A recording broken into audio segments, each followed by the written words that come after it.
it bounce. Making it bounce, lean and drop, making it bounce.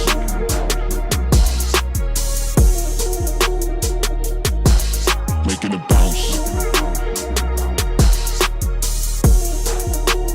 Making it bounce, lean and drop, making it bounce. Making it bounce.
Making it bounce.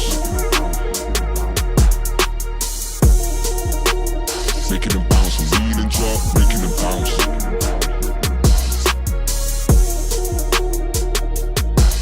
Making it bounce.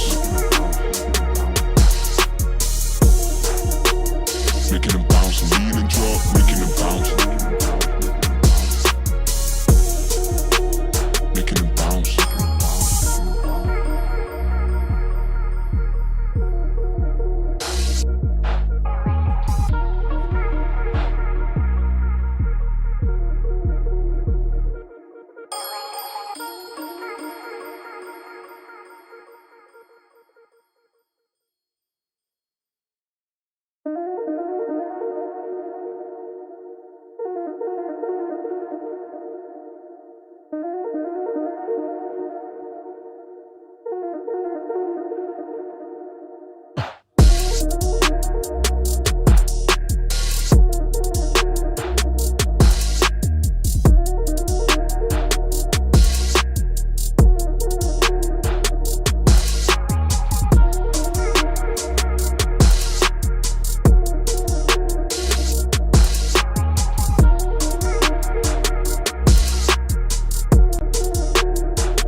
Making it bounce.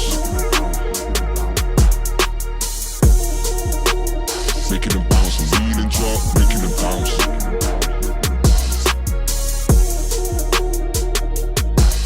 Making it bounce.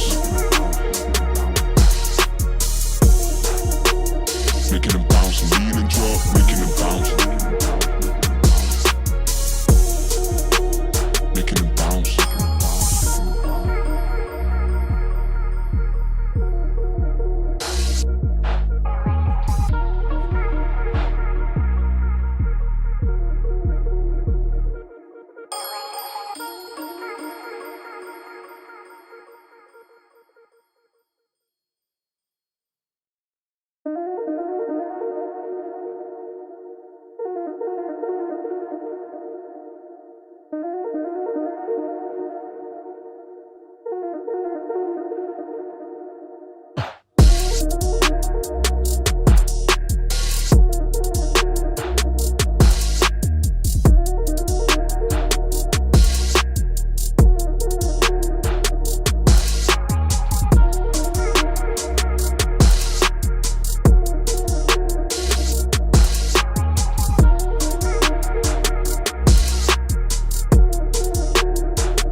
Making it bounce, lean and drop, making it bounce.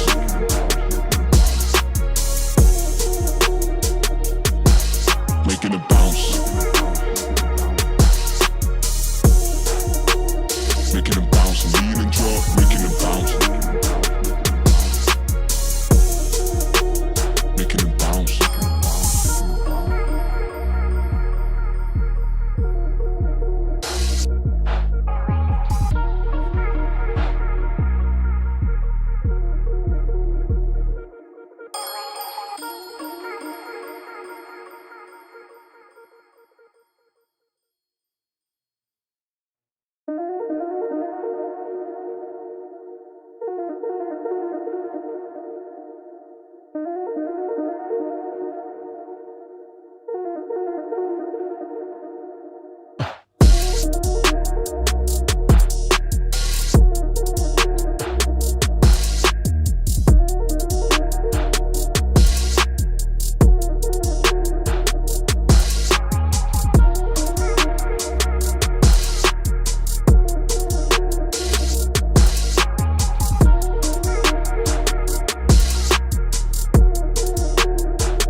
Making it bounce.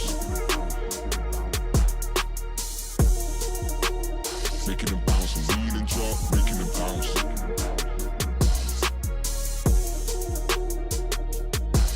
Making it bounce. Making it bounce. Lean and drop, making it bounce. Making it bounce.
Making it bounce.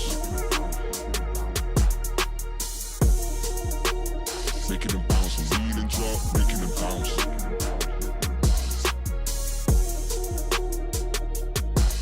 Making it bounce. Making it bounce. Lean and drop, making it bounce. Making it bounce.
Making it bounce.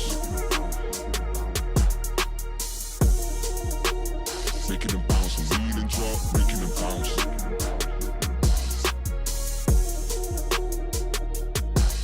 Making it bounce.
making it bounce. Making it bounce, lean and drop, making it bounce.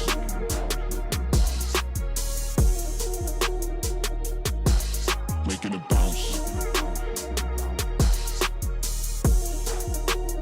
Making it bounce, lean and drop, making it bounce. Making it bounce.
Making it bounce. Making it bounce, lean and drop, making it bounce.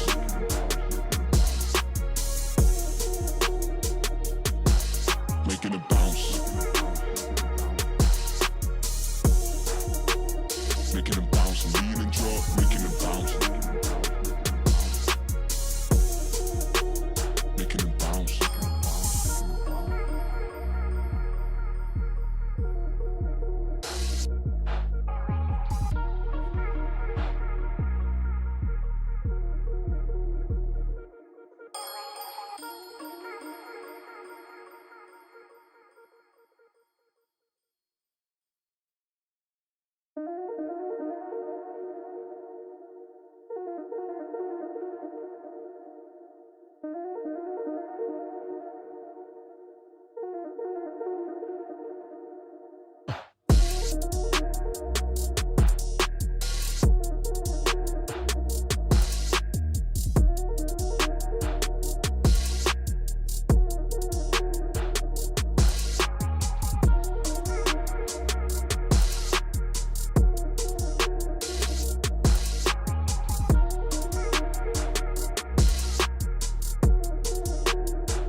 Thought about it. I thought about it, thought about it. Thought about it. I thought about it, thought about it. Thought about it. I thought about it, thought about it. Thought about it. I thought about it, thought about it. Making it bounce. Making it bounce, lean and drop, making it bounce.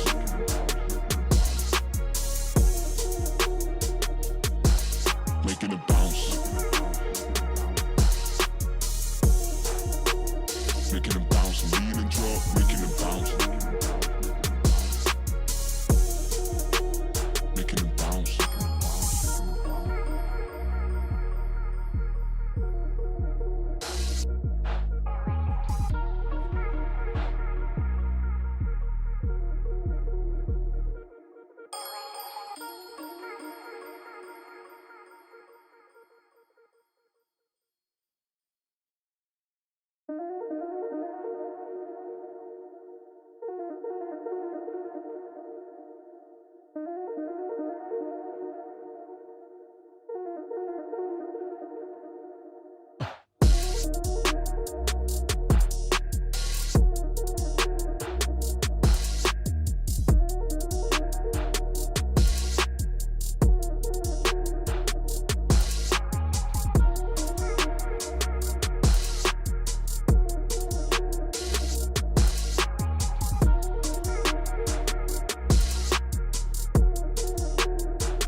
Making it bounce.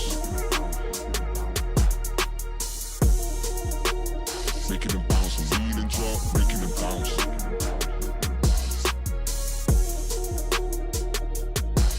Making it bounce.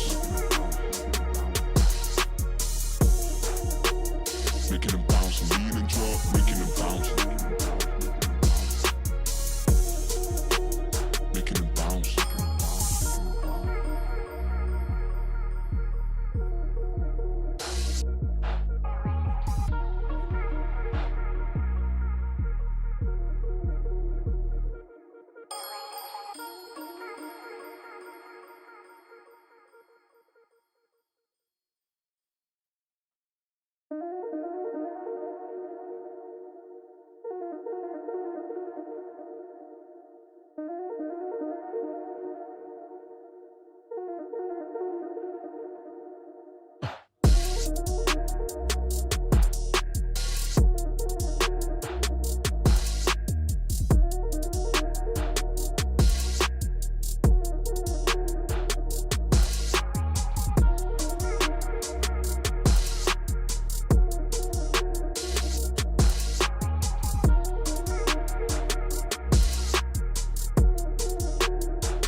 Thought about it. I thought about it, thought about it. Thought about it. I thought about it, thought about it. Thought about it. I thought about it, thought about it. Thought about it. I thought about it, thought about it.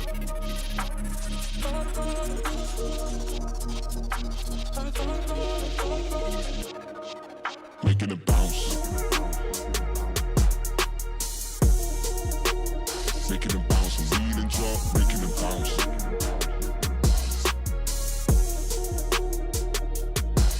Making it bounce.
making it bounce.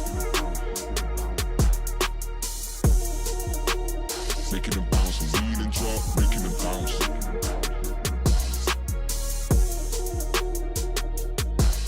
Making it bounce. Making it bounce, and lean and drop, making it bounce. Making it bounce.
Making it bounce.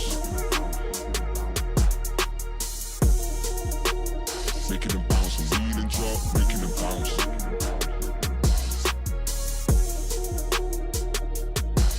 Making it bounce. Making it bounce, and lean and drop, making it bounce. Making it bounce.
Making it bounce. Making it bounce, and lean and drop, making it bounce.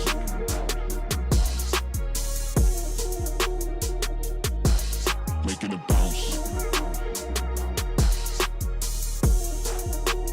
Making it bounce, and lean and drop, making it bounce. Making it bounce.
Making them bounce, lean and drop, making them bounce.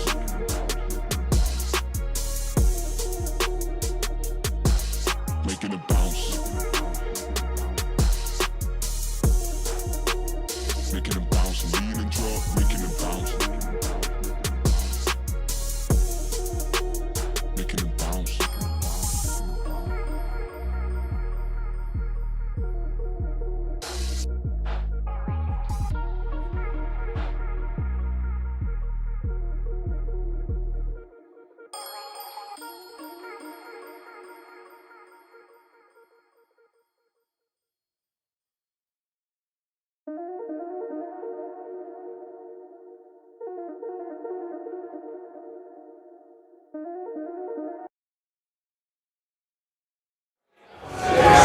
And good morning, folks. Welcome, and it's been far too long. Tanner White, so glad to be with you here at Coachman Strength and Conditioning Center here in Byron Center, alongside Mr. Justin Pelham. Let me say something. Been far too long. How are you? It has been. It's been great. It's good to be here this morning with you, Tanner. I'm so excited for this competition here in Byron Center. It's a local show for a lot of these competitors, so it's going to be excited to see what they can come out and do today. 8:55 a.m. here. Usually get that national anthem at 9 a.m. and then we kick off the lifting promptly, and I think they heard us talking over there. They did. Mr. Ray Vandermei of the Power Belly Barbell crew, our esteemed meet directors today of USA Powerlifting's Panther Power Clash. So on the mic, we'll crank it up and see how much we can pick up of Ray in our background here before we get this thing started. Yeah, so this is your first meet back in a couple months, a month or two. It has been a while. So it's great to be together and put on a great show today. I was over in Troy, I believe last month, where Power Belly Barbell held one of their other competitions, a 2-day one over there, and excited to be back. Yeah, so that was over in Relentless Pursuit, I understand.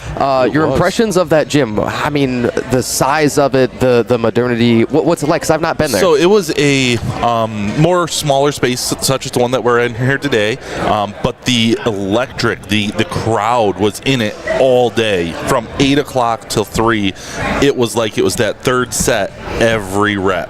So I'm hoping to see that today as well with this crowd, especially with all these local competitors. It's going to be a great atmosphere. And we're down to one platform today. You've seen a lot of 2-platform meets this year so far. That's a good problem to have because you just had so many competitors signing up for all of these. But today we will be down to the 1 platform. We got 40 competitors, and our very first attempt will be coming from Alexa Jenkins, a 55 kg squat opener in a few minutes time. Again, we got to get that national anthem first, but we'll wait patiently. And I will talk to our producer, Ian Varquez. Ian, the name tag there, the Instagram, the name tag on my lower third. Look at the spelling. Yeah. You see something, we sit so close that we're able to actually talk to each other. That's the good news. Hey, let's have that national anthem.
Coachman, home of your Davenport Powerlifting. If y'all didn't know, that's a top program in the country.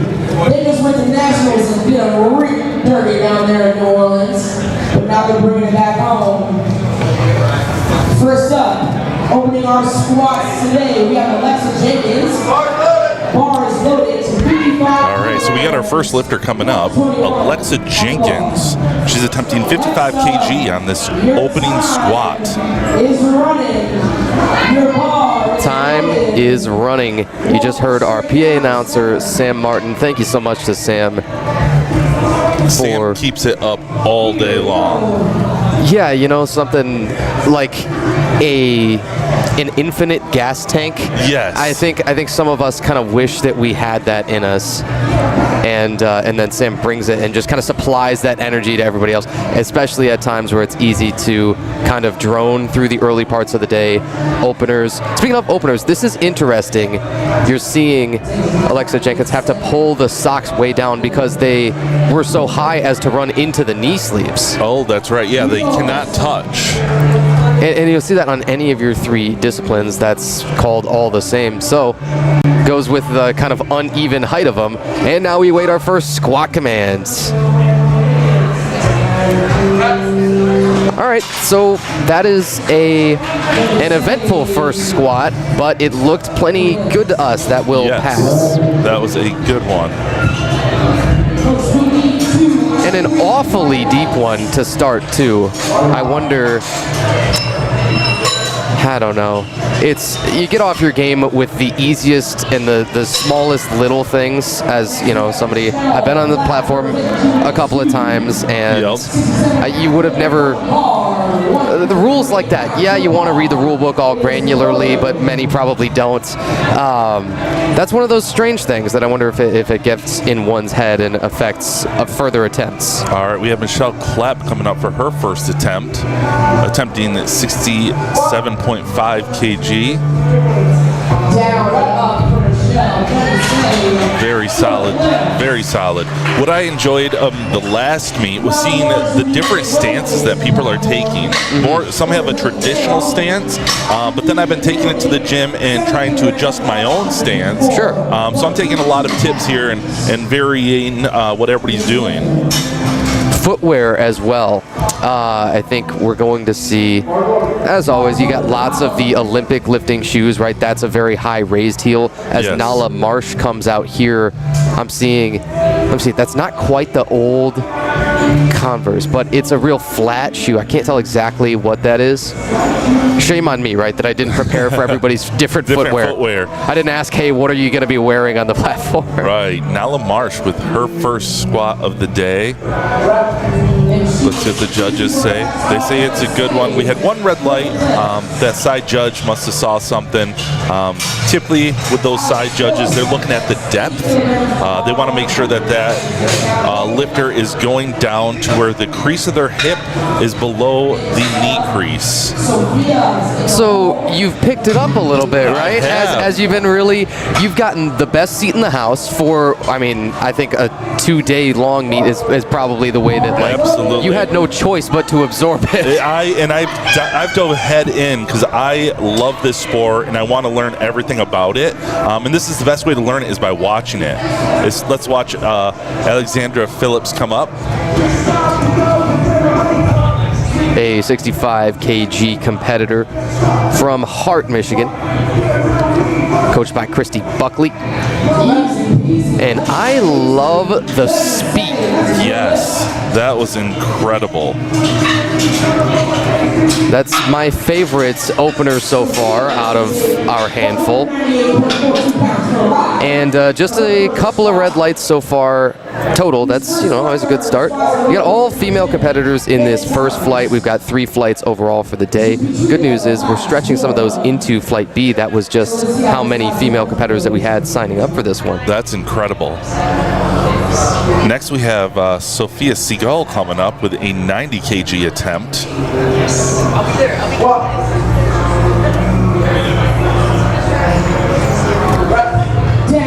and talk about your stance widths, right? That's a much wider stance. You do see from the front, she got one red light from our chief referee, Mark Leonard. However, that's a dramatic difference from the first couple of squat attempts that we've seen. Yes, it has. And the other is, she is going without knee sleeves too, which is another choice. So we'll be seeing a lot of different equipment choices with our competitors. Yeah, you really do have the entire gambit available to you within those very basic technical demands of the lift, and you hit the lift proper, and then you can kind of through that do a whole lot of whatever you want. Capri Lynch up with an opening 92.5 kg. Talk about looking the part, and these Davenport Panthers, great. man. The depth in that was solid. These Davenport Panthers, they train here in Coachman. They bring a bunch of animals. They boast both USAPL Michigan state champions from November. They boast a national champion, Delaney Sousley.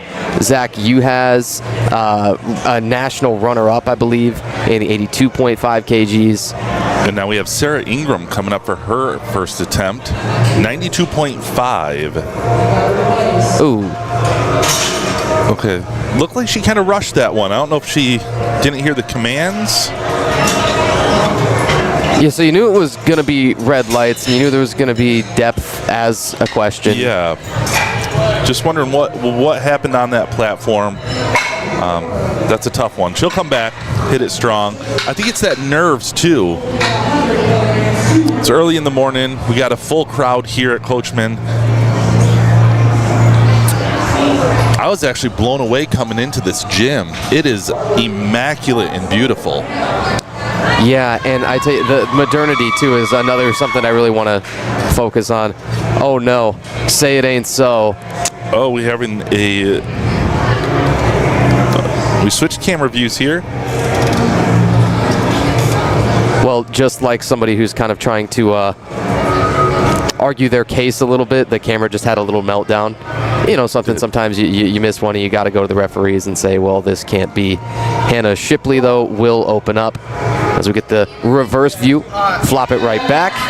And a nice 100 kg. I know it's early right now, but we got to give a huge shout out to our spotters. They're out here and doing almost as much work as these lifters are. And we couldn't do this powerlifting meet without them. They do an incredible job. So throughout the day, we're definitely going to be making sure they get the credit where it's due. Well, I'm thankful every single day. Not even a day that there's a meet, just every single day of my life that I don't have to load and spot. Exactly. That's a 102.5, Madison Henneke. And that's, 3 reds. Oh. I've seen more depth, but I've also seen higher squats pass, I think. Okay, yeah. I think she'll make some adjustments when she comes out for her second attempt. Mia Stady, a Yale, Michigan native, coached by Jeff Poulsen of Yale High School. The high school powerlifting scene, it's growing all the time, and we're going to see plenty more of these Yale high school competitors, and it's just the talent pool continues to grow all the time in the sport, and I like to hit on that as often as I can. Absolutely. And she's attempted a 105 kg lift. 3 white lights. That's what we're looking for. Again, on the bottom left of your screen, you'll see the 3 lights that light up. You'll get a red light or a white light. That corresponds to our 3 judges here. We have a front judge in front of the lifter and 2 to the sides.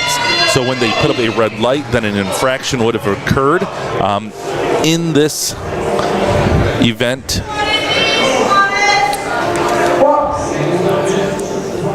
Isabel Malcolm on a 115. That's a chalky good. back. It's good. So, little nuance to the bar position. Yes. The chalked back you'll see, yes, from many competitors, but more so those who specialize in the low bar squat, right? Okay. Where that bar is going to sit below the trapezius, right? And kind of on that rear delt shelf, as you call it. Really, Anderson is another great example here. Of that low back. Yeah, for sure, in a heavily chalked shirt, and even up onto the tops of the singlet by the straps. A Master 1A, so those Masters begin at the age of 40. And she's given a replace command too. This is another little nuance, another wrinkle to the rule book, but didn't like something about how she started. Maybe it's the starting completely upright with the knees locked kind of stipulation. Finally does get that squat command. And good morning, that 117.5. We're nearing 2 reds already on the bar. Nice. That was a great lift. And so you progress throughout the flight in order of lightest to heaviest weight lifted, right? And sometimes, you have fairly small jumps between competitors. Not right here, as Madeline Haberling is going to open at 150. It's going to be opening beyond twice body weight. You're going to see on the bottom of your screen there a women's raw open 75 kg competitor. I'll tell you about all of the different things that you're seeing on your screen, these different elements of our UI as we get to them and they become real relevant. But the most important thing right here, the 150, right next to that squat, that means 150 kg for a squat opener.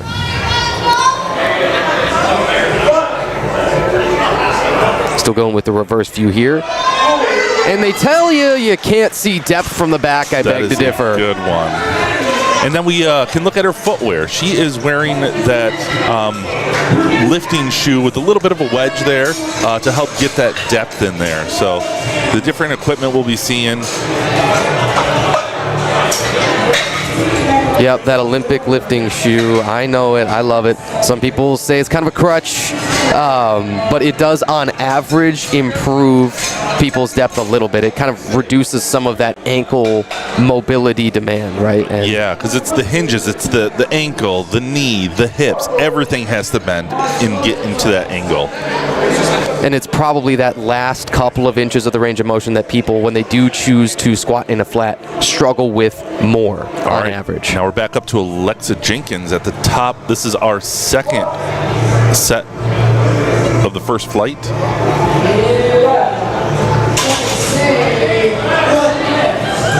It's a good lift. And so you had just 2 first attempts that were unsuccessful. Those were Sarah Ingram and Madison Henneke. It's good news, but for those 2 unsuccessful attempts, you have the 2 options, as always, right? Absolutely. You either retake or you go up. One of our competitors, Sarah Ingram, chose to retake. Madison Henneke actually is going up 7.5 kg as she puts in her second attempt. You'll see the moment the lifters come off the platform, they head somewhere out of your screen. It's a nebulous space. Don't worry about where they're going. But where they're going is the scorer's table, and they're going to put in that next attempt. Now LaMarche jumps 5 kg here for her second. She gets the command. Gets through it. Unfortunately, that is an unsuccessful lift. She got 2 red lights. Not sure if that was the depth or if she hesitated at the bottom a little bit. So I'm listening to Judge Wendy Clow right now. Not that I'm hearing much, but I'm doing my best to listen to her. Right. It's a technical fault. You saw a blue card come out. What I'm not 100% certain of is exactly what she said. My guess is double bounce or the dreaded up and down. That's what I thought I saw as well. Michelle Clapp here with an 80 kg, and that's a good lift. And it's a fairly big jump of 12.5 kg, especially in kind of as measured as a percentage of one's, maybe 1 rep max or something. 12.5. If you are, right, a 300 kg squatter, you would think, well, 12.5 is maybe not such a big jump, but let's say your PR is more, 90 or 100 kg. Well, then it's a huge jump by percentage. Right. And maybe sometimes people go a little lower, early in the morning. They want to get that first competition squat in, so they're confident moving forward. And So posting a we'll see total, that. I think, is because we've had a couple who did miss their squat openers. You know, you got to Yes. post a total. You got to get a number on the board for each discipline, the squat, the bench press, and the deadlift. Alexandra Phillips on a 90 kg, so that's a 10 jump. That's probably in line with your average China jumps. Much narrower stance works for her. That is a good one. Next we have Sarah Ingram. She's attempted 92.5 kg. She missed this the first time, but I believe that was a commands call. So I think this time we'll see what we can observe, and hopefully she hits this 92.5. Attempt timer running down. You're going to see it on the in-arena scoreboard in the very back of the frame. Okay, now I see they're adjusting the height. They are. Now, is that something that lifter can change throughout their series, or once they set it at the beginning, that is their height? That's one of the first things you do when you come in here. I'll tell you a little bit more after the attempt. It's a great question. Sarah Ingram is under this. Got plenty of time now on that attempt timer. Gets that squat command. And That's what the judges say. not quite. 2 red. Yeah, so you're probably talking about one more retake, and then you got to hit that to stay in the meet. Right. It's a great question on rack heights. So, of course, they're changed between each individual lifter, right? Correct. Then if you don't like where your rack height was originally, that's one of the first things you do when you come into meet day in the morning, Right. is you step up to the rack and you get under it for both your squat and your bench rack heights. You then have as much as until you get out there to say, hey, I would like my rack height changed, right? You've got at least that much time. Right, right. And then even as the attempt timer runs down, it may be that she had originally put in something she didn't like, or thought that maybe because of my bar position or something, I Right. want to lower it one. Okay. And so you do have that option to tell them as you're coming out there, even, hey, let me lower this down. Capri Yeah. Lynch jumps 5 for her second attempt. Once more, these Very Davenport solid. Panthers, man. There's something about the home gym advantage that helps a little bit, but I think more so it's just, and we will have, not to spoil it too much, but we will be bringing on the coach of the Davenport powerlifting team. Not to spoil it, but just something to look forward to and make sure that you guys are dialed in if you think, oh, well, this is it's a long day, and we always know that it will be. Yeah, but we'll keep you entertained. Absolutely. Sophia Segal going for 97.5, so 7.5K increase. Got the 1 red light for depth on her first, got 2 on the next. It does not pass on her left and center. And so that was the Converse, and I think those are the mid-tops. I could see that Okay. from here, right? And that is among a flat shoe. That's kind of one of the cheapest options and one of the more effective options if you like a flat. Yes. Hannah Shipley here has sort of a 0 heel drop. Again, I didn't prepare for all of the different shoe shoe types that I would knowledge. see here. No, shame on. That's honestly something I might start asking people is, hey, what do Okay. you wear out on the platform there? Just to see all the different, and see if you get anybody unique who's got like, oh, I wear a Jordan 4, right? Right. Hannah's attempting 105 kg.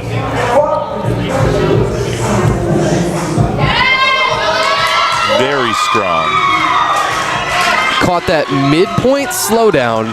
But she pushed right through that. That was amazing. Speaking of shoes, I actually switched my shoes in the gym. Really? And I went to the flat Vans, as Okay. I'm currently wearing, because it's crazy and it sounds crazy, but I can feel and grip the floor better. So I'm actually feeling and pushing through my toes, and it's changed my lifting. Madison Honecki here, attempting 110.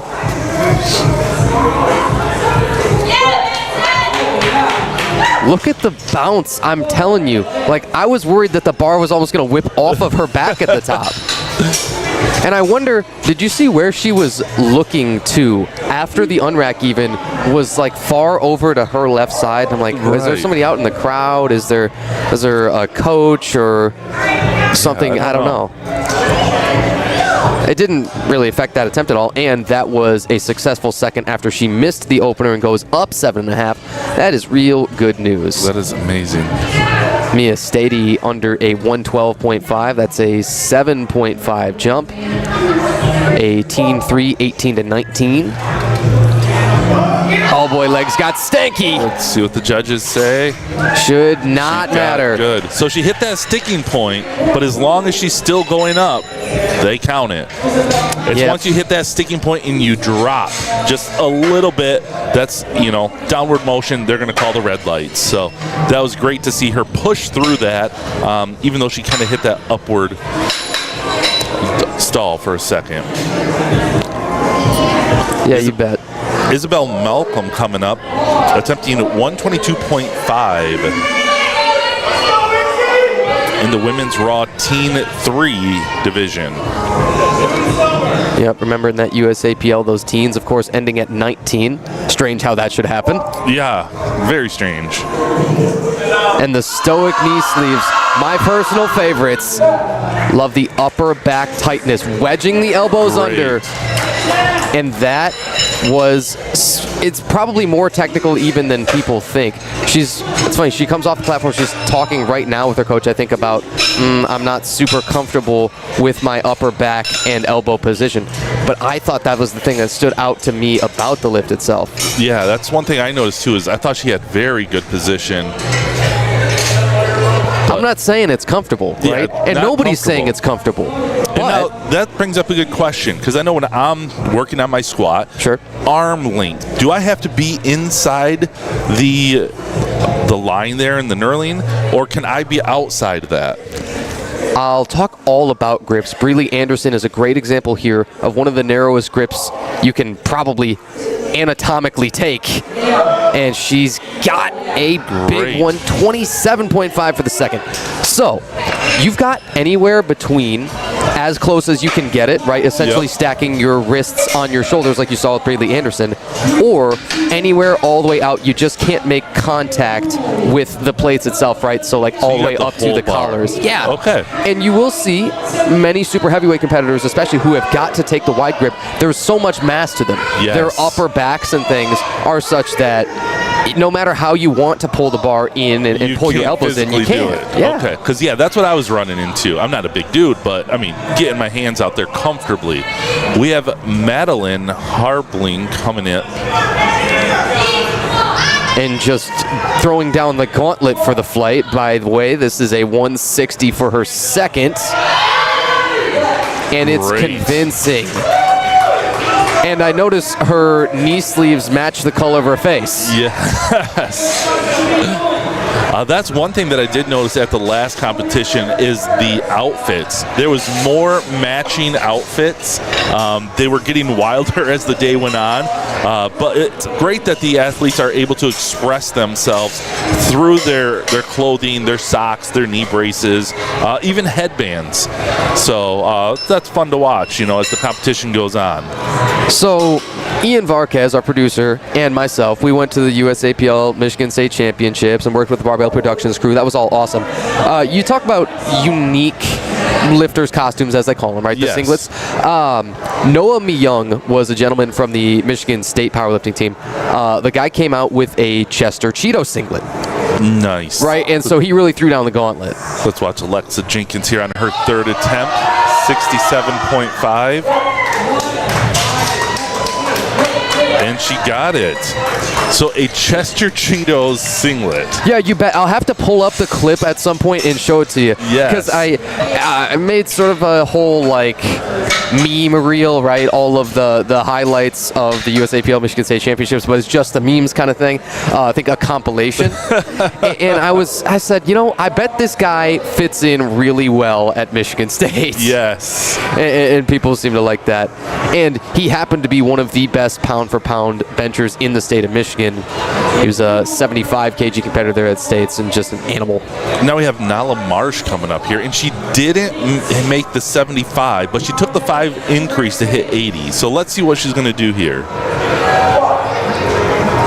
Well, if there's ever a time to believe in yourself, on the third is when it's most important. That is a great catch from our back spotter, Mr. Thomas McCarty. I got to shout him out. So while she didn't make the last 2 attempts, she did get on the board with her first 70. We have Michelle Clapp coming up, attempting 92.5 kg. So we're looking at a 12.5 kg increase. That is the biggest jump we've seen here. It is, and the two 12.5s I really like. I love linear jumps. I love when you pick an opener that is light enough to allow you to do two fairly big linear jumps. And that right knee is still doing funky things, but that is still flying. Great. I think she could have even...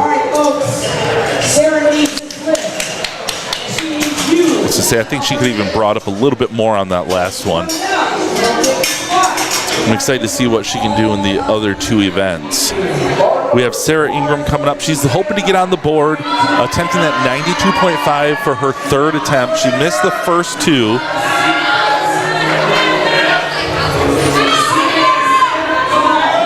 Still needs one to post a total. The footing's a little bit tricky, but once you get it, the squat command comes, and now just eliminate all doubts. That one looks solid. And that's kind of the first one to get most of the gym up and dialed in and leaning a little bit forward in their chairs. Yes. I was leaning forward. I wanted her to make that, especially with those first two attempts. And I'm not sure what happened on those two, but she came and pushed it through on that last one. That's a 92.5 on her third squat. Needed it to stay in, and everyone has now posted a successful squat attempt for Flight A. We got two more flights to follow. We creatively call them B and C. There we go. Alexandra Phillips attempting a 97.5 kg, 7.5 from her previous lift. And hey, look, there we are. Hey, we're on the screen again. And she's still bouncy. I am surprised to see her get one from the front. All right, now we have the hippo replay going, so let's see what may have caused that red light from the front judge. They always tell you can't judge depth from the front. They'll also say you can't tell depth from behind, and that's often true as well. But yeah, I didn't see what that red light could have been, but the judge is there. They got that front row seat. Capri Lynch attempting 100 kg. She's been successful on her first two. And you want to talk about rooting. You saw her actively screwing those toes into the ground. Yes. A stable base will polish solid. A 100 kg.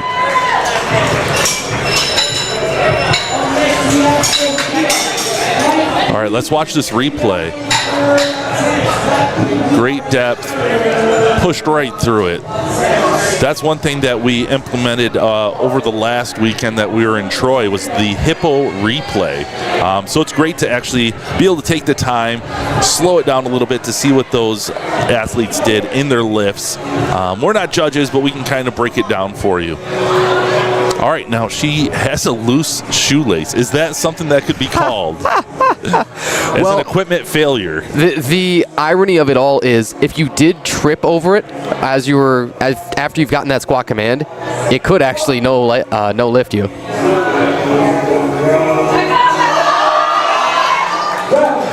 And so the hips wanted to go different ways, but you finally straighten it out and you just stand up.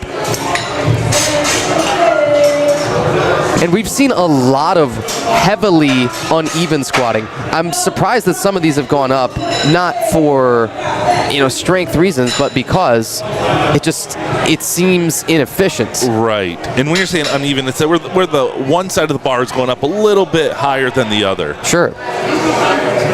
If we're seeing this correctly, Hannah Shipley should have a 112.5. I thought it said 112 for a moment, and I don't think that quite made sense to us. As I'll tell you more about bar loading when we get a chance toward the bottom of this flight. Hannah Shipley, a raw junior 60 kg, tops out at about 132 pounds. So near twice body weight here for Hannah Shipley. Weighed in 59.5, half a kg under for the class.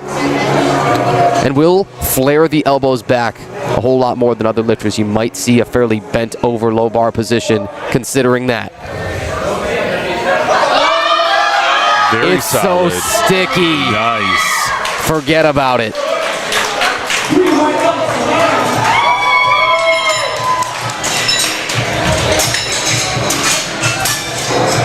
So what stands out? That sticky spot, and then she pushed right through it. And a dramatic hip shift to her left, and slow down in the middle, and even a little bit of creep at the top. And yet, when you need it on a third squat, sometimes you can just find it from somewhere deep within it. Mia Stady coming up with her third attempt. She took 117.5. Her last attempt was 112.5.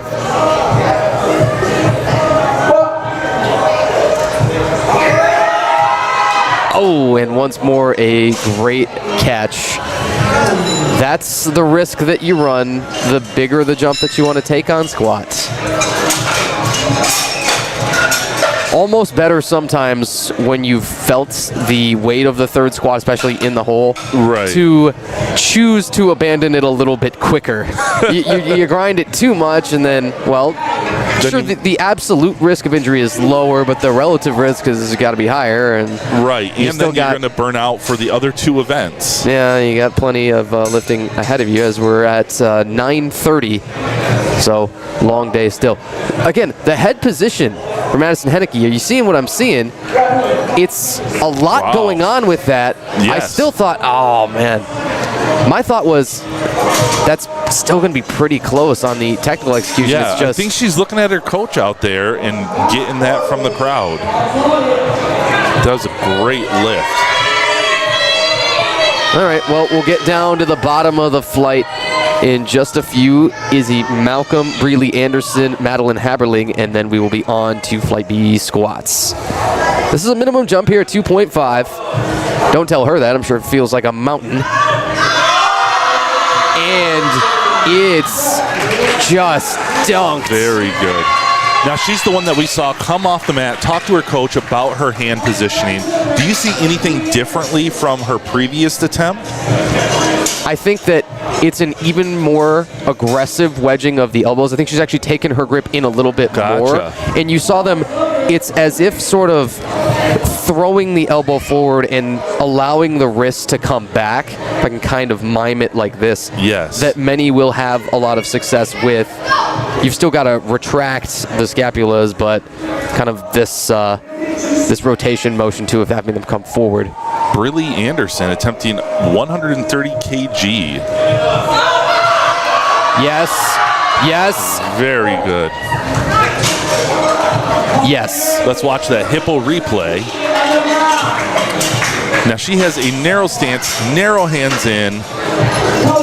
And some of the most forward knee travel that you're going to see of all of our competitors, as the toes are almost perfectly straight. Yes, and that is a solid lift for a third attempt. If that doesn't prove the multiple ways of skinning cats, then I don't know what does. Madeline coming up on her third attempt. Took a 7.5 kg increase. And will bottom out Flight A's squats. This is as heavy as it's going to get for the flight, 167.5 kg. Looking the part. And so just power on through and shake it off. That was a great lift. Pushing up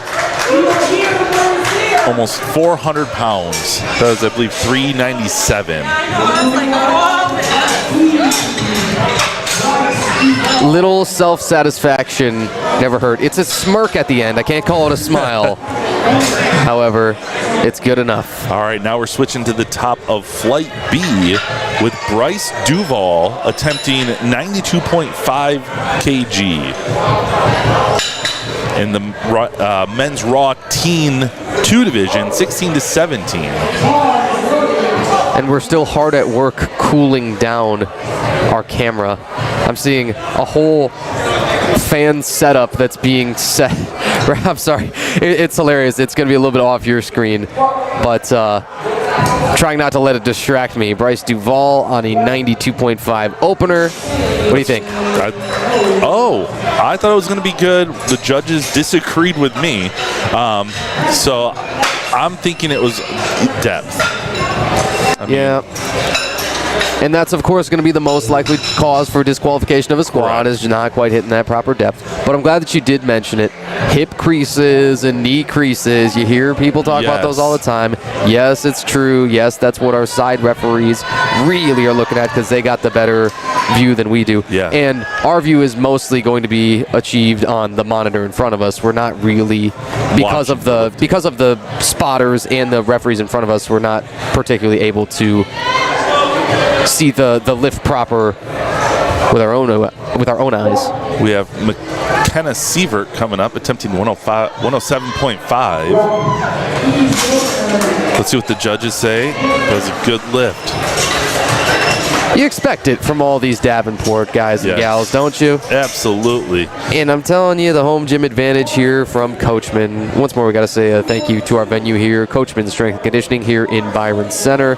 Tanner White, Justin Pelham. You can tell that because if you look right there on your screens, right there, you ought to find them. There you are. All right. Lauren Zink attempting 110 kg for her opening lift.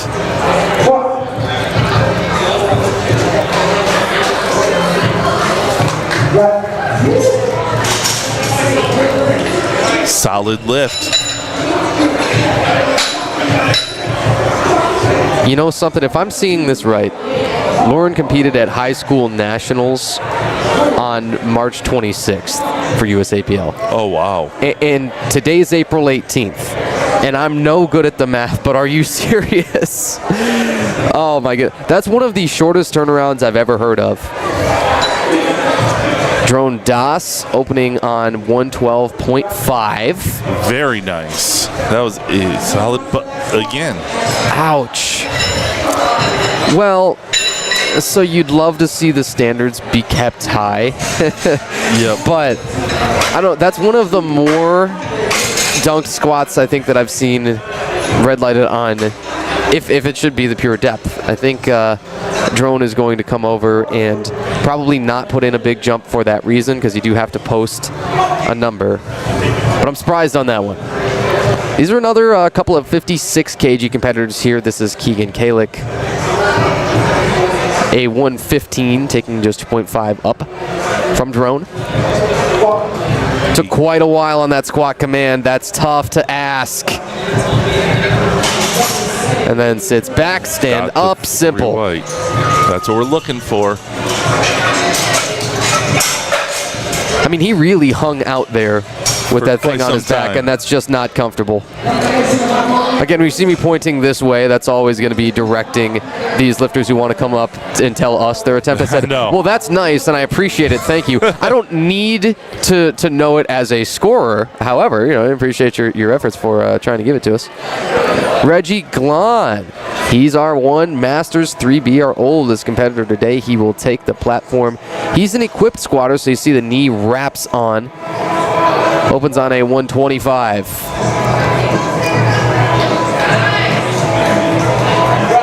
Ooh, and it got shaky up at the top, and it only got the weight on the fronts, no good on the sides. All right, now, so with his equipment, we're talking wraps versus sleeves. Mm-hmm. What's the difference, and are they both acceptable?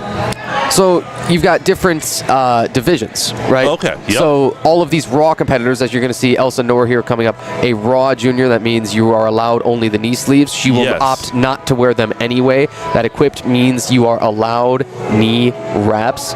Elsa looks up and she'll get the squat command on the 125.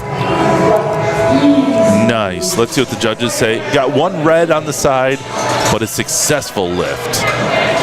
So yeah, he is the first one that I've come across that it was an equipped lifter and not the raw. Yeah, that's right. So you did not have any of those at Relentless Pursuit just a couple weeks ago? Yeah, not that I believed I saw, because it would have stood out to me. Sure. And it's tough to miss the neon green wrap too. I think right. I think that was a cool look. But yeah, it's a very, very compressive wrap that you put.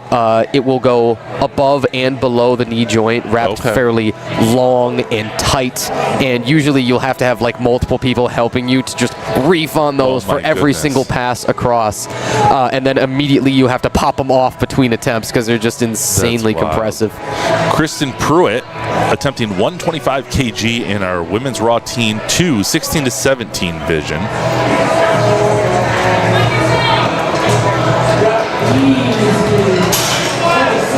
And that's a good attempt.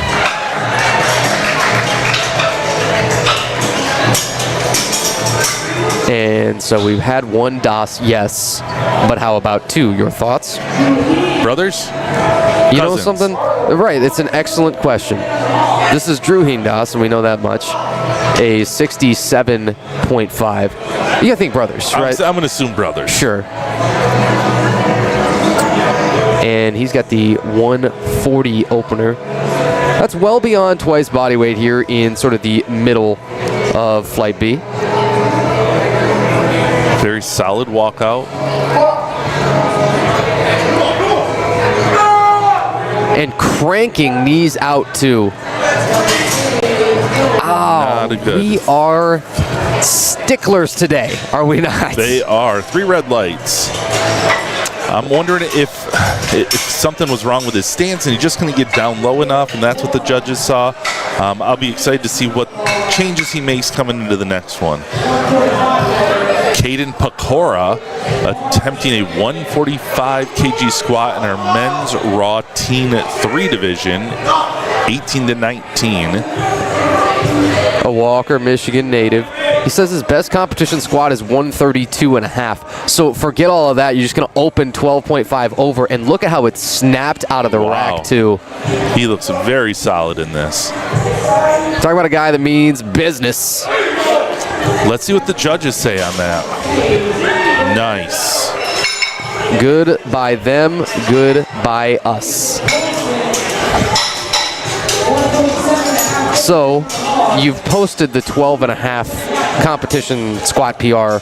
It's all house money. Exactly. But I don't know, with the way that opener moves, I'd still be thinking, hey, can I get a 30, a 40 kg PR out of this? You know, probably.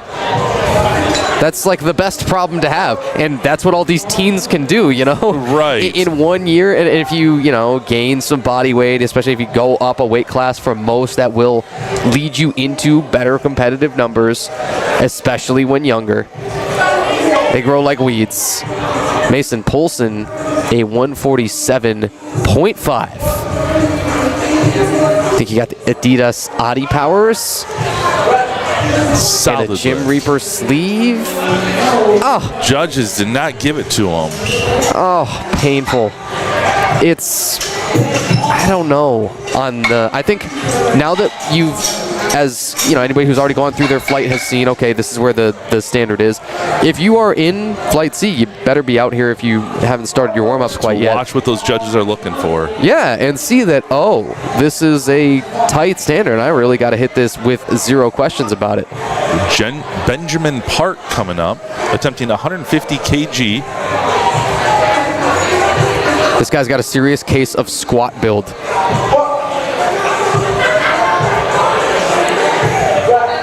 Now let's see what the judges. That was a great one. Right? Like, I don't know that there's a better anatomical advantage than... did you see the size of this man's lower body? I thought, if there's ever a guy that just looks like this is an event made for him, that would be him. That's a great one. Anderson Bartlett attempting 185 in our men's raw junior 20 to 23 division.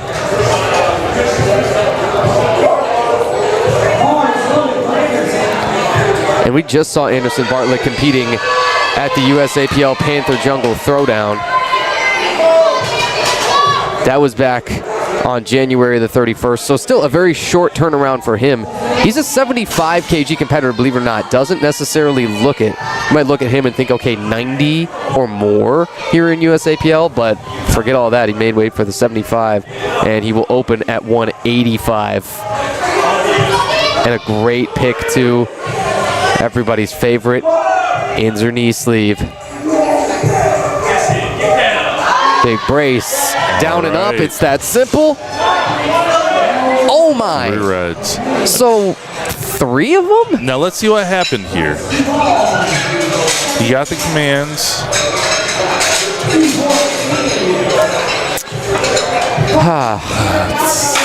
It's where the standard's going to be, and so you've got to lift to the standard that is enforced on the day in your own meet. Now, I do have one question that came up. When he was getting himself under it, he Yes. did lift the bar off the rack, and then it came back down. Does that negatively affect it? Like if I'm doing the deadlift and I pick it up, or does it only start once I have the command? So the good news is, with the deadlift, there's only one command, and thus you can't miss it. But Right. there isn't anything that tells you on a squat, you may now unrack the bar. You can unrack the bar whenever you'd like. You just can't begin to descend until you've gotten that audible squat command plus the signal.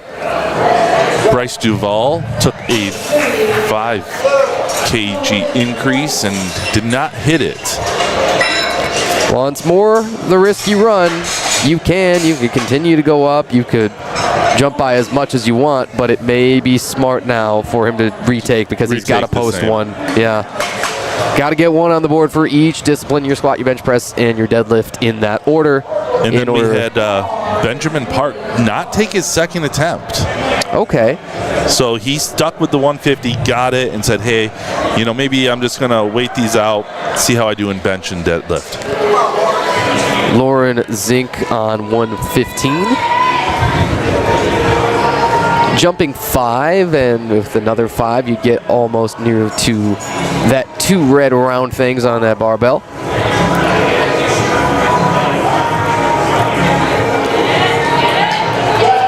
Again, hips want to shift. You got to fight it. It's a solid lift there.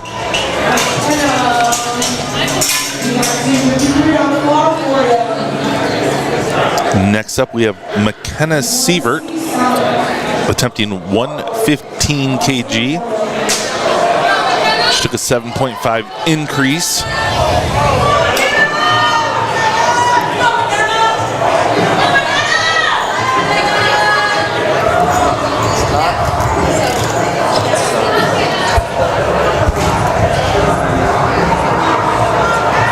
And the glasses on the platform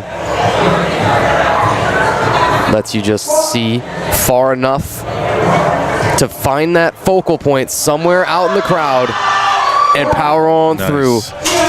There's nothing really happening in the brain kind of when you're in the, especially if it's kind of a more difficult second attempt, you've got to completely just blank it.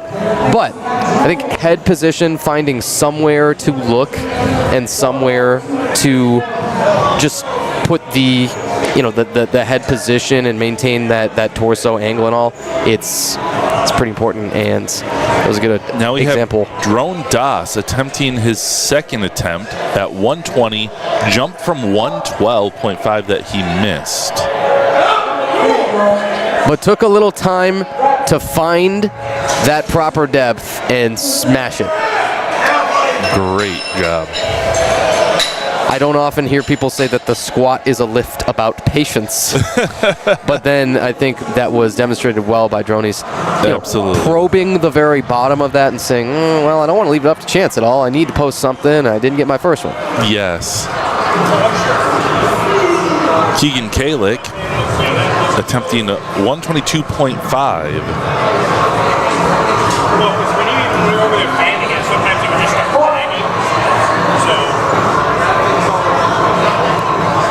And he has some great rebound too, I'm telling you. Smacks the bottom of that squat and shoots up. Yes. That's good on the 122.5. We'll now turn it over to our oldest competitor today, Reggie Glon. Again, he missed on his first. It passed in the center. It did not pass on the sides. No jury today, so you can't get the overturn. You know, people always want to, like, grab a video and go submit it to your judges. Well, the judges are going to say, well, what the heck do you want me to do with this? As they should. And he's attempting that 125 again.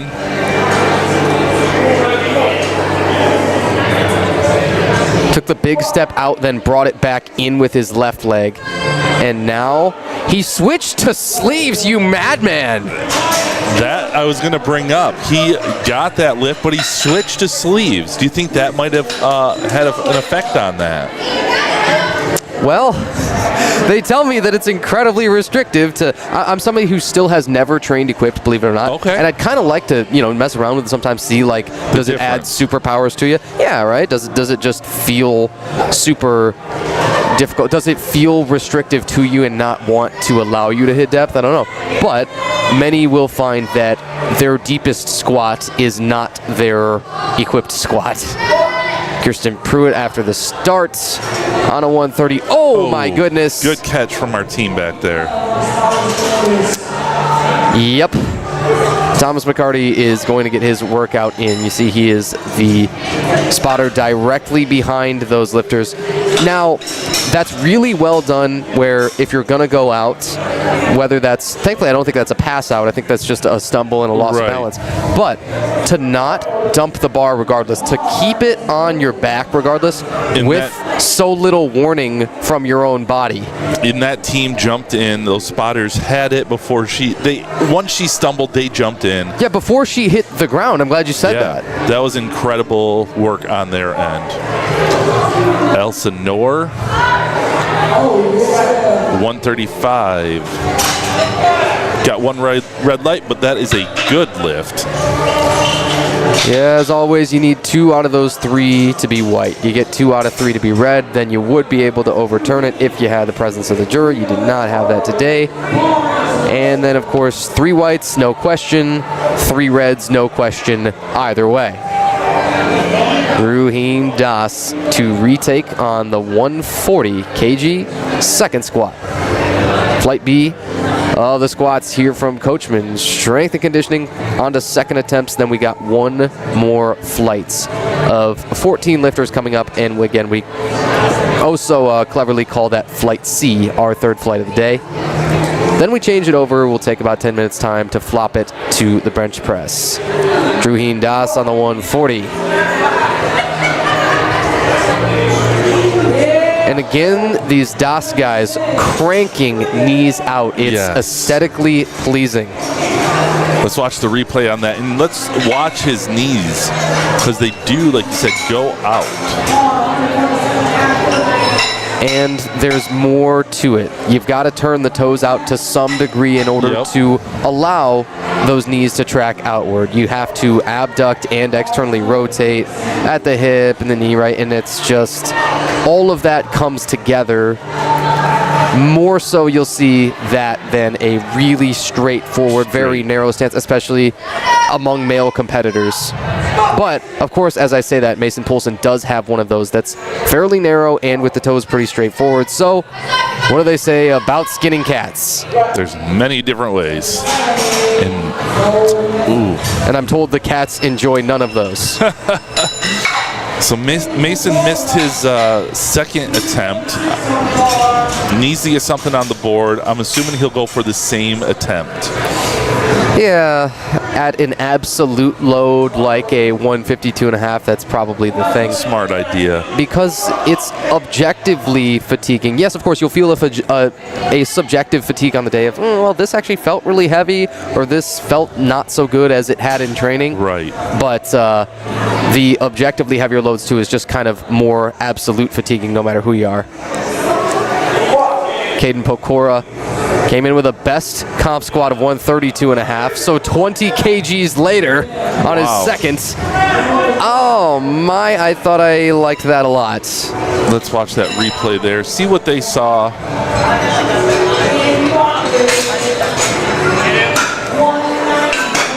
That's a tough one. Yeah, it's tough because the wider the stance that you take, you'll have less forward knee travel, and you'll have people probably more, I don't want to say obsessed, but more highly focused on the knee joint as opposed to the hip joint, because it's clear to see how much movement takes place in the hips. It's not clear to see how much movement takes place in the knees, really. Anderson Bartlett is jumping 5. Okay. So missed on 185, but with plenty of strength in the tank. His best competition squat is 197.5, so this is 7.5 under that. Did move up a weight class, has only competed as a 60 and a 67.5. He says, all right, today we're getting big. We're having a big old healthy breakfast, and we're coming in and throwing squats around. Much better. Nice. Did not get it. Pardon me to tears. Wow, Justin. Among second squats that have been convincing to me, and I was pretty sure would pass, that was one of the deepest. I agree. I thought he had it. Again, those judges are seeing things. They're setting the standard. So he needs to watch what everybody's doing, take mental note, come out and hit it on that next one. You don't have an option, and everyone who's been backed into the corner, who's had to get a third squat so far, they've done it. Bryce Duval, you turn it back up to the top of flight B. He is the next in that unenviable position. 97.5 is his weight, so you got to take it and make it your weight right now. That looks like a good way to do it. All right, let's see what the judges are saying, and it is a good. He got on the board. That's what he needed.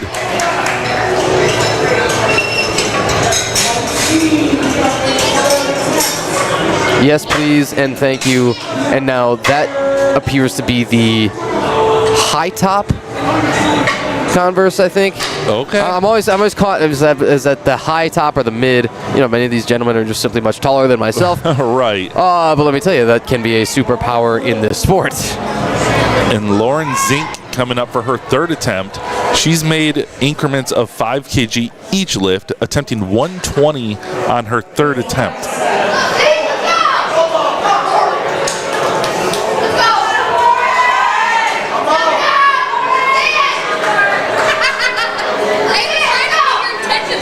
All right, she gets back, takes a couple steps, gets set, waiting for the command. And it's the same as ever. It's so steady. Very nice. Yes, and she got all 3.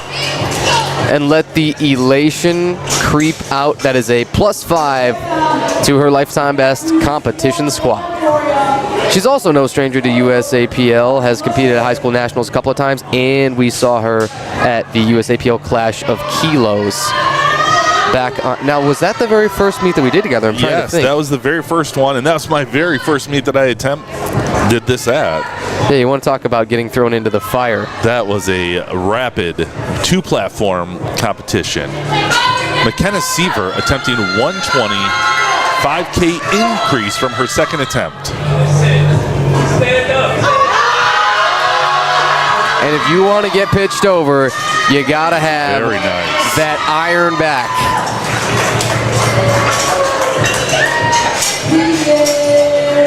When that position changes right from the bottom of the squat to shifting into that midpoint, you know that you're going to stress the low back. You just kind of has to be that way.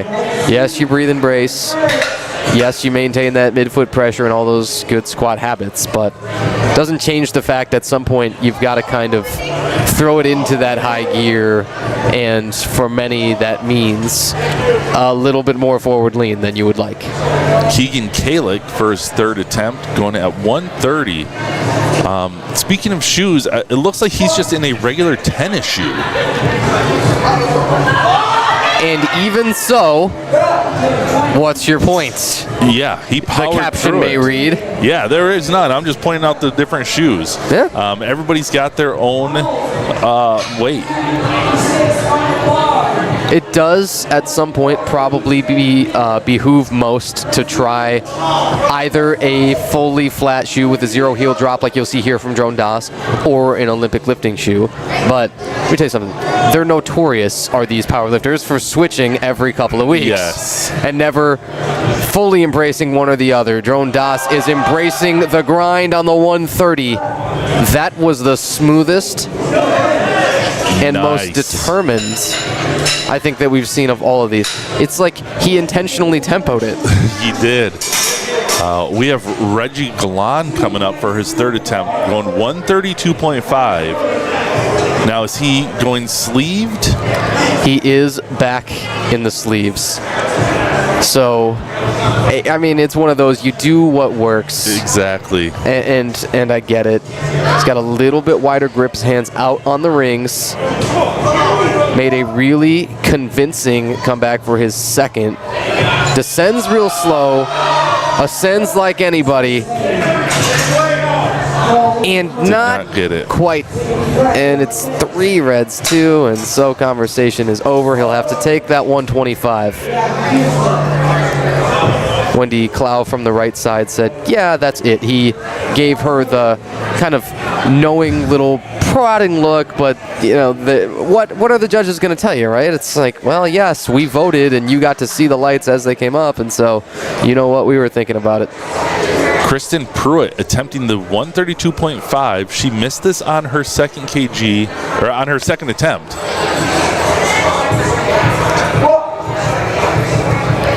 Another Yale High School competitor looking to put Yale on the map. And not quite again. That is 2. Wait.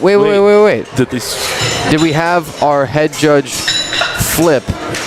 Okay, so it flashed 3 times, I saw, 2 of which the light was red. That presumes that it will be red light. See, once more it's going to pop up for a 4th time just to keep you all on your toes. I think that is going to be what they settle on. There are certainly times where you just miss click, right? And I mean, you've got this real simple binary here. Right. But, you know, the finger slips or what have you. And we are now finally seeing that is 2 reds, so it will not pass. Elson Noor attempted 142.5. And the forbidden pause squat. Out of the hole, though, strong and she as anything. Got it. Let's watch the replay on that, our hippo replay. Yeah, the U.S. PTO is going to hear about that soon, the Patent and Trademark Office, and then I think as it's protected, that, you know, legally we're all squared on that.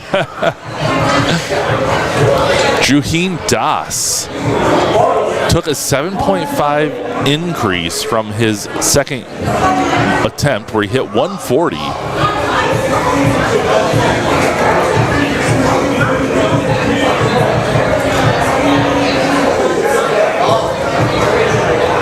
On a cautious approach. I think we're going to do a whole flight, or maybe just like a whole set of attempts within a flight of something, Masters style. Just seems prudent here to celebrate the season. Absolutely. Juheen Das. It would be a little closer on this one. If I'm voting, maybe not. Good attempt. Did see the bar kind of swaying a little bit, rock there on that left side. That's one where I think the walkout betrayed him and kind of belied the fact that not super on balance. Mason Poulsen, got to get one here. We have everybody still, as we'll audibly knock on wood, all right, with Mason. at least one successful squat on the board. And so, you don't want to be the first. Knows he needs it. Everybody in the crowd kind of saying and feeling the same thing. 147.5. It's so quick and snappy, and it is good enough. Caden Pecora coming up, attempting 155.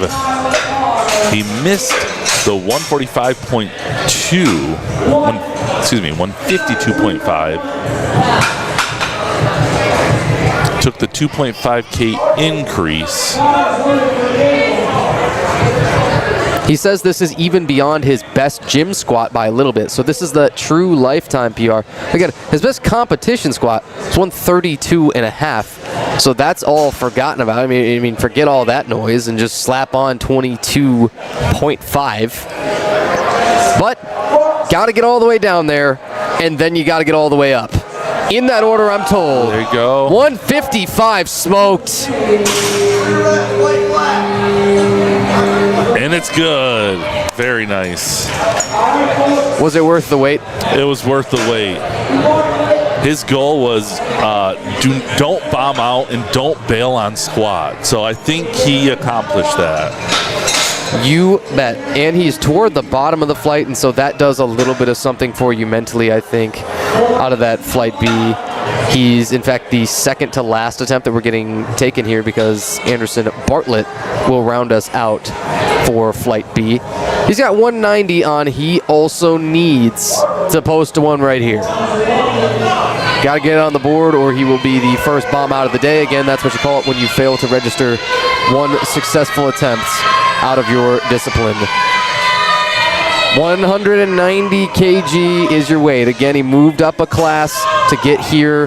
He does like to probe that unrack first.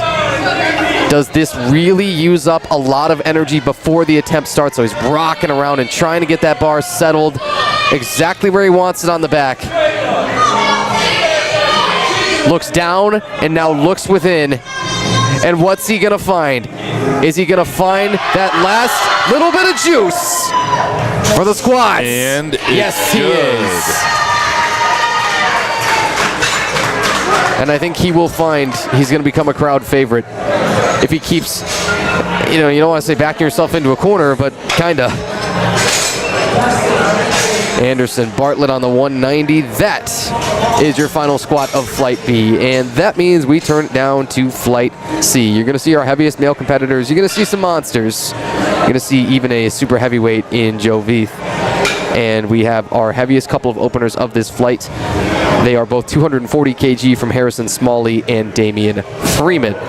Coming up at the very bottom, again, you progress through the flight in order of the lightest to heaviest weight lifted. That means we open up here with Dustin Jenkins, a raw teen 3, 82.5 kg on a 90 opener.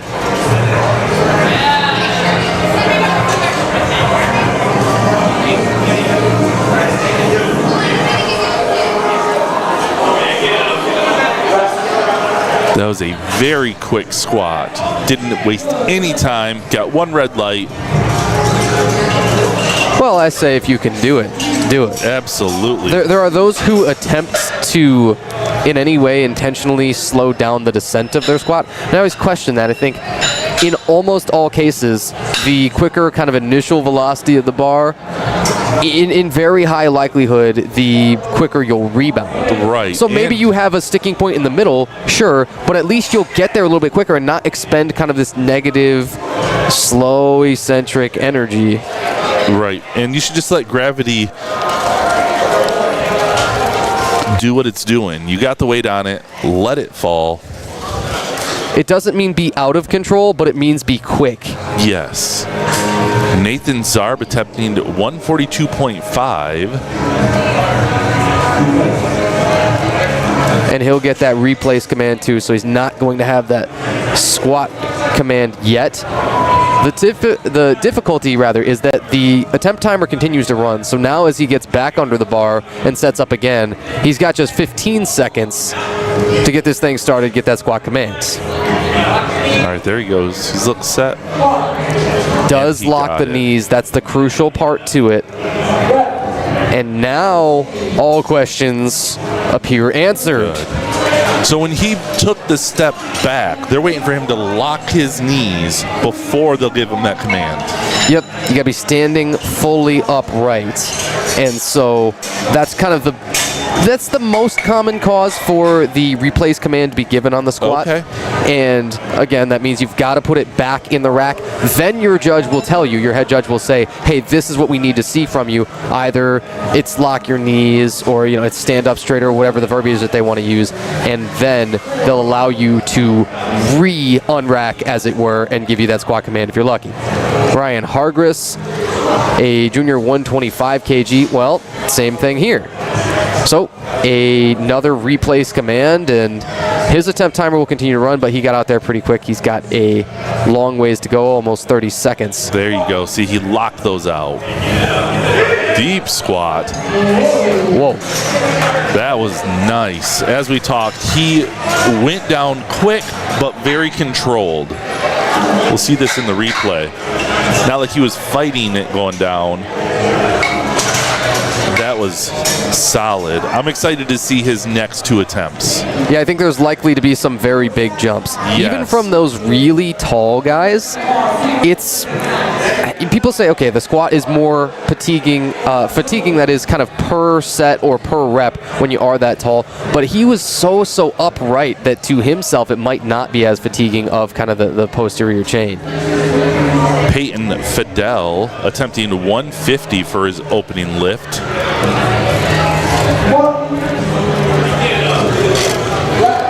All right, let's see what the judges say on that. It's a good lift. He got 1 red light. We can see our crew jumping in, getting all those heights set. We couldn't do it without them. We appreciate them throughout the day. They are lifting more weight combined than I could ever lift in the gym in a day.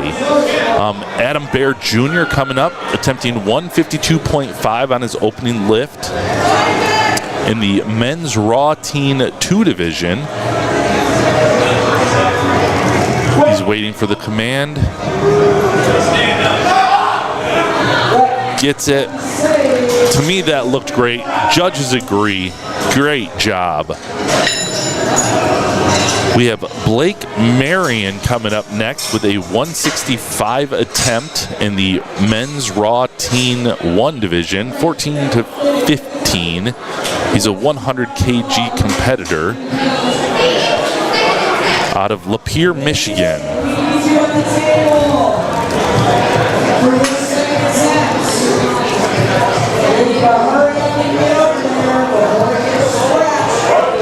His goal for today is to lift over 1,300 pounds. I'm excited to see this. His favorite lift is the bench press. So I'm excited to keep following Blake and see what he can put up today.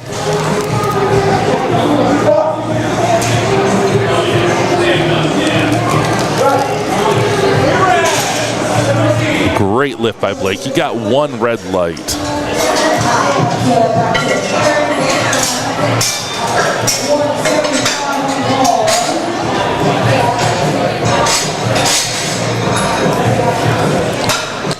Aaron Gaynor coming up next in the men's raw master 1A division, attempting 175 kg.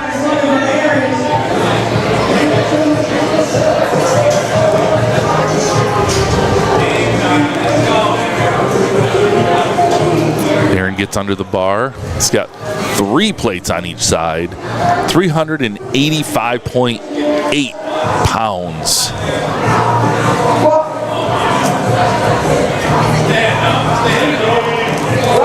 Very solid. Let's see what the judges say, and they agree. Wow, I can't wait to see what Aaron is going to be doing the rest of these 2 squats he's got coming up. I think he'll be taking some nice increases.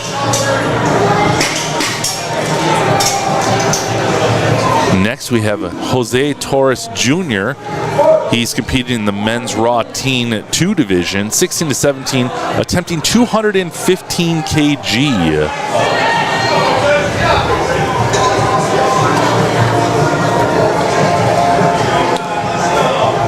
Jose Torres out of Hart, Michigan. Very nice. This is his favorite event, and it shows. Next, we have Joe Veith in the men's Raw Open. 220 starting out.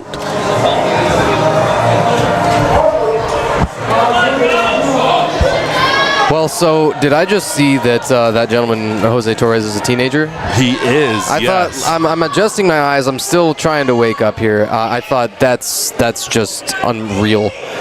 Yes. Joe Veith is our super heavy today. Weighed in just over 151 kg and opening just at 220. Whoa! Wow. Nice. Hello and good morning. That was huge. So when you get to the 225 kg, that's where we see the 4 reds. We'll take a moment now, as we've got plenty of change being slapped on the bar here for Brandon Furcron, to tell you a little bit more about loading that barbell. It's a TSS, a Texas Strength Systems power bar. All of those going to be 20 kg. The competition collars that you see out on the ends of the barbell there, holding those weights on, those are 2.5 kg a piece, a pair of those being 5. Those red round things are 25 kgs. That means a pair of them is 50. The blues, as you'll see on the end of the barbell here, 20, making a pair of them 40. Brandon, I think, is going to have to get a replace command as well, which is great. We can continue to tell you all about loading the barbell, which is so riveting. It is. I'm excited. I'm learning a lot here. Oh, sure, right, and I hope you're making notes. Yellows, you will see that's the next denomination after the blues. Those are 15s. Greens are 10. Brandon Furcron is still in a war with this bar, but he's finally able to settle. And what's the judge? No. Nope. So 2 blue cards come in, and so those are procedural issues that he made. And he is getting some talk with the referee there to see what he did wrong. Yeah, there's causes for disqualification, such as moving the feet after you've set them and gotten the squat command. There's always the up and down, right? The downward motion that you mentioned. That applies to all 3 disciplines. There's some really strange ones. I was actually concerned earlier on in this flight. I'm trying to remember who it was. I believe it was with Ryan Hargris, where his elbows almost made contact with his quads because the squat was so deep. Jacob Brown attempting 225.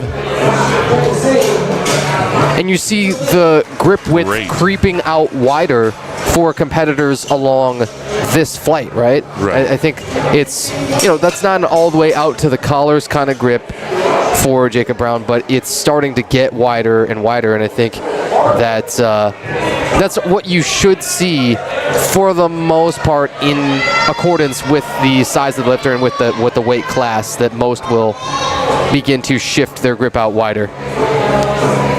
Jack Snedenko, also no stranger to the USA Powerlifting Federation. He's also got a serious case of squat build. On the 225, I mean, that guy could just leap through the roof with this on his back. Now, you were talking about the elbows. They cannot come in contact with the quads. Right. Okay. Which, anatomically, almost no one would have to worry about that issue. But if you are somebody who could make it happen, that would be unbelievable, unreal. And yes, one could see how they could kind of give themselves a boost from, pushing themselves up. Right. But it's one of those. And very low. Yeah, it's one of those. It's on the rule book, but how often you will see that even enforced if it did happen is kind of in question. Right. Harrison Smalley, 240 kg attempt in the men's Raw Junior 20 to 23 division. Talk about a guy whose name is not so fitting of him.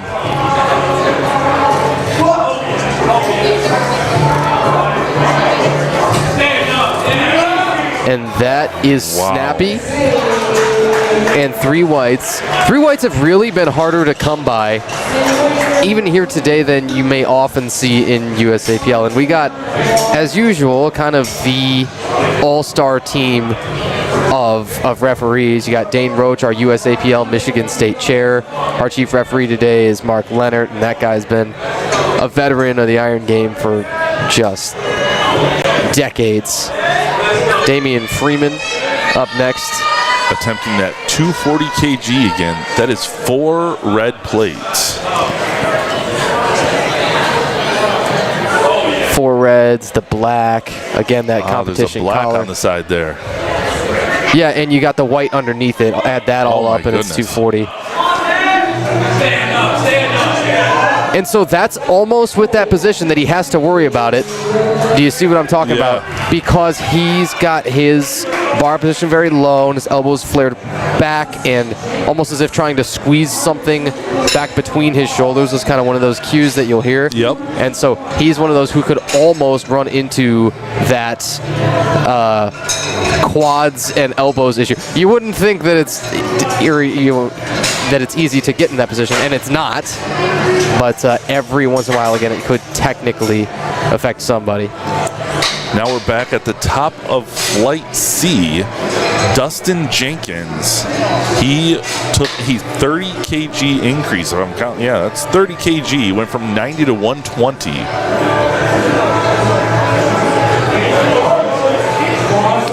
Yep. Your average everyday 30 kg jump is going to be the biggest one that we've seen on the day. Oh, yeah. He's competed in the men's raw teen 3 division. And again, he may have taken that first one just to get it on the books, jump to 30, and push himself these next 2. Incredible. Yeah, I'm going to go out on a limb and say that he's going to throw another 25, another 30 on. We're going to see a big jump there. You kind of have to. Nathan Zarb attempting 155 kg.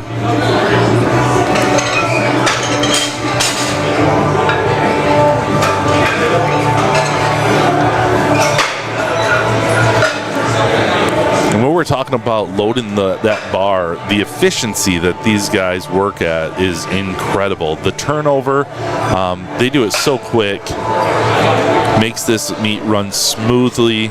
So the athletes just have to worry about stepping up to the stage, doing their lift. They know everything else is being taken care of. And our loader on the right side of your screen, that's Zach Uhas. When he comes back into the picture, I'll point him out to you. But that's your USAPL Michigan State champion and your runner-up at the USAPL National Championships with a 750 kg total out of 82.5s. Wow, that's impressive. So a decorated gentleman in the sport already, and himself as well as Delaney Sousley, who I've seen here today, haven't gotten to talk to her yet, but those are your defending USAPL Michigan State champs.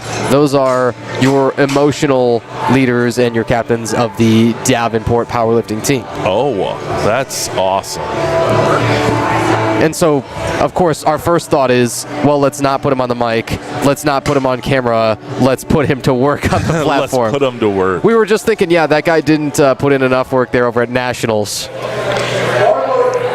Again, that's Thomas McCarty, your rear spotter here, directly behind those lifters, who's had to make a couple of crucial saves today. Peyton Fidel with a 165 attempt, 15 kg over his opener. Ooh, and that bar barely clipped that rack. I knew that it was going to be difficult. I don't think he's going to get that start command. I really don't. No, looked like that bar shifted and just slid a little too low. He didn't look comfortable, so maybe that re-rack was a good thing. He clips that hook like really hard, and so that throws him off balance. Yes. And see, it's partly because of his grip that he takes. That's partly because of the squat rack height that you chose to put in. A little bit of everything going on here. But even so, had plenty of time on the attempt timer. And then now, we'll just sling it around. Works for me. Oh, the judges saw something. Again, we can't judge the depth from the front, but they probably were looking at that hip crease compared to his knee crease. They are sticking to their standards today. And enforcing that is your one and only job. Whether anybody's going to like it, they won't, by the way. They won't. But yes, that is... It's been shown and been consistent that you must dunk these. Ryan Hargress back out. Plus 20, you bet. And it's easy good. money.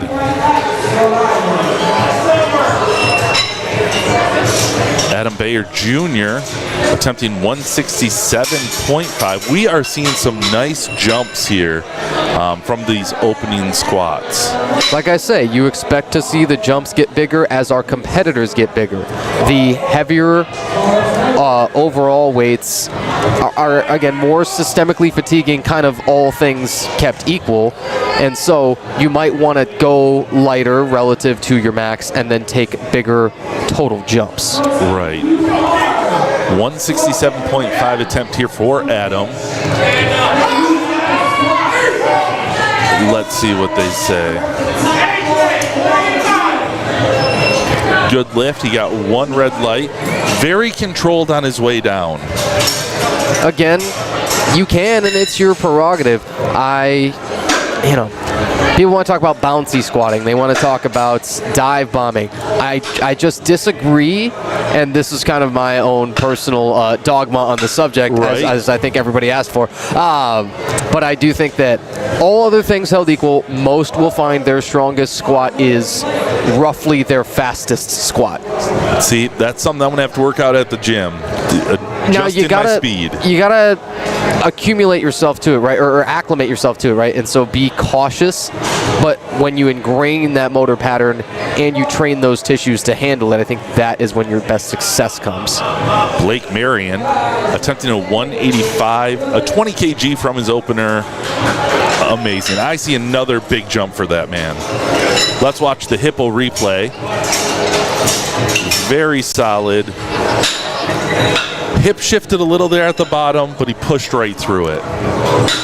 You know, no one will tell you to intentionally hip shift. No. And yet, I wouldn't also tell you that it's really held anybody back today yet, because I don't know that it has. I think that is, it should be in the back of your mind, but you can't make a whole lot of massive technical adjustments, as you're heading out on the platform. That's just really not how it goes. Aaron Gaynor competed at the USAPL Clash of Kilos and the Michigan State Championships. This guy is just getting better with age, as he will hit that 192.5, and that is by far his heaviest, or pardon us, that is tied for his heaviest second squat. His competition squat is 205. I don't know if I would take beyond that. I think that the 12.5 jump is already a fairly healthy jump from the second to the third. You certainly wouldn't go more than 2.5 above, and then you start to say, well, if you grind out your squat or your squat third attempt even, then how much room do you have to go up? Right. I don't know. I wonder what you think of. Would you load the PR just because you know what your number is? It depends on how I was feeling. Yeah. If I came in here feeling strong, yeah, I'd push my PR. But if I came in, the first two attempts I hit, but I just wasn't feeling it, I'd be safe. So right. I'm interested to see what he's going to do. We have Brandon Furcron. Really still struggling to get his feet set. He is. But then the squat part, I'm told that's supposed to be the hard part. Nobody told him he will not pass it, however, 2 reds.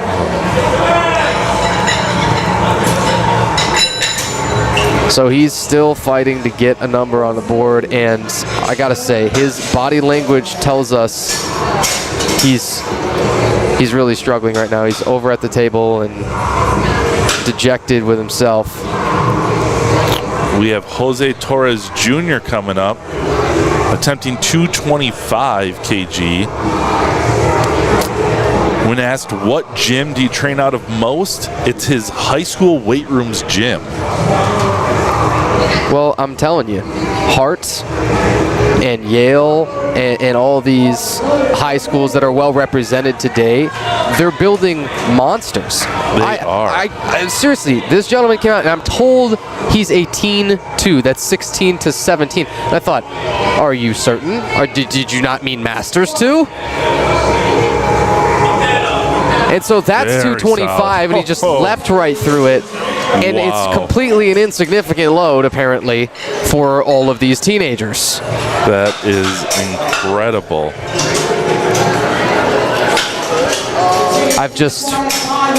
I've been so fortunate to see, even in the last couple of years since I've begun as a competitor, the explosion of teen talent. yes, everybody else is getting into it, and people who are older and people who, all, race, creed, religion, walks of life, you name it, this is sport for everyone. It is, absolutely. But age is starting to be that final frontier that we're pushing, of all the highs and the lows, right? 80 years old and 8 years old and everything in between, forget about it. Joe Veith attempting a 235.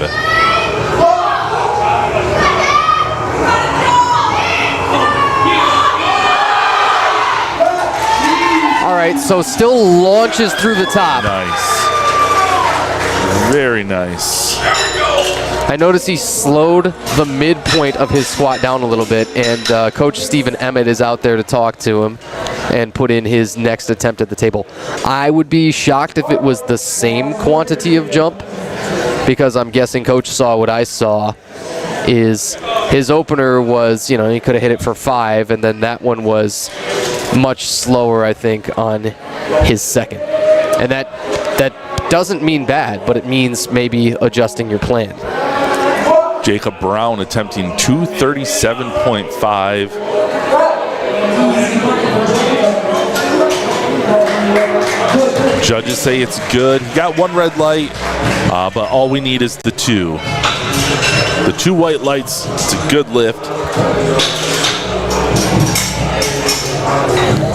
Jack Snedenko, a healthy 15 kg jump coming. You want to see forecasted totals. You see, taken in the direction of their screens, it would be, right somewhere to the left of us on your screens, in that little bottom third there. It's going to tell you that he's forecasted for second place among those 82.5s. But you're able to make some pretty big dramatic shifts early on in the day if you can hit these 15 kg jumps like that. Jack Snedenko on that 240 going down. Booyah. Let's see what the judges say. Oh my. Not a good lift. No good on his center, no good on his right. I'm really surprised by that. Yeah, I thought that was a solid lift. He's got one of the best cases of what I'll call tongue-in-cheek Inzer walk. So I've mentioned before the Inzer Kona knee sleeves, that's the conical shaped one, or the normal Inzer Ergo Pro sleeves that are just so popular and took over the scene a couple of years ago. You're unable to bend the knee practically at all while walking, and so the leg kind of has to stay completely straight. You've got to kind of just kick it in front of you. Okay. And Jack had an awesome squat walk or an Inzer walk. I'll have to keep an eye out on that. Yeah, when they come off the platform and towards us, toward the table, take a look at it next time. Damian Freeman, hello, 255. There we go. But imagine how much more power he'd have with the chain in his mouth. I know. There we go, Damian. I hope he takes it and puts it back in there for the third. That might be the source of his powers. Harrison Smalley, a Hastings, Michigan native. This guy somehow still makes the juniors, but again, looking like a senior. His best competition squat, 265 kg. He will definitely bring himself within range should he be able to hit this. Also a huge bencher, has a best bench of 190, has a best deadlift of 300 kg. And so again, you'll see that forecasted total saying first. He is your 110 junior entrant, but guy doesn't need any help. There we go. Takes a walk back, waits for the judge's command.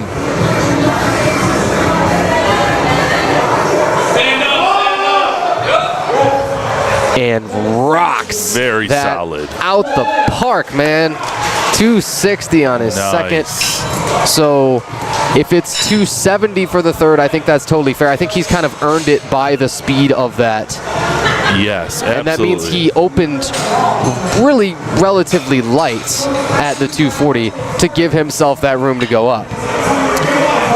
We have Dustin Jenkins. This is the first of our third squat here for Flight C.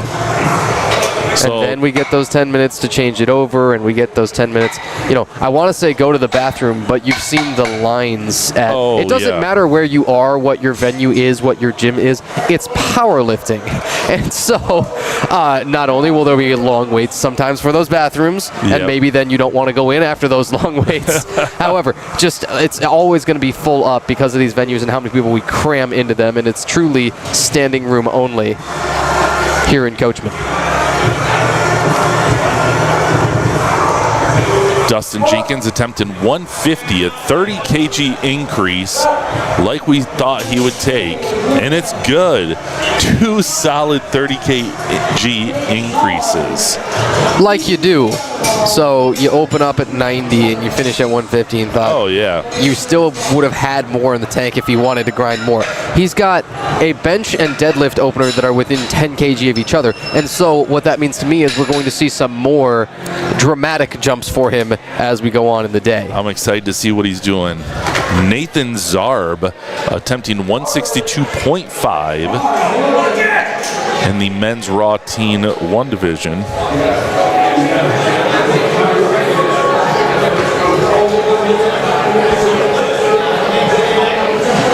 Color coordinated the shoes and then the shirt under the singlet. That is rare and shows a whole lot of forethought to me. For a powerlifting debut, can you get 3 squats on the board? You bet he can.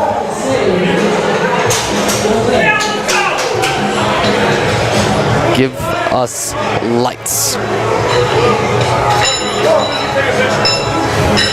I think it's in that right range that made him definitely work for it, but that doesn't completely gas you for, you know, even the bench press to a degree. I think people would be surprised by lower back fatigue and how it can creep up on you.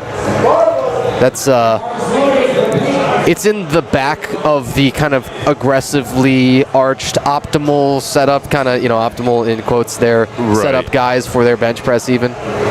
From time to time, I think you can see that affect people. Peyton Fidel, 170 kg attempt. He missed his second at 165.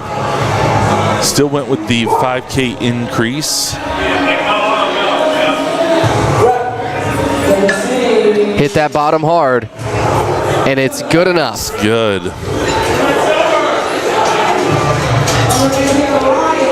Replay says what we're thinking is I think that crucial aspect to it is the rebound, that he did descend aggressively enough, descended quick enough to make sure he's got that speed just out of the hole, just the moment you hit that inflection point and begin to rebound. Right. Ryan Hargress, 177.5 kg attempt, 12.5K increase from his second.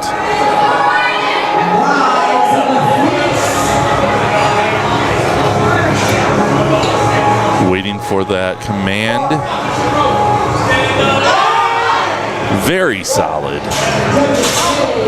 Yeah, he's launching his way on through, and I thought, based on the first 2, that one would have been easy. And then I think if you slapped on another, 7.5, I think he could have taken the 220 jumps and been totally fine. That is 2 jumps of 20 kg apiece. But even so, you got plenty of room now to eke it out, because I just glanced at his deadlift opener. He's going to open at 220. So wow. If you're one of those where you just know that your deadlift is by far a bigger proportion of your total, then yeah, maybe you don't have to gas yourself much at all on squats. Oh yeah. Adam Bayer attempting 182.5. Solid lift. Let's see what the judges say. It's good. You know why people love 182.5 kg, that exact number? Why is that? Because that takes you over 400 pounds. When you're at 180, you're at right about 397, just a shade under. That 182.5, it's one of those numbers that lifters know in the back of their heads. Hey, I'm over a 400-pound squatter on that competition platform if I can hit that 182.5. That is a massive amount of weights. It is, and we forget it, and sometimes we get desensitized to it when you get down to, okay, these are a bunch of super heavyweight monsters and things, but yes, truly, over 400 pounds is a tremendous squat. And so Blake Marion says, well, what if I want 10 more? And we say, okay, then go out and get it then. Yes, Blake. 192.5. Judges thought it just didn't work for him.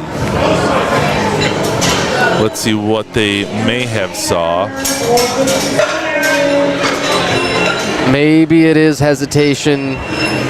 Maybe it is feeling that weight a tiny bit in the hole more than you thought you were going to.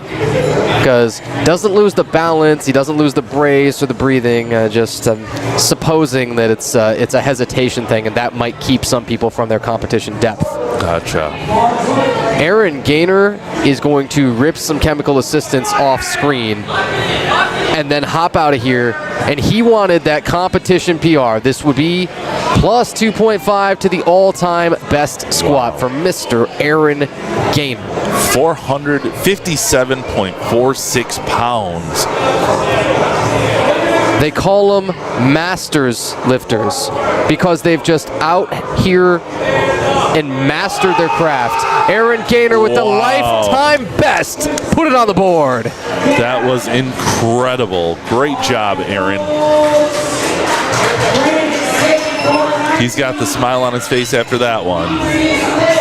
If anybody deserves a branded belt that's got his own name on it and it's got the American flag style and all that, it could be Aaron Gaynor. Absolutely.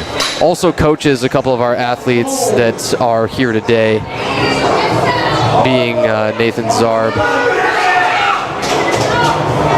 Brandon Furcron trying to get on the board. This will be his third attempt at 222.5. And he really came over and was dejected after his last attempt and had a little pep talk, I think, from the referee, Dane Roach, which you don't really often see that, and referees aren't in any way kind of required to do that. The walkout's been the hard part. Now he narrows the stance up a little bit, and on the 222.5, he smacked it. The T. Judges got it. Great job. It's a powerful thing to have a whole room who just wants to see you succeed. It's weeble wobble. It's going left and right and center, and it was off balance. I don't care. Right? Nobody cares. What matters is lights, and that he got. And when he jumped off that platform, he went right into the arms of Chloe. You know, we are here to support these competitors. Jose Torres Jr. coming up for 230 kg.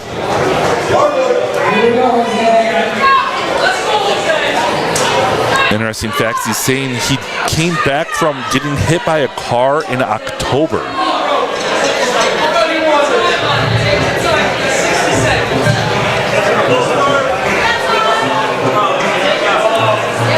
Well, so now you just load a car on his back. Just for good measure. It's 230 keys. This is up 5, yeah, but I'm not certain on this one. I don't think about that depth. Yep. Looked like that's where he pulled up short. Just didn't get it far enough down. Third squats are tough, and they always have been. And frankly, for this competition so far, you've seen almost exactly what we expect, where it's roughly about 50-50 making and missing third squats, and this has been the best flight of the 3 so far in terms of percentage of made third attempts.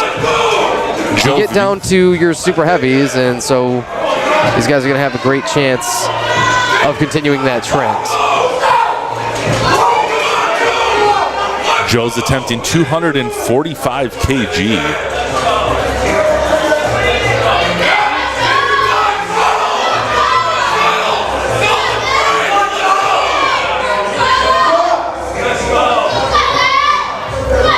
after your squat command. There's only one thing to do now. Yes. And it's embrace that strength. That was solid. Yes. I love seeing these guys hit their squats and come off just excited and ecstatic to hit it. And that's what Stephen Emmett, I think, is also best known for as coach, is being the hype guy. Oh, 100%. And he was... I mean, some people will slap you on the back before you squat, right? And that kind of gets you a little bit fired up. It gives a little that fight or flight to you. But Stephen Emmett will slap you after you squat. Yeah, be careful with that. Jacob Brown hitting 250 on this attempt. Let's see what the judges say, and it's a good squat. 551 pounds. And some change, and no knee sleeves, and real upright and quiet squat too. Like there's so few moving parts to it. Yes. It's so efficient. Jack Snedenko also with a notoriously quiet squat and a quiet confidence too, as he just takes his customary position under the bar saying, hey, this is where I belong. This is where I kind of spend my life. Zach Yu has his Davenport teammate looking on in the face of Jack Snedenko on a 250 kg squat. Oh, let's see, and it's good. Panther power. That was incredible. Missed on his second, knew that he still had more there, so takes another pretty healthy jump of 10 keys, and Jack Snedenko has a 250 kg third squat. It's gonna get heavier, don't worry. We're down to our last two lifters here in the Flight C on their third attempts. We got Damian Freeman going for 265, 584.22 pounds. That was an all-time PR for Jack Snedenko of 2.5 on the platform, like you might imagine. That is incredible weight being moved. And Damian Freeman just looking to continue the trend, and one squat will remain. All-time best comp squat. This would be plus 10 to it. Damian Freeman, what you got in the tank? Just empty the whole thing out. Whoa. On his way up, that smile, he knew he was going to get it. Oh, that's incredible. Right there, you can see it. He knew he had it. And he's also got a very earned, customized belt. Absolutely. Saying Freeman on the back, and well, freedom is not free, let me tell you, because the cost there to the body, you know, you're going to feel that later on. Harrison Smalley attempting 270, a nice 10K increase, 595.25 pounds. That is some incredible weight.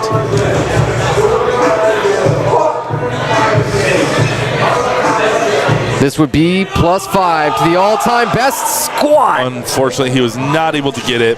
Our spotters jumped in. I'd personally feel safe with Mr. Zach Yu has Mr. National Champion runner-up spotting me too. Absolutely.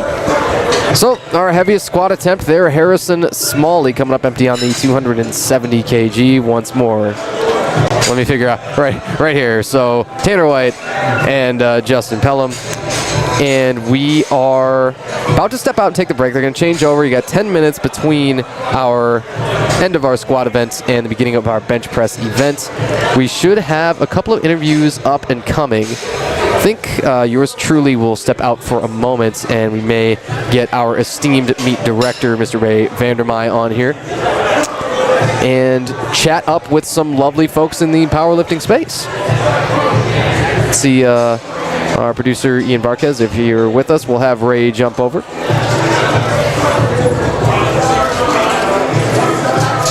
That was some incredible lifting that we've had here this morning. Just so excited to be here. These lifters, these athletes getting up on the morning. We're about almost 11 o'clock and it is going strong. We've seen quite a few jumps with the weights, and that's strategy. You know, people want to make sure that they're getting here and getting on the board, and then from there, once you hit that, maybe push your PR once you're on the board. So I'm excited to see what's happening in the next couple of lifts. All right, I'm here joined with head hippo Ray Vandermei and Justin Noller from Noller Strength Systems. I'll let you guys jump in. What have you guys thought so far of the day? So far, so good. I mean, we had a couple issues with the camera getting kind of warm earlier, as far as I'm concerned. But Justin, how has the day been for you so far? You have how many athletes here today? I only have one today. I was actually supposed to be in Missouri today, but both flights got canceled, so we're here just having fun. Oh, there you go. Cool. Awesome. So could you tell us both a little about yourself? So I actually competed with Davenport last year, but I've been competing for the past 6 years in powerlifting, coaching for the last 4. I mainly have high school athletes, but we have a couple freshmen this year, a couple of sophomores in college coming up. So I'm kind of help out with Grand Valley and a couple Davenport people here. Cool. And what made you want to maybe focus more on high school athletes? So I've actually had 40% of high school national winners in the male side last year, and then 50% this year. So it just kind of happened because I had those kids come up. It's just kind of a niche that you just kind of fell into? Yes, sir. That's amazing. Now, what's a little bit of your philosophy behind your training? Where does that come from? I mean, I just want to get my guys just better every day. As a person in the gym, I want to make relationships with them. So basically, yes, powerlifting is a lot to these kids, but for me, my big goal in all this is to push them further. So on top of their training, because we want to hit PRs every day. There's a lot of conversations about training and everything, but I just want to push them basically. That's good to know. Good. So, what kind of training modality do you go for? I'm more of a conjugate lifter myself. I've done starting strength system. I've done the Wendler's kind of program, 531 type thing. What kind of training modality do you normally train or schedule for your lifters? I'm kind of a more new age kind of coach. I like the peaking. I've actually been coached by Sean Noriega, David Hoffman, and Joey Flex. So more of those type styles, the newer. Sure. So could you explain that? I mean, one to me, because I'm more of a just a conjugate meathead personally, yes, but also people that be watching, they're not going to have probably a decent idea, because I don't even have an idea what you mean by that. I have no idea what either of those are. Yeah. So it's there's usually 4 to 5 week, maybe 6 week blocks depending on the lifter. Sure. Each week we'll start low, go higher, setting up one day. We're 1 or 2 days depending if we split up primaries, and days will set up those. So I'll have my lifters squat maybe 3 times, maybe 2 times, bench. I usually keep it high. We're talking a week, or a week. Yes, sir. Okay, so you have them squat 3 times a week. Some lifters in some case, not most likely not the heavier lifters, just because they don't recover as quick. Sure. All that, but I like keeping bench frequency high, so the days will set up. Let's say Saturday is a primary day. I'll have Thursday, Friday, Saturday set up each other, just build into each other each week. And then deadlift usually only 1 to 2 times a week. That's the most fatiguing on the body. Okay. And so if you had a magic wand, right? Yes, sir. And you could eliminate any scheduling issues with your lifter, and your lifter could do exactly what you wish they could do, how many days a week are you having them lift? Preferably, I like 3, 5, 2. So 3 days, 5 days, and then 2 days? Or lifting a week, 5 days a week, squatting 3, benching 5, deadlifting 2. Okay. That's what I like. Mainly compound focus, especially for the younger lifters. And then all 3 days they're squatting, are they is it, do you go off a percentage of a max, or? I'm more of an RPE type person. You're more of an RPE? But it'll be volume day, there's a setup day for the primary day, and then there's a primary day. So I'll be honest with you, I am an RPE not fan. Yes, sir. Because as I'm sure you're well to know, it's very susceptible. Yes, sir. What do you do to try to get the lifter to understand what your RPE 8 that you have in mind when you're programming, and like what they're envisioning for like an RPE 8? Well, a lot of my lifters actually now, I think at least 60 of the 70 I have are on caps. So like I'll program their RPE for that week pretty much. So I'll give them the set number. Okay, so you give them a number based on what you believe their RPE should be. Yes, sir. Okay, well that makes more sense. All right, one question. What is RPE? Yeah, you're right. I should. So it's rate of perceived effort is how I've always been. So like a 10 out of 10 would be the hardest thing that you've ever done in your life. Right. A lot of guys will like to be in like the 7-8 range. When they're training. Right. For me, I just don't. I think I just pushed too hard, and it's like, yeah, that should be an 8. No, that was like a 9.5. Right. So that I don't know. I'm more of a percentage guy personally, but I think that a lot of that comes from like my conjugate background. Yeah, it's a lot of that. I mean, I've had a couple people do it, but like I know how to like train it. I just haven't fully gone. Well, I mean, it's not. I mean, I don't want to like disprove anything because I'm a big conjugate fan. It's not that hard of a premise. It's like anything, like even like with the blocks that you do, the devil's in the details. Yes, sir. So what lift would you say is your favorite to try to coach an athlete through? My personal is squat, only because that was my best lift growing up. Sure. Could you tell us like what your best lifts were? I was a 130. I squatted 515, benched 292, and deadlifted 540. That's my boy Zach. So I'm sorry. Could you say those again? I was distracted by Zach there. Squat was 15 pounds. Bench is 292, and deadlift was 540 at 132. Wow, that's an amazing squat. Numbers. That's an amazing squat for that body weight. That is impressive. What did your dots end up being? In competition, it was okay. It was like 470. I think in training, just okay at like a casual 470. A little over 5 in training. Yeah, but we're hurt awesome. right now, so only so much can happen. Yeah, for sure. And I have a question for you. If you're talking to someone who's possibly, they're here out watching and maybe they're thinking they want to get into powerlifting, what's some advice that you'd give to someone to get into powerlifting? Should just start, fall in love with it. Preferably find a coach that you're comfortable with, because I see a lot of kids come in here and just like absolutely don't know what they're doing, get hurt 2 weeks in and never touch it again. Okay, that's fair. Yes, sir. So I like a lot of people to start with a base and then just fall in love with it. I do it because I love it. I coach. It's not the most like money in the sport. I just do it because I love it for kids, and I want them to have the same results as I get. That's Absolutely. great advice. So you said your favorite lift is squat. Yes, sir. Your favorite lift to coach is squat. What is a cue that you like to give a lifter that's struggling with their squat? I know that's going to depend a lot on like what on their squat they're struggling with. Bar over midfoot. I say that's the big thing. Sure. And trying to keep bar over midfoot like the entire time. Yes, sir. So if you tell a lifter that is rather new to powerlifting, I want the bar over midfoot, is there anything like, because I could see that as something that could be misinterpreted. Yes, sir. So what further would you go beyond that? I mean, it really depends on leverages, because short femurs, you don't have to pre-hinge, and it's already there sometimes. Yep. You can go smaller stance, like more in, and it's already there. You can go wider stance, it's already there. It just kind of depends on the lifter's leverages. So it's like finding what leverages you have and working with them. Sure. So when you squatted, were you more of like a narrow stance? I or was were you very narrow. You were very narrow, like almost like ballerina style? Or? I was like inside my shoulders, but nothing like too crazy. But I was very duck foot. So like yeah. I totally understand that. I am more of, it's probably a lot to do with my background, but I'm a very wide squatter, which you could probably assume just by looking at me. And then I know that we've seen a couple issues. I mean, I've been a little busy with this and that, but I noticed that we had some depth issues. Yes, sir. And depth for the squat is always the biggest thing when it comes to like competition. Depth and Simon Says, I think, are the two biggest things for squat. What is something that you try to tell the lifter to try to get them to understand where depth is? Is there any training tools? Do you like squat to boxes, or do you just try to tell them to go as deep as they can, or what do you do to try to help a lifter understand where proper competition depth is?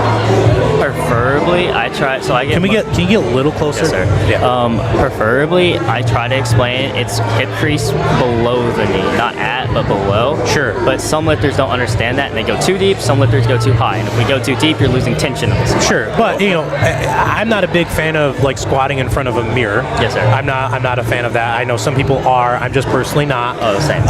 They can't see their hip crease. Yes, sir. So when the lifter is lifting and not recording themselves, and like in the moment, like what is something that you try to tell them, like to help them understand where depth is without video? Like for like newer lifters, I try to say, hey, go as low as you can for start, and then we go from there. We feel it out. That's I don't really have many guys that have issues because they overthink it. Sure, right. A lot of people do. I always squatted high in training though. That was my thing, and then, because I was squatting 4 times a week. It was hard. Yeah, right. Yeah, I always squat high as high as I can. I'm a big fan of if I get 2 white lights, that's a good one. That's a good day for me. Unless the jury comes in, then you're. Yeah, that's fair. Do you have any other questions? Yeah, for him, now guys? you said you have one lifter in here today. Did you guys come in with a goal on weights you want him to hit, or are you letting him make those switches as the day goes on and progresses? So like most of my lifters, I have them come in with a set opener, and then we just go what's on the day. So we have a very good top end and a very decent bottom end, but we try to we always open with last warm up.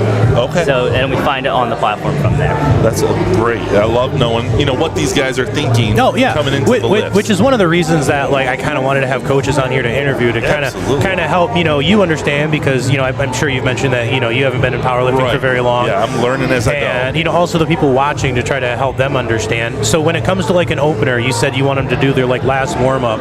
How do you figure out like what that is? Like some people like to be like, hey, it's something that I want you to hit that you can hit on a bad day for 3, or like my lifter today, he's a 67. So like my jumps in that range, I want to be from 7.5 to 12.5 kilos. Sure. So for that, I would take what he hit in training, his PR, which was 157.5. I'd work back 7.5 and then 10 kilos. So I worked about 17 to 20 kilos before then, and we go into that from there. Awesome. And what flight's your lifter in? Flight B. Flight B? With Kate and Pecora. Awesome. All right, well, it looks like we're getting started. I'll have you, you can probably take off, and then thank you guys thanks for so much for this. And appreciate then it. Looks like Tanner's still there. We have Alexa Jenkins with her first lift at 35 kg. We got 3 red lights there. Now again, with the bench, there's the 3 commands that Simon says. That's probably what hit her here. I wasn't paying too close attention, but yeah, Simon says for the bench, because there's 3. There's the start, which I've missed personally in training. There's the press, which I've also missed, and then the one that tends to get, from my experience, the most people is the rack, because you have something that is a very hard lift for you. You get it done, and you're holding it in your hands, and you're so excited that you got it, and you think you're so good, and then you just rush it right into the rack. Absolutely. And it's the red light that I hate seeing the most, because the lifter completed the lift, they just didn't quite follow the commands all the way. We have Alexandra Phillips here, 37.5 kg attempt, listening for those commands. Looks like a nice, easy opener for Alexandria. That was, what, 82 pounds? 82.67. Now, when we were over in Troy, we saw some heavy lifts. Absolutely. Now, they're able to have their spotters lift that bar off the platform for them, but then they're in control after that. Yeah, so for USAPL, which is the meet that we're running today, our head spotter, which is Thomas today, he has to do all of the handoffs. And some other federations, you're allowed to have your training partner or something like that help you, do that. But for USAPL, you were required to use the spotter that I have provided. Well, let's take a look here at Shell. Very nice.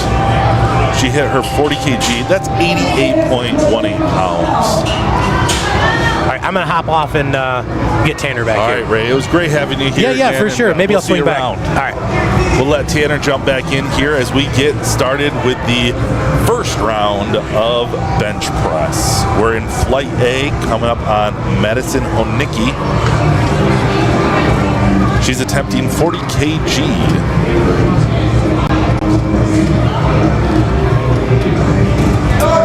Now she has a narrow grip.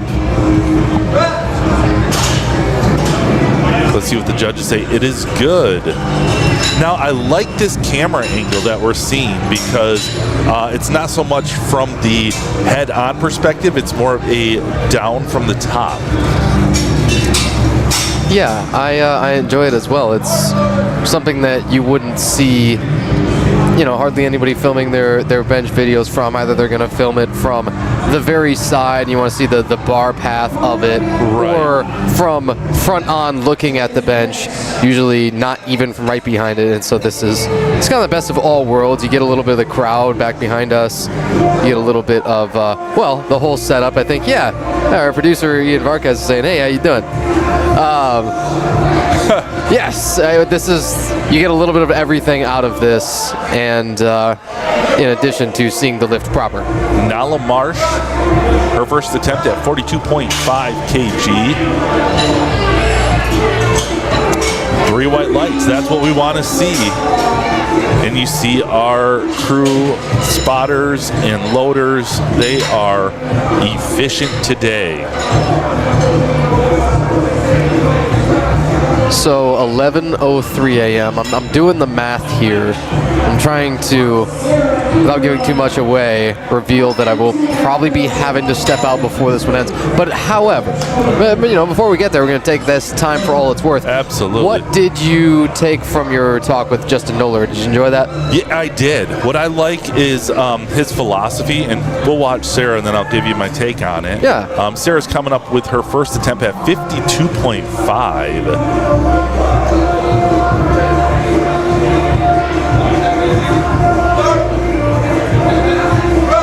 Got those commands. Oh, she bumped it a little bit, or it looked like a bump.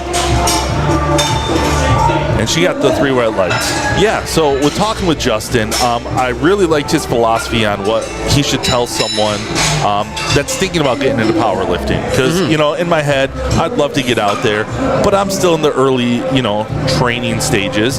But then I also asked him about his plan coming into competitions, what his lifters' goals are. And he says that they go off their opening with their last, last warm-up. Sure. And then he decreases from there and builds off that. So knowing the path and trajectory was nice to learn. Sophia Seagull, 55 on her opener. I think she got 3 reds on that. Didn't hear the commands. It went down and bounced right back up. Yep, that's right. Never did pause that one. So here's a perfect teaching moment just seconds in here. Is the 3 commands for the bench press you have in this quarter, or in this order, that is: start, press, rack. Start, like you might imagine, you're able to start and lower that bar down to the chest. However, it's got to remain motionless there appreciably for that referee to give that press command. They give the press command, okay, you can now begin to drive this thing back up, and then rack, you've got to hold it there until you get that rack command at full extension of the elbows, and then knock that thing back into the rack. Just like Capri Lynch right there. Solid example. Got all 3 commands, held it there on the chest, waited for that command, pushed, and then racked. Yep, and you got to hit them all. If at any point you miss any of the commands, no matter where it happens within the lift, not going to fly. Hannah Shipley coming up, attempting 60 kg on her opener.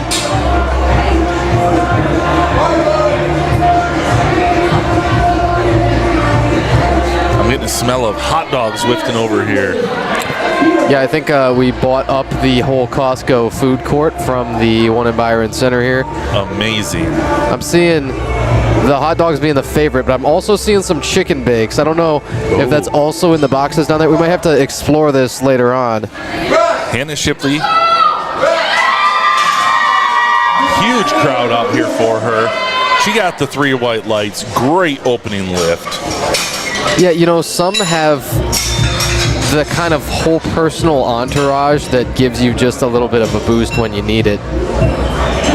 A Holt, Michigan native is Hannah, and she says, this is really interesting. I like to ask people their favorite exercises, and a lot of times they give some non-powerlifting answers, which is totally valid, and, you know, strength training is right for so much more than just what we put out on the platform here. But she says biceps of any form, quote, is her favorite exercise. Said, right on. That is... And here's the thing, it has powerlifting utility too, whether people want to admit it or not, or whether people think it's necessary or not, it doesn't matter. It's also just the most fun. I think objectively the most fun. Now we have Mia Stady, 67.5 on her opener.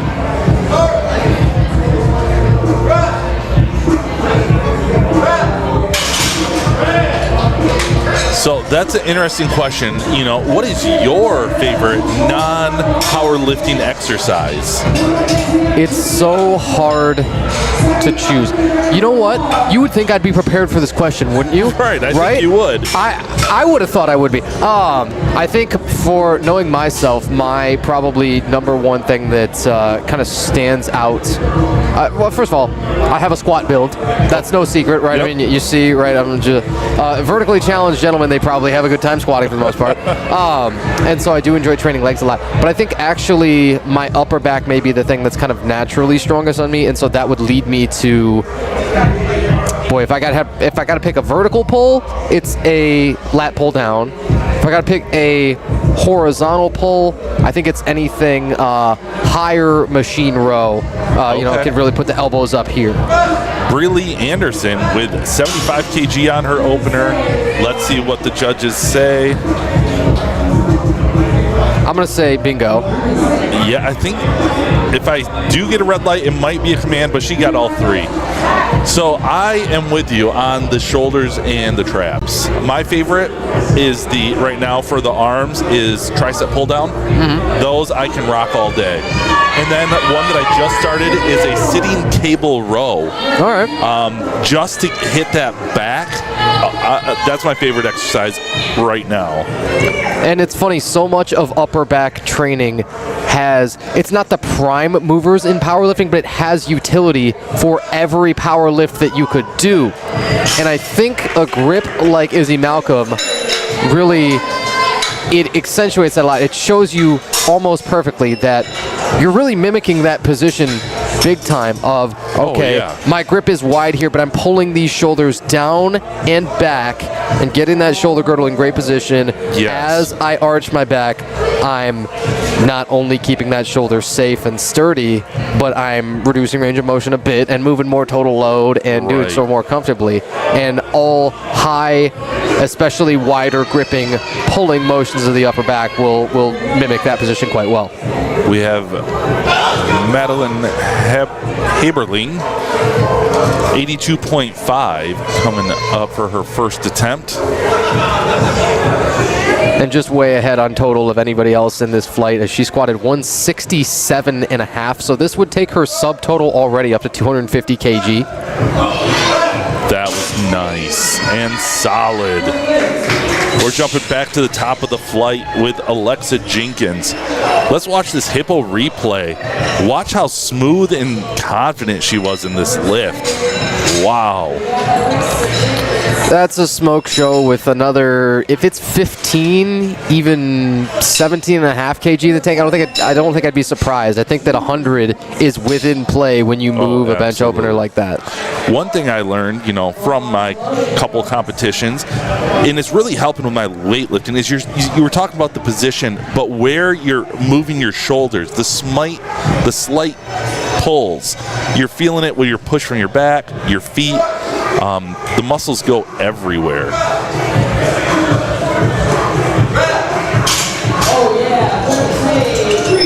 Alexa Jenkins got her second at 37.5. And now you do get a little bit of that head view. That is the view of the lifter's head as they enter the bench, although coming out next, Michelle Clapp, you do enter from the tail as you were of the bench area, right? That's That's a setup thing. That's procedural. Michelle Clapp, 42.5 in the women's Raw Junior division.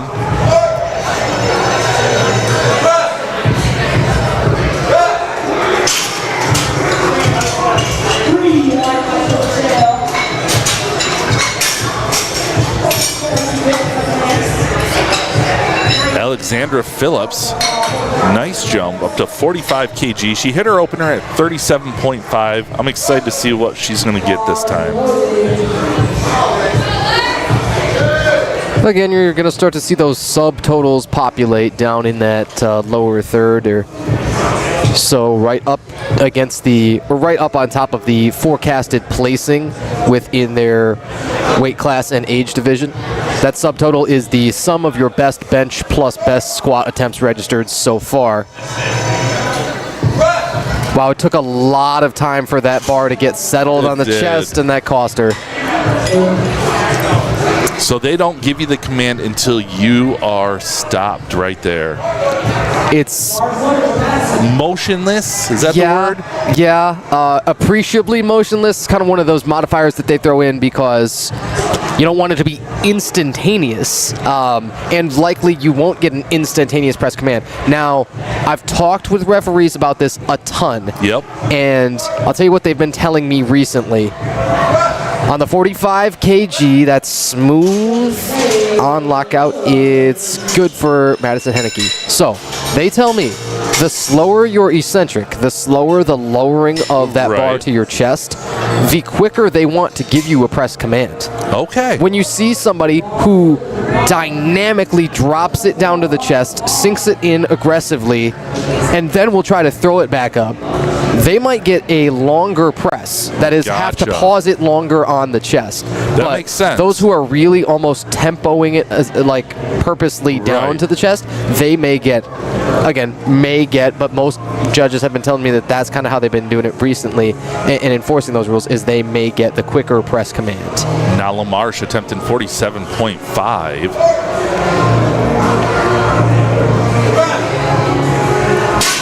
Oh.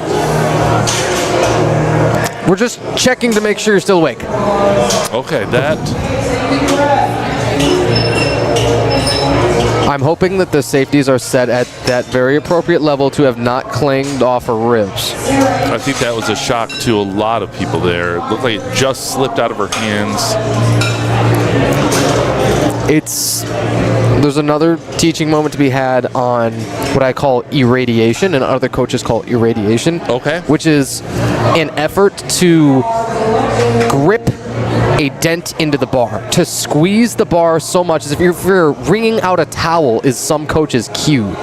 And this can help to, not only keep the bars steady within the palm, you can roll the wrist back a little bit, extend that wrist too, but it can allow you to engage every stabilizer around the prime movers a little bit better, some have said, that this irradiation technique can bring. And so most, when you're really trying to dent the bar, they're unable to drop it. You couldn't drop it if you wanted to. Right. If you've got that cue in your arsenal.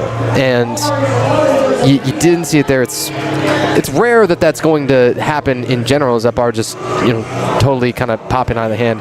But I think usually the closest thing we see is people's wrists will roll back too far and they'll kind of actively extend them under load, whereas you want them to be passively fixed and locked if you are going to extend them in that extended position. Sophia Segal here with a 57.5 kg. So that crept, but it's much better on the outcome. I think you've got to take a minimum jump, right? Yes. And a reminder on that minimum jump, it is 2.5 kg. After any successful attempt, those are your next two choices. You can go up by as little as 2.5 or as much as you want. Capri Lynch going for a 60 kg second attempt. Here we go.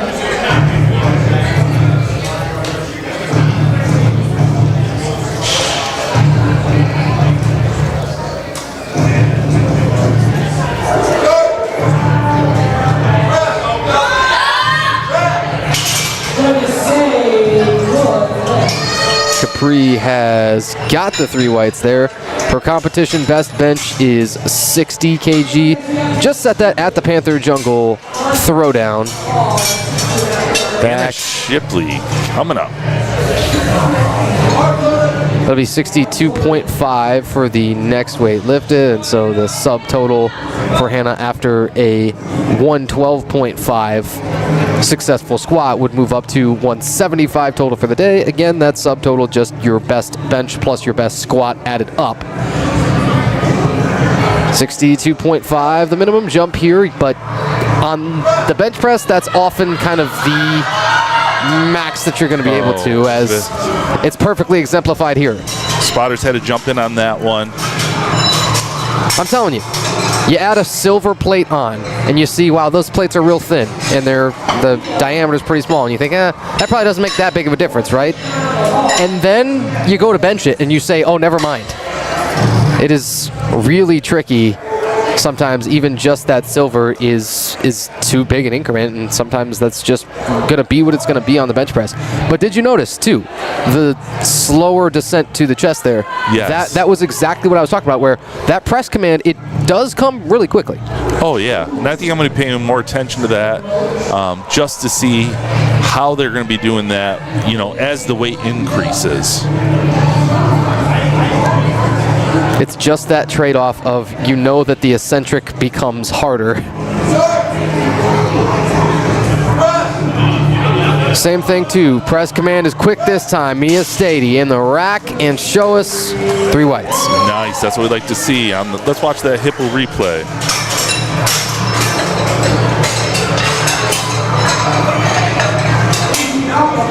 It wanted to stall in the middle. That's where that irradiation can really help some if they are willing to just try and tear that bar apart and put dents in the thing. Squeezing it like it's going to move, you can get through some of those midpoint stalls. All right. Isabel Malcolm, 77.5.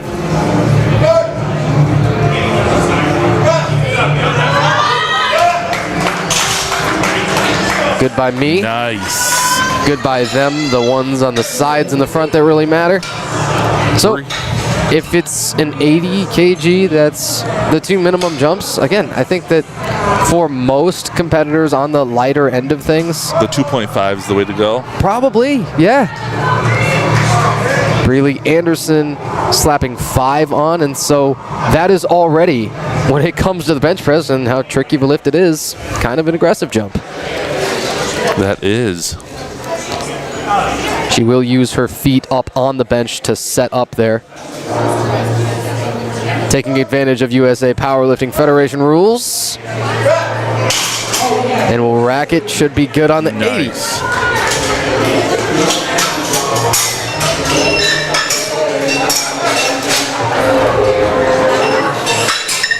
That's one more way to eke out a little bit more of your anatomical advantage if you've already got, the rib cage genetics that make it easier to arch, or you've got just real good T-spine mobility. You can accentuate that even a little bit more by using those feet and setting the arch with, of course, that all-important 2-word term that's bandied about so often, leg drive. Leg drive, yes. Let's see what Madeline can do here. She took the 5 kg increase to 87.5. Her 82 was very solid. I think this one will be the same. You don't expect anything less. She's going to continue to be way out front of everybody among our female competitors. Yep. Very nice. That question is asked and answered. Let's watch the replay on that one.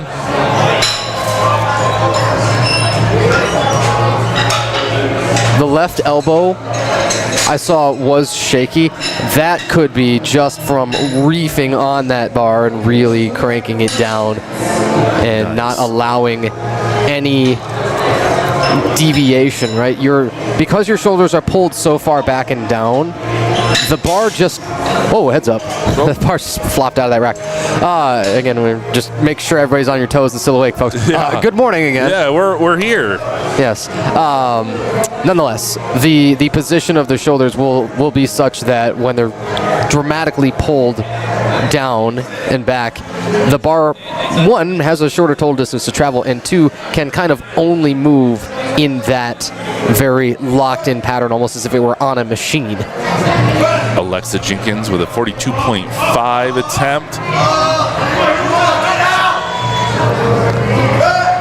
So it came up, but I think you're going to see 3 reds, and I will tell you why. Was it the hesitations and maybe a little downward motion? I don't think so. Okay. In my opinion, this is certainly because the hips in the last couple of inches right here gotcha. come up off of the bench. Yes. And so when you don't maintain that point of contact with your hips and the bench, that will be cause for, because you see all that on, you know, gym fail videos Yes. and those kinds of things, is where somebody will kind of, usually it's with a dive bombed start, right, where they aggressively drop it down onto the sternum, and then second of all, people will be inclined to let those hips come way off, and it turns this flat bench into a decline, as it were. That would be cause for no lift here in powerlifting competition. All right, Alexander Phillips here with the 45 attempt. And there you saw, bar drifted further down her chest after it came off, right? So you got bars pressed here, and then, or pardon me, you got bars paused here, and then it starts coming up, but then it drifts downward toward the stomach, and you're just really not going to be able to save that as your levers get so much worse, as it gets further away from that joint that's pressing, being the shoulders. Yeah, we want to make sure everything's in alignment.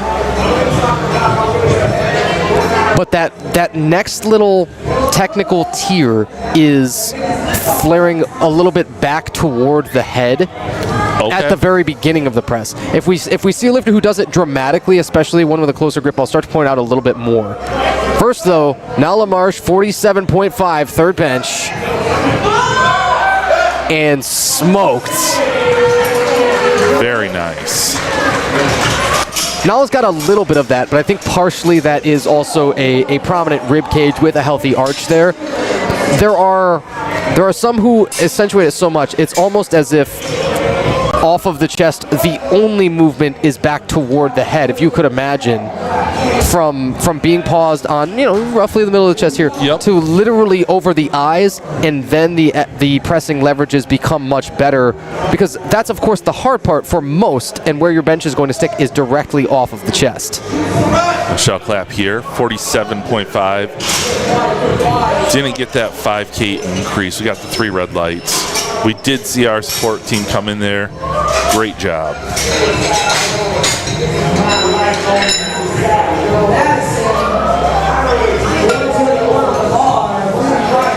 Anything more than the minimum jump, and that's just always going to be a risk, I think. Madison Henneke here surprising us even more, because you don't see many bigger jumps from the second to the third than you do from the first to the second. A 10K increase from 45 to 55. Yeah, that's no joke, and that's aggressive, but I think it's, again, measured on how you felt on the second.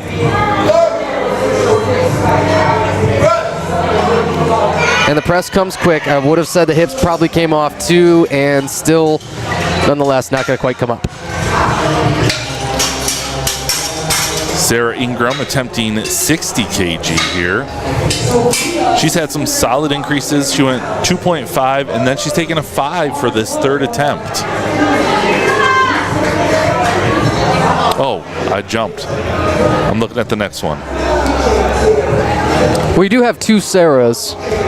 Sophia is up next here, taking a 2.5 increase.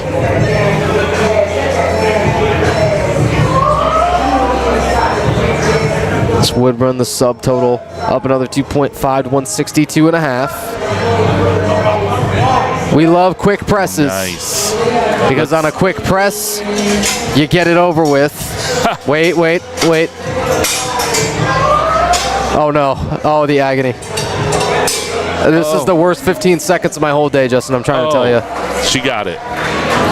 I say that, and I'm not even competing in this one. Right? It's still just everyone's hearts are in their throats until that brief moment that they flash across. And sometimes it happens for only a couple of seconds that you even get those lights visible.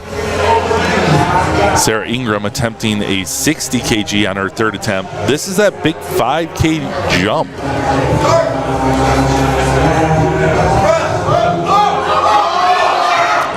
Very solid. Let's see what the judges say. It's good. That's what you like to see. She could have took that 2.5 or anything above that. She decided to go with the 5. Great choice. Yeah, that's all you were going to get on the day. And when you know that you've hit that point, when you've loaded everything that you were going to possibly be able to have, it's a great feeling. It's quite a feeling of accomplishment, and you usually know when you've made the correct attempt for you by that feeling of, oh, another 2.5 and this wouldn't have come up. Yeah. Capri Lynch attempting 62.5, a 2.5 increase.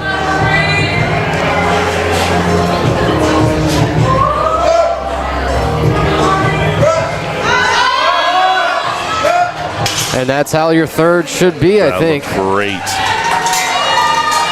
Back on that hippo replay. Her concentration and the stare down of the ceiling. First of all, those lights must be absolutely blinding. Yes. These honeycomb-shaped lights are wild. Just wailing down. And you'll probably see it right on the sides of our faces a little bit. But man, it is really on the platform showing up too. Thankfully, the lighting is managed enough with our cameras, but beating down on us in our eyes and things, it's something to contend with a little bit. Hannah Shipley on the 62.5 retake.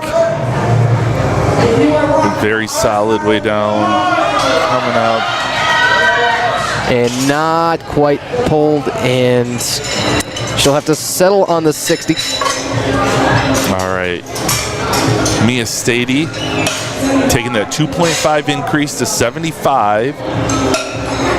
Been successful on her first 2 attempts.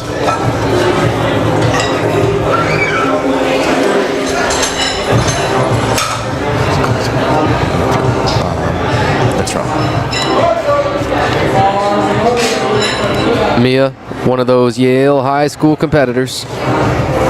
All these high schoolers doing some very decidedly not high school things on this barbell. The 75 bench coming up would put her up to 187.5 subtotal. Jeff Polson is the Yale High School coach. And Mia still wants to grind it out. Pushing. And then when the hips come off, everybody will know that it's got to be done now. But emptied that tank, got everything that she could out of the 72.5. I'm telling you, you got to be careful at the very end of those reps with the low back.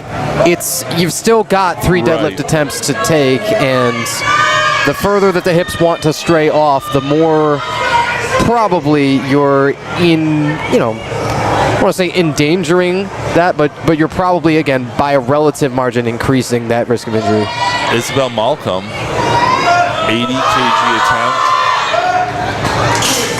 And that's nice. Just dusted on the third. I mean, that is one of the quickest third benches that you'll see, and I wonder if she'll come off even thinking, I probably had another 5. Yes.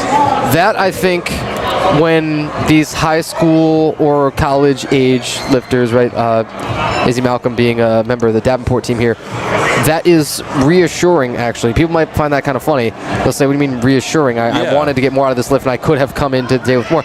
Yeah, but then for your next meet, as you should treat this as a lifetime strength pursuit, you know where your strength is likely to be, and you know that it's likely to continue to be better and to increase all the time. Really, Anderson on the 85. I wonder on the press command. It came up, though. And so that's exactly what it is. Jump the press command. Yep. And was even able to bring it to the chest, but you just see there is really no appreciable pause. Right. That's what we were talking about. Not an intentional jumping of the command, as if anyone would intentionally miss command. But you know what I mean? It wasn't even because she did not try to pause that bar. It was just the fact that, well, it sort of already leapt off the chest, and then, you can't go back down and restart it. with another press command. That's not how it works. All right, we have Madeline Haberling, 92.5 kg. She has been solid all day today. Hit all 3 of her squats. Calls Coachman her home gym. And calls the bench her home. That is a good lift. She is 6 for 6. She's our first 6 for 6 competitor of the day. Now we're moving into flight B. I'm actually going to step out for a moment. Sure. Grab something to eat. And I'll be right back. Yeah, go ahead. All right, and now we will turn it over to Flight B's bench press. Their first attempt will come from Lauren Zink at 45 kg.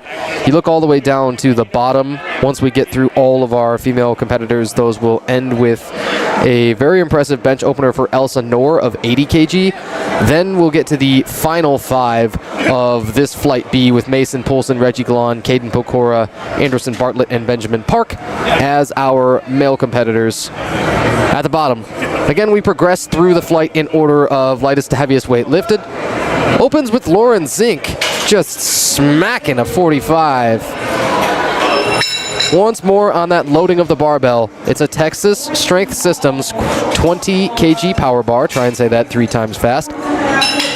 But the 20 kilo power bar, the competition collars, each of those being 2.5 kg, meaning a pair of those is 5.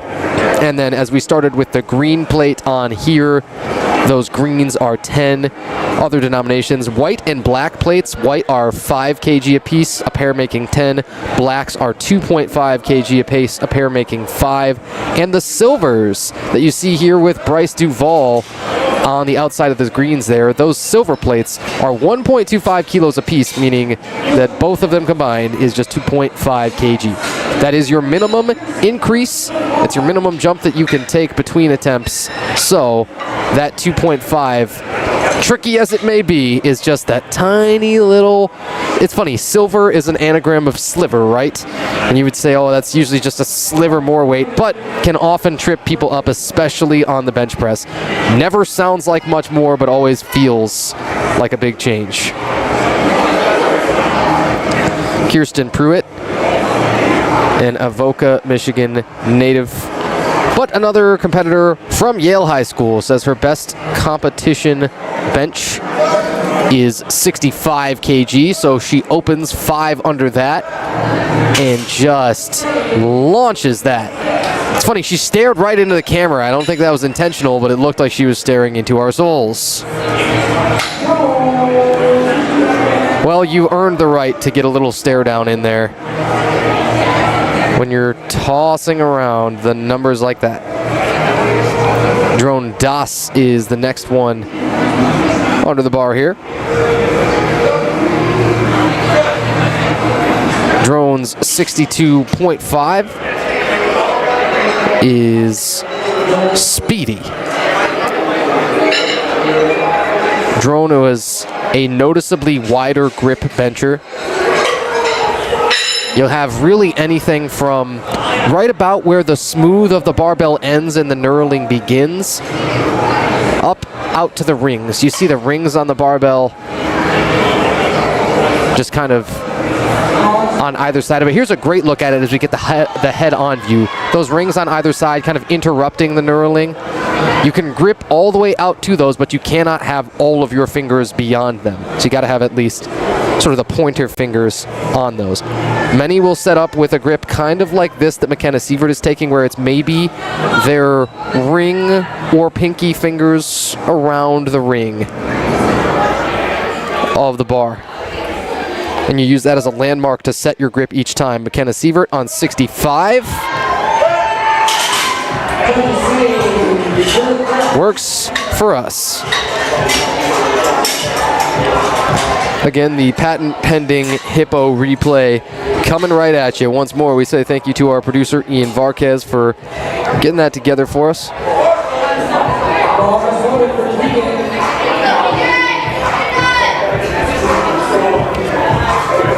Going to get a special interview coming with our Davenport powerlifting coach in just a few minutes.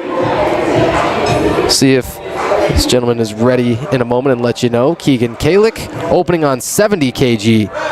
A very low touch point for him, but as he brings it down, it'll slide right back up. Again, those 56 kg competitors, that is a weight class. It doesn't even, at the open level, you don't even see people entering that class because of all these teens and all these high schoolers that are just filling out the talent pool. So they have to, create more weight classes practically to slide all of these younger competitors in who are still yet to fill out those higher weight classes.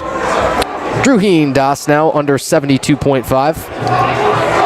And we welcome Justin Pelham right back in. It's like you were never there, gone. I know. I'm so excited to watch this. I had to come over here.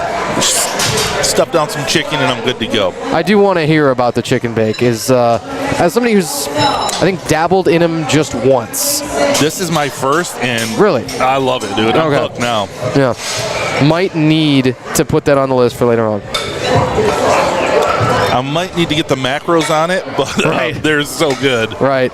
I've heard that they're solid. I've heard that most of that stuff from that food court is tough to complain about too much. Elson Knorr with an 80 kg opening bench in the women's raw junior 20 to 23 division. That's going to be the heaviest women's bench out of this flight. It's going to tie for the second heaviest women's bench right now all day long with Izzy Malcolm. And that's just the very merest opener. Nice. So a lot more to be had. That's exciting. We get down to our male competitors. Reggie Galan on deck. Mason Poulsen is up right now. Caden Pokora will be in the hole. I'll be interested to see, because we mentioned that Reggie Galan entered as an equipped competitor, if he also chooses to bench equipped. Now, what does that mean? Oh boy, we'll have plenty to talk about if we get there. It'll be really hard to miss. I'll tell you that if we get there, and I'll point it out because he is on deck. Mason Poulsen with an 85 kg opener. Nice commands. 3 white lights. That's what we wanted to see. Yeah, 0 command issues so far throughout this entire flight to this point. All right, so here comes Reggie. And as you said, he is our men's equipped master. So let's see. All right, so he's not coming out there with the bench shirt. That was my question. Okay. The bench shirt is, you can't miss them because they're unable to put their arms down at all. They've got to be held in front of them, kind of like a T-Rex kind of deal, right? Or a mummy, because it's just incredibly compressive material. Reggie's pretty quaky on the unrack here. It's 87.5, his bench opener. However, solid.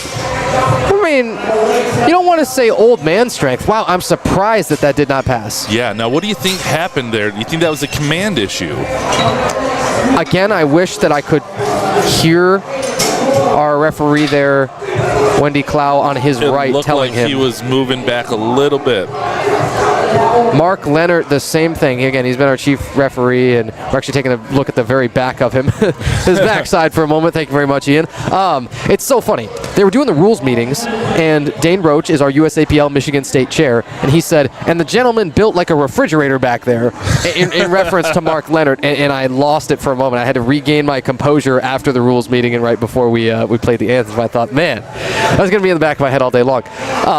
But he also gave an explanation to Reggie on just exactly what he needs to see from him.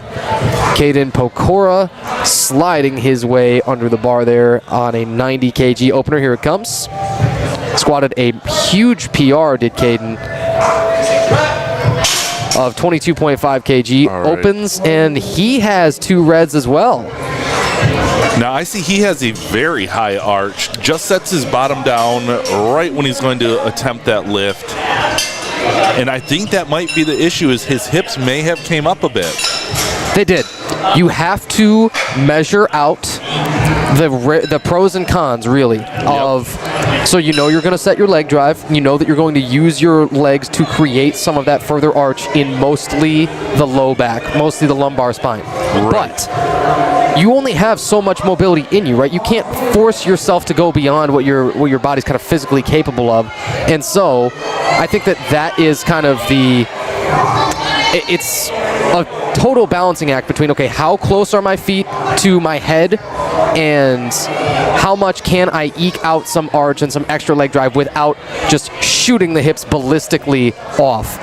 And hey, as we come on, we are welcoming Mr. Connor Birchmeyer, the coach of the Davenport Powerlifting team. And you get to tell us right away about one of the really impressive guys that's left out to us and who is making an ascension in front of our eyes, Anderson Bartlett. Yeah, Anderson, he's going to be, this is last year for us, and we're just trying to go big this meet. We didn't cut any weight, so really his strength's at all-time high right now, and so we're just really going for it right now, trying to have some fun finishing off the year. I did see that he is taking his first meet today as a 75, right? Yep. And his numbers at 67.5, I mean, already kind of leapt off the page, and then now, do you see him on pace for a career day? Yeah, definitely. I mean, we'll see what happens here on bench. We just got started with the opener, but it moved well, so we're just going to keep progressing from here, and then we'll see what we can put together on deadlift. His training's been going great, and so I'm really excited to see what we can do here. That is a cursed re-rack from Benjamin Yes. Park. He smokes, but here's the thing, right? Still makes it back in. And this was a forever press too. But you're seeing what I'm seeing. I mean, with the motionlessness was not there. And I think everybody's been in that helpless position before of, oh no, this bar is still moving on my chest. Yeah. No, I definitely got to stay nice and controlled and calm on bench. It's one of those lifts where you got to execute at a high level. Otherwise, you're going to have little mishaps and you can miss it. I've been talking with a ton of referees, and I told Justin this earlier. Yep. They've been telling me recently that what they want to see on the bench press, slower eccentrics almost all the time give you a quicker press command. Do you agree with that? Do you see it? Do you think that that's truly a shift? Yes, I definitely think to some degree. I mean, it depends on the lifter themselves, what speed they like, but if you want a quick press command, you're going to need to definitely control it and get a nice solid pause. I don't like seeing when lifters are kind of soft on their chest and don't have a big breath and a nice brace. It just creates a much, much harder bench, and you can easily miss your third just from a little mistake like that. So Lawrence here attempting that 52.5. Looks very solid. Now, Coach, tell us a little bit about yourself and how you got into coaching powerlifting. Yeah, so started lifting weights when I was 15. Immediately kind of became obsessed once I got in the gym, put my headphones in, had a workout plan, and so I didn't start coaching until about 3-4 years in. I finally decided to do a powerlifting meet. I had a coach that convinced me to do it just because I was nervous and scared, didn't think I was strong enough, and so ended up doing that meet and interned the following summer at a local high school called Granville High School, and they invited me back out in the fall to help start their powerlifting team. And so at the time I was 19 years old. I started coaching, coached for 6 years at the high school level, ended up in 2022, my 5th year, our women's team won states, and then our men's team, my last year coaching high school, won states. And so at that time I had been hired on at Davenport to start the first ever powerlifting program, and so we started that program up, and my men's team won states that year, and then I retired from high school and I went on to start the first ever collegiate powerlifting team in Michigan. That is incredible, and we're so excited to have you here today. Those are stories that give me chills because I love those where you just fell in love with this sport. As I am very new to it, this is only my 3rd competition, so I'm learning as much as I can here. Yeah, we all start new and just learning the ropes, but as you go, it gets more and more interesting because you see the little nuances that take place, especially during a meet, and what is running through people's heads, and especially as coaches. And so it's a lot of fun as you get more and more advanced. That's why people stick with the sport so long. Absolutely, and that was a great for Houston Pruitt. Hit that 65. Now, how many lifters do you have here today that you're coaching? I believe we have 8 competing today. We had 1 pull out, but we have 32 on our roster currently, and next year we'll be over 40, hopefully a little bit closer to 45, which will be one of the larger raw teams in the country, and we're approved to go even past that the following year. So we're really excited about our trajectory and the roster we got and a lot of the kids we got coming on board next year, and it's only up from here. So we're really proud of our athletes and what they've put together. Nice. We just saw a great lift by McKenna Sievert. Let's watch the hip replay here. There we go. And again, those commands are so important. Now, as a coach, what is your favorite lift personally, and what is your favorite to coach? Definitely the deadlift. Obviously for most people it's going to be their biggest lift by far, and it's also the final decision maker of the meet. It's where you have an opportunity to change your last attempt twice, and so you can if you have a good deadlift, you can actually determine the outcome if you put the weight on the bar. We saw that a lot at nationals. Some of the big deadlifters were able to jump anywhere from a few placings to, I saw someone go from 10th to 3rd on their final pull, all because they were ending the flight and they knew exactly what they needed to hit. And sometimes that adrenaline, knowing you're the last lifter, maybe you're going for a record, that can propel you to go and pull something that maybe might be on a normal day outside of your range, but you can actually hit that and have that opportunity to jump. And I would say, similarly, deadlift is probably my favorite to coach. I think a lot of athletes, they make little, mistakes in their deadlift in terms of bracing and how to properly set their hips where they need to be to start. A lot of times they're trying to squat the weight off, and so once you start getting things in the right place, it's really surprising how much their deadlift can jump. My favorite thing is when I got an athlete that comes to me with a poor deadlift but a great squat, and I make it my mission to make their deadlift be much larger than their squat after a year or two. Oh, that's incredible. Could I slip you a card and be like, hey, that's me, the squat specialists, right? Yep. Yeah. It's not that I try to embrace it; it's that it simply happened to me. Yeah. Right. I mean, some people naturally take off at one lift, and I think though, if you really want to be a balanced lifter, you need to figure out your weaknesses constantly and be working on them to improve them. That's how you're going to maximize your total rather than relying on one lift. You need to have all three that are working together to build the biggest total on the day, because generally one lift by itself is not going to be necessarily enough to win the meet with just one stellar lift. So, I'm thinking about watching the last couple of attempts at USAPL Nationals, and Hassan Sob knew that he was going to be in an insane battle with your own Zach Uhas, Mr. Yes. USAPL state champion, right? Mr. Best Lifter, Mr. 500 dots, Mr. Everything. And then Hassan, did he pull 330 at the end there and vaulted over Zach and won that national championship in the 82.5s? Yeah. Is that a guy that you know? Did you get to talk to him at all in the meet and things? I didn't talk to him, but I saw him warming up behind us, and I could tell he was strong on the day. But it was one of those scenarios where he knew he had the biggest pull, and so you could just see that confidence in him in the back room pacing, knowing that he was going to get to end it all, and he just was trusting his coaches to put the right number on the bar. And so when he had that opportunity and he knew he was strong on the day, it was when all the stars aligned. And so he was having a great meet. He was pretty conservative, I would say, through squat and bench, and so he had a lot of energy reserved there on deadlift, and he put together a perfect performance really to eke out everyone. And unfortunately, people tend to miss their final deadlifts because they try to overstretch, especially I think on that national stage, right? You probably saw a lot of that. Oh, we saw a ton. There was a guy that should have easily won, but he he missed his squat on depth, his opener, and then he took a big jump up to the record, and he ended up missing it again. And so he was just stuck where he had to retake it on his third, and he had just pinholed himself just because of the air there.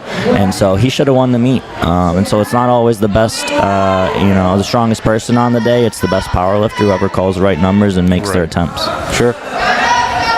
Mason Poulsen here, attempting 90 kg for his second.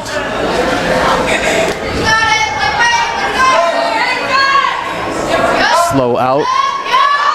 Slow in the middle. Slow back in the rack. Let's see. But still on a count. Good. So, Coach, when you are training with your athletes, what program do you use?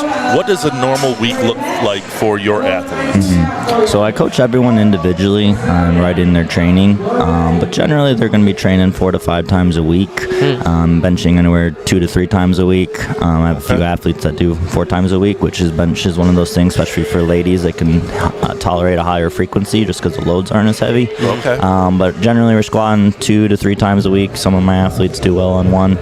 But generally, we're working up to top sets, coming down. We have a lot of variation throughout the week to kind of, spread out our fatigue through our training. A lot of different load selections as well. But really, we're trying to develop them as a whole, making sure that we're, prioritizing their long-term progress, making sure we're maximizing their muscle growth over time. And then, obviously, as we get into the meet, we're starting to, increase the intensity, lower the reps, and drop them down. But it really depends on the athlete how we like to train. But one of my athletes, Elizabeth Cleveland, she was the 100+ kilo national champion. You bet. And she was mentioned 4 times a week, squatting 3 times a week, deadlifting twice a week, and we were pushing them pretty hard. We had squatted 485, 200 or 220 kilos in training, and then we squatted 469 pounds, so 212.5 kilos. So we knew we had it, and we were just keeping her in her range the whole time. She really didn't struggle with anything. We loaded up her final deadlift and really sent it. But she is just a model athlete for us, and we really pushed her training to the extreme, and that's what it took to get her to progress to be able to win a national title. Hilarious. National title and stuck within her range, you say. Yes. But I mean, there are some who are far ahead, some who have a stranglehold on their class. Liz Cleveland is one of those. Mm-hmm. We got to see her, I think that was at Panther Jungle's Showdown, right? Just running away with that one. Yep. In terms of all female competitors, I mean, again, her and then kind of everybody else, and then put that on that national stage with a pretty quick turnaround. Mm-hmm. So, in November, we really switched up her training. Kind of didn't have the greatest meet in October. And she, disclosed a very crucial detail to me that I never realized. She was squatting and deadlifting and benching like 5-6 times a week in high school. Yeah. And, there's a lot of junk volume and a lot of variation and stuff like that in there. But I didn't really realize that that's what she was doing. And so I realized, we'd just been chronically undertraining. Sure. And we really needed to push things to extreme, especially how she's built. She's just a very efficient lifter on all her lifts. And so we switched things up, and we knew things were going very well. And so January was basically a test meet to see where we were at. Nothing we took was extremely heavy. We pushed her final deadlift, but we really left a lot of room to spare on squat. And so we knew going into nationals that we could put together a bigger performance based on how much room we had in January. And her strength only continued to skyrocket from January till April. That's incredible, Coach. Now, we're going to be finishing up here. Do you have anything else that you want to say or any shout-outs you want to give? Yeah, I'd just like to thank you guys for having me. I'm really appreciative of Power Belly Barbell. They have been, I think they're the best meet directors in Michigan history, in my opinion, regardless of federation. And they're only trying to get better. And so I really admire that. I love people that really like to excel at their craft, and they really care about the athletes, want the best experience. They're not in it for the money. They're in it for the experience for the athletes and really creating, a home for Michigan lifters. And so just really excited about where we're headed and, teaming up together, hosting these types of meets and moving forward, looking to the future, what we can do to continue to improve the sport. And so, just thankful to be here, thankful for everyone here, and just thankful for my athletes and all the hard work they put in. All right, Coach. Well, it's been a pleasure, and good luck to you today with this meet and all of your athletes. Thanks for joining us. Bryce Duval might stall on the 57.5 as we say so long to Mr. Connor Birchmeier, coach of these Davenport Panthers. They train here out of Coachman Strength in Byron Center, and that's where we come to you live from. Once more, the USA Powerlifting Panther Power Clash. Tanner White, Justin Pelham just said goodbye to Mr. Connor Birchmeier. All right, now we have Kristen Pruitt coming up, attempting 70 kg for her third attempt. In the Women's Raw Team 2 division. 70 kg is another one of those weights that everybody knows real well. If you weren't in a competition setting, you take off those competition collars, you would just slap on a red plate, and it would be one of those where it matters. People say, I can bench a plate. Some people have that thought of, I belong here. Well, what did Connor say? He thought he wasn't strong enough to start, right. And then you just get in and start, and you put the number on the board. Let's check the hippo replay there. Took it down. Got the quick command. It sat there. It's what we want to see. Great lift. McKenna Sievert coming up, attempting 72.5, 159 pounds. And so I'm guessing that Coach is as dialed in as anybody is. The Birch Run Michigan native under the bar here, and wanted this PR badge, he told us. 72.5 creepy crawly kilos. Count it. Let's see. Yes, she got it. That was incredible, grinding through it. So they sell spectator passes at the door. I think it's $15 to get in here. That was worth the price of admission. Oh, absolutely. That was incredible. I'm going to say her bench tank is empty. Yes. Drukeen Das coming up next, attempting 80 kg. It's that 2.5 increase from the 77.5 on his second attempt. That'd bump his subtotal to 220 should he be successful here.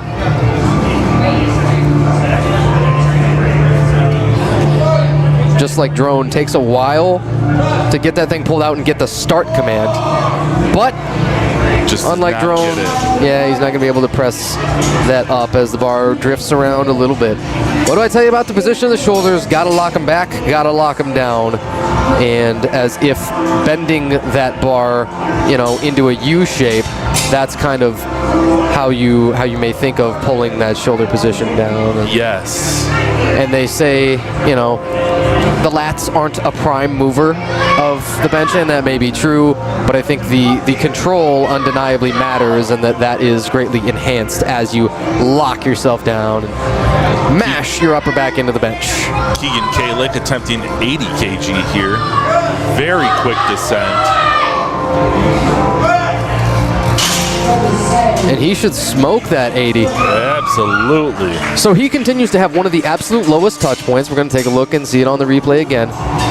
And so he's nearly touching in the stomach range, right? Like almost below. Yeah, like almost at the top of the diaphragm, below the top couple of ribs even. Right. And yet, when that bar begins to drift back towards the head, what I tell you, that the leverages immediately get better because it's closer to this joint, which is doing the prime moving, being the shoulder. Now let's watch Drone Das here. Let's see where he is. Now see, he's right there, almost to the stomach again, but he's got that arch. Very nice lift. Coaches agree. Great. I do think that's a pretty dramatic difference between Drukeen and Drone, is exactly what you're mentioning there. It's partly, again, ribcage genetics, and you're just, the shape of your ribcage is naturally what it will be, but then accentuating that through leg driving and creating your arch. Elsa Noor attempting 92.5 for her final bench here. She's been successful on her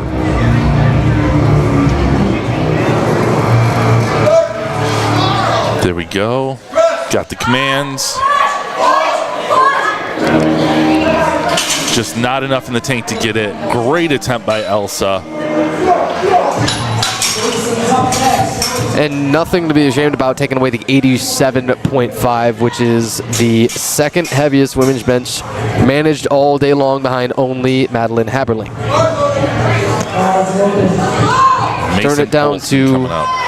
Yep, so just male competitors to round out the flight here. And then we got one more flight coming up. Flight C's bench press will rock on after this. We've got noon on the dot here, live from Coachman in Byron Center. Mason Poulsen, 92.5. It's sticky on him, and then the right goes down, so... Get it. Yeah, the moment that you get any of the downward motion, it's already going to be no lifted. Caden Pecora coming up, took a 5 kg increase instead of that, standard 2.5. He missed his first, jumped 2.5, and then is jumping 5. Let's see what he can do here once he gets to the bench. He's in the men's raw teen 3, 18 to 19 division.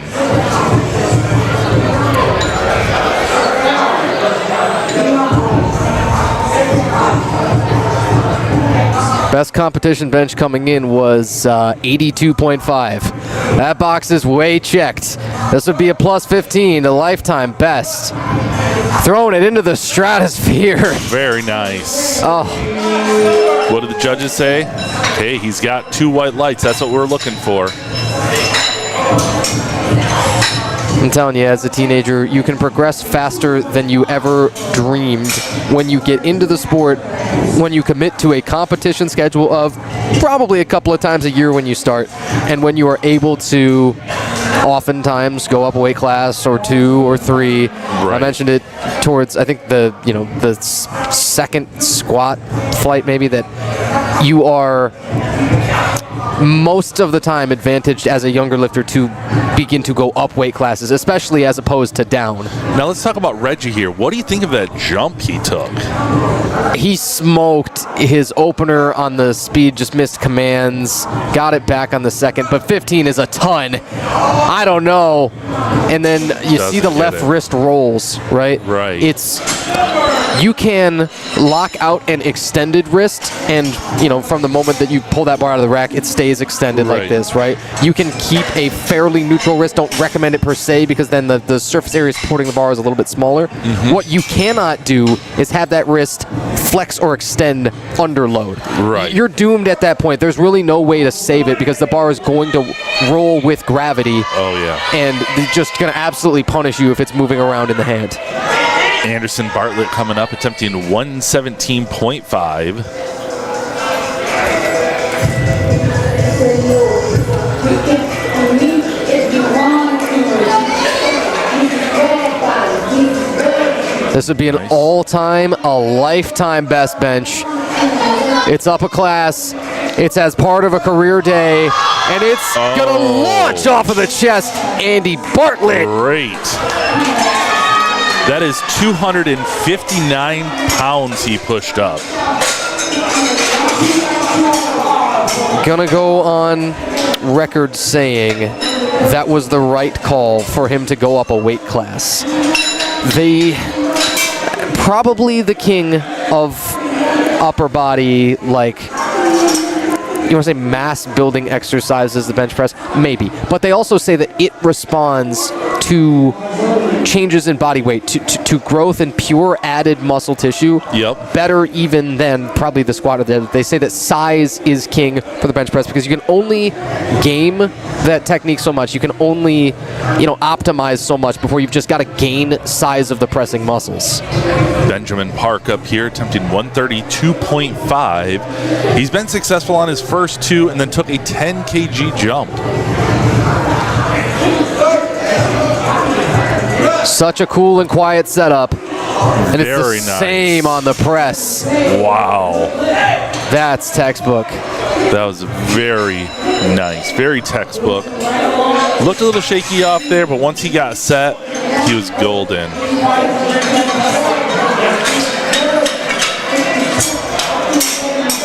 And did he put the logo on his singlet? Did he draw that in chalk on his? I don't think that was the design of the thing. No, I think he actually drew it on there himself. All right, that's the end of our Flight B. Now we're jumping into Flight C, starting with Dustin Jenkins. He's starting with an 85 bench. Also opened real light with his squats and then took 2 huge jumps of 30 kg apiece. Now, I don't think you're going to see 30 kg jumps for the bench, but look at that too, right? That was very solid. So if it's 2 jumps of 15, I wouldn't be shocked at all. I don't think you should probably, for anybody in almost any situation, make bigger jumps than that. But I mean, just watching, it makes me wonder. Now we can see what he's going to put in, so I'm excited to say. I'm not going to say it, but I like to see what he's going to throw in. And I am glad that you reminded me of that, because what you see flashing up on those scoreboards there and what you see down in the lower third that tells everybody's scores and the forecasted placings and their attempts and things, you can find all of this too. You can go online to liftingcast.com and look for the USA Powerlifting Panther Power Clash.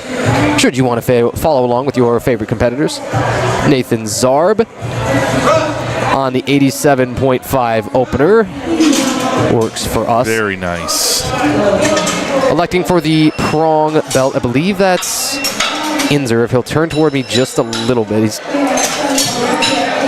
also got a personalized belt with his name on it. I'm still thinking it's an Inzer prong belt. Anyway, that is as opposed to, you'll see a competitor coming out here, Adam Barr, with no belt. You've got that option on the bench if you should just feel that you've got a little bit, more spinal mobility without it or what have you. It's totally your prerogative. And then, of course, the other style of belt will be the lever belt that just closes with a latch. Gotcha. Now Adam's going for 92.5. It's 203 pounds. All right, no issues with the bench openers here. All good lifts so far here for Flight C. All male competitors as we get down to Flight C. And out of our heavier weight classes, it's going to start to get insane at the bottom. Harrison Smalley is going to open really close to a PR and really close to something that hurts my feelings, Justin. Yeah, most of these lifts, even the women's lifts, hurt my feelings here. Sometimes it'd be like that. But then again, we remember that this sport selects for freakish people, and it makes them stronger than they were when they began. And it's like, oh, well, I see how they got here. Yes, we have Jose Torres Jr., 112.5 kg opener. That's 248 pounds. That is incredible for an opener. And he hits it no problem. Aaron Gaynor, he's taking a 122.5 opening lift. And the men's Raw Masters 40 to 44 division. Already has his lifetime best squat on the board. And he's one of those where he's been doing it so long, he knows all of his numbers, intimately. So this is, wants the PR total, and there's a lot of history to draw on and make good predictions about where his strength's going to be at any one time. Open 122.5. Talk about your lifetime of strength too. And again, I don't know if he meant to do this, but it looked like he was staring down into the camera the moment that he finished that rep off. Like, yeah, don't worry about it. Ryan Hargris coming up, attempting 122.5.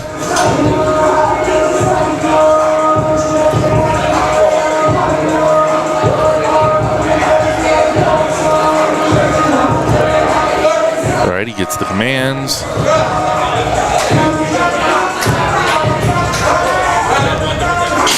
A little late on that call. 3 reds. Yeah, with a couple of them being the blue cards for, we're hearing maybe not locking out the elbows. Yes, that's looks like what we're seeing. That's the thing. You can hold it there, wherever you kind of think the end range of motion is. Right. But if the referees don't determine that your elbows were fully locked, they don't even have to give you that rack command. Wow. Up next, we have Peyton Fidel out of Troy, Michigan. Trains under Max Blackledge out of Burn Fitness.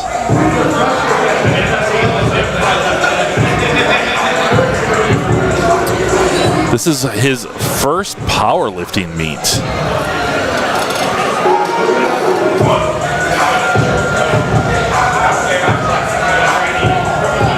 He's also a personal trainer. Starting to open a bench of 130 kg.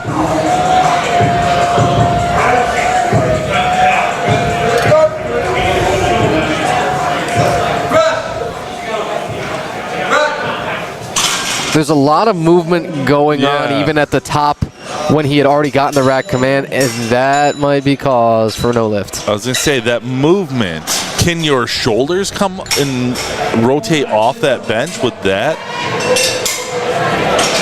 Well, so it's got to be, I think it's probably press related. I think it's probably a little bit early jumping the press command. So again, you just got to maintain your points of contact with the bench being your hips or your butt, and then the upper back really, and the head. All right, we got Jax Nadinko, 132.5 kg opener. Oh my. solid. Yeah, that's going to lead to a lot more in the tank. Yes. That might be one where he goes and talks to Coach Connor and is like, hey, please load way more. Whatever it was that we thought we wanted to do, can we do way more than that? And then Coach Connor's going to be saying, no, absolutely not. We're going to stick to the plan. And that's one thing we did learn from the coach is they do have a plan coming in on what they want to hit. You know something? He was very well practiced. What was Connor Birchmeyer? I thought, you've done this before, haven't you? I didn't get a chance to ask him that on stream here, but that was kind of the first thing that I noticed in talking to him is, there's not very much coach speak, and he was very natural. And I really enjoyed talking to him. Yeah, he's a very accomplished individual. Love to sit down and chat with him. Brandon Furcron here with a 142.5. So he had the really inauspicious start with the squats and missing 2 of them and then really having to grind the third practically into the dust to throw up 1 squat number. But then the opening bench is fantastic. It's I think he came in and he was coming with a vengeance. Like, right. The squats gave me issues, no issues the rest of the day. Yeah, and so the chip remains on your shoulder. You were probably way behind the pace originally that you thought you were going to have because you just thought, well, squats are first and we're going to put up a strong number to start. But yeah, now I think that's all forgotten about and it's all kind of forgiven because of that bench opener. It's good. You still have to hit that deadlift opener to post a total, but yes. Good start. Now we have Joe Veith coming up, 142.5 opener.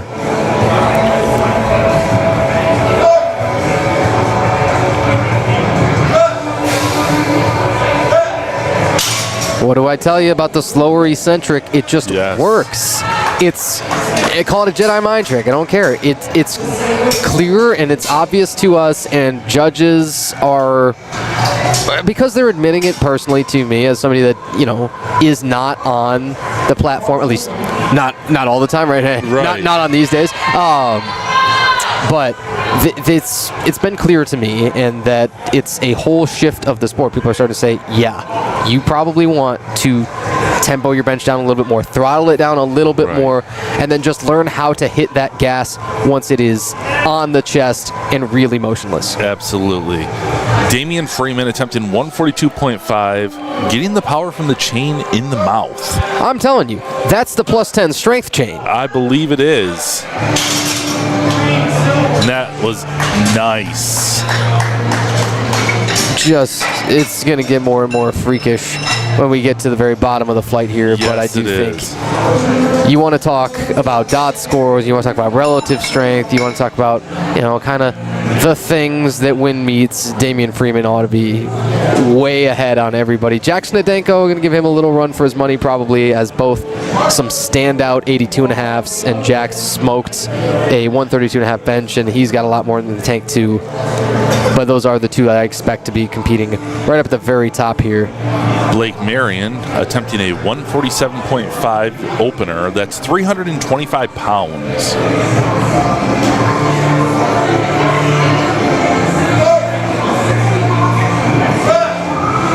And this is in the men's Raw Teen 1 division, 14 to 15 years old. That is amazing. And so one age class down, and you could no longer rightfully be called a teen. Right. That's when you got the youths at the very bottom there. Most people have probably never seen that. No, that is an incredible lift for Blake there. Jacob Brown coming up next, attempting 180 kg. These are massive weights. And you talked about getting what's the word I'm looking for? Where we see it, but we don't think it's that much weight because they're pushing it up so easy. Desensitized, probably. Desensitized, yes. Yeah, and we forget that this is almost 400 pounds, and what many people will never squat, what many people will never deadlift, frankly, even competitors, is being tossed around as an opener on bench. This is insane amount of weight. And he made that look so easy. What an incredible job. But yes, we do get a little desensitized because these guys make pushing that much weight look easy. Yeah, Jacob Brown's going to go say, give me a bunch more, thank you very much. Yes. And Harrison Smalley is going to open 5 kg under his best competition bench, and it's 185 right now on the opener for the heaviest bench anybody is going to open with all day, and a great chance at the heaviest bench anybody's going to finish with.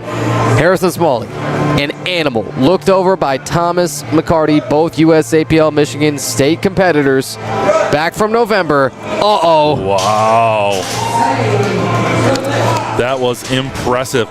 Now we are going to see some massive benches in these next 2 rounds. Let's watch the power replay. Very nice.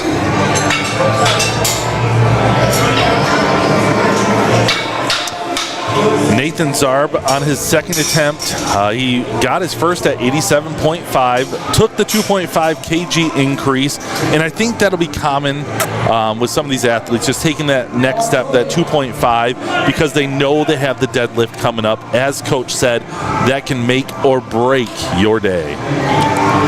Yeah, and loading that right number for you, that window or that target kind of shifts as your day goes along. Right. I'm glad that Coach Connor mentioned it. Nathan Zarb first on the 90 kg. Your minimum jumps, man, they're still tricky. Absolutely, and he got it. Great job. Silver doesn't sound like much until it's loaded on the bar and then you feel the gravity of it. But like I'm saying, that target shifts. You might start to take a look at your forecasted placings. You might start to see, can I jump over some guy if I throw a little bit more on my deadlift, more than I was planning, more than I wanted. You might start to say, oh, well, my squat and bench are all so good here. I've got a ton that, I've already banked up and I'm playing with house money. Maybe I can not kill myself on the deadlift and still kind of get everything that I need out of it. Dustin Jenkins, 92.5. It's a nice jump for his second attempt, and he did it solid. I think he'll take another increase about the same, like 5 to 7 kg. Yeah, I think the 30 jumps on the squat were more fun.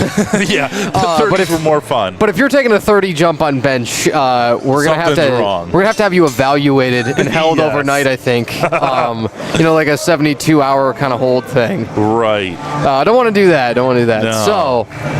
So maybe the 7.5s or so. Adam Barr with the plus 10. Now this might be a big jump. And if the second is really slow, then you could even see him go all the way to a minimum jump from the second to the third. Let's see what he does here.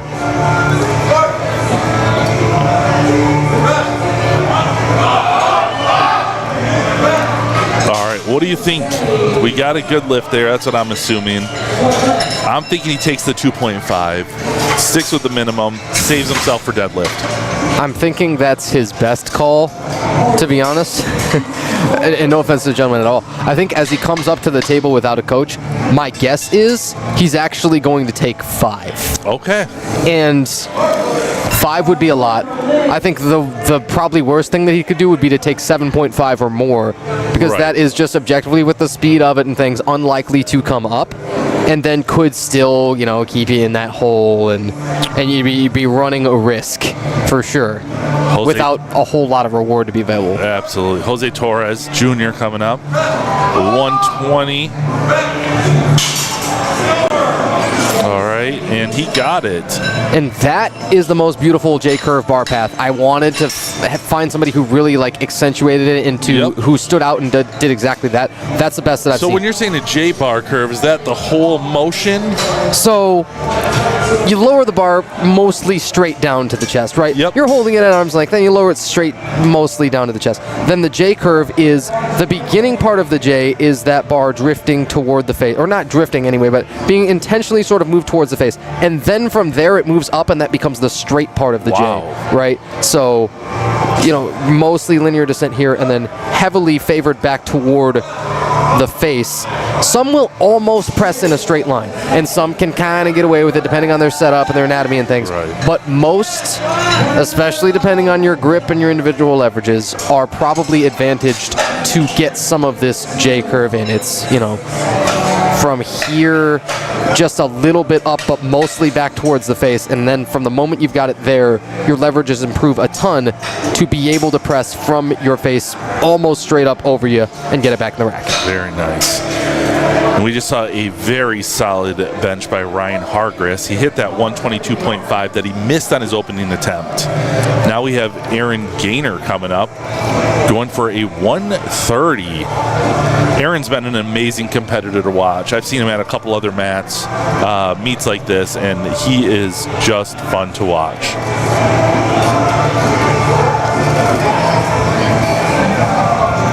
Very solid.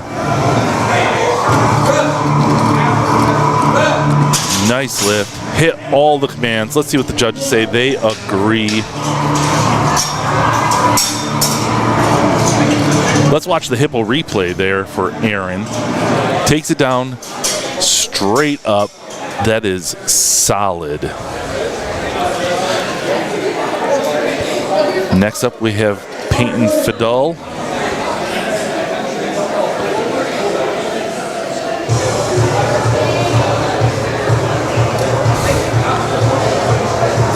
Peyton's attempting 130, missed it on his opener.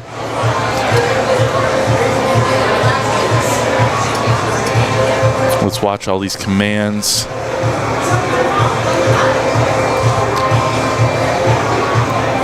Gets set, lifts it off the bar.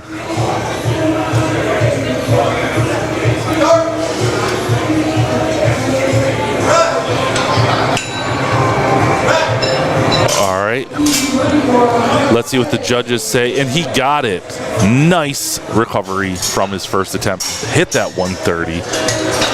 I'm excited to see him. I'd like to see him take a jump, at least 10 kg. I think this is his first competition. That'd be a smart move. Let's see what he can do. Jackson Nadeko, a 140 attempt.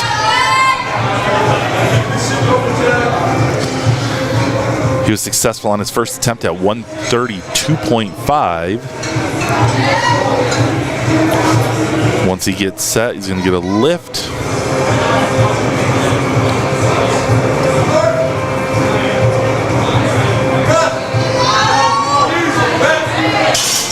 All right, what the judges say, that's a good lift. As I'm sitting here with meet director Ray Vandermei, he was talking about the lift at the opening with these bench presses. You are able to get a lift, but it has to be from our provided spotter there. So as we get into these heavier weights, you'll see that they do get assistance pushing it off, but then after that it is on the athlete, and that is acceptable and follows these rules. Next we have Brandon Furcron. He is attempting a 147.5, 5 kg increase. He was very solid on his first attempt.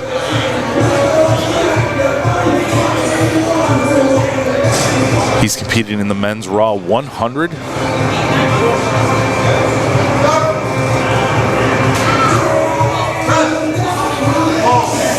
All right, very solid. A little wobbly up towards the top, but what do the judges say? It's good. Nice. I love seeing all these solid lifts here on this second round. Damian Freeman coming up. Took a 7.5 increase, jumped to 150 for a second attempt. Damian's competing in the men's raw junior 22-23 division.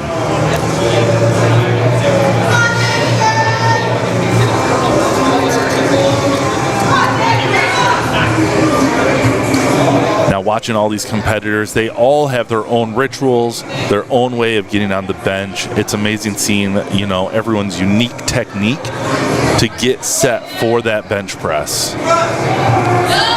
It's a nice press up. And what do the judges say? They say it's a good lift. Nice. We are hitting some solid numbers here. Jovi attempting 152.5 kg. We're looking at 336.5 pounds almost. Well, 336.2. Now we got a bunch of West Michigan boys He hit his opening at 142.5.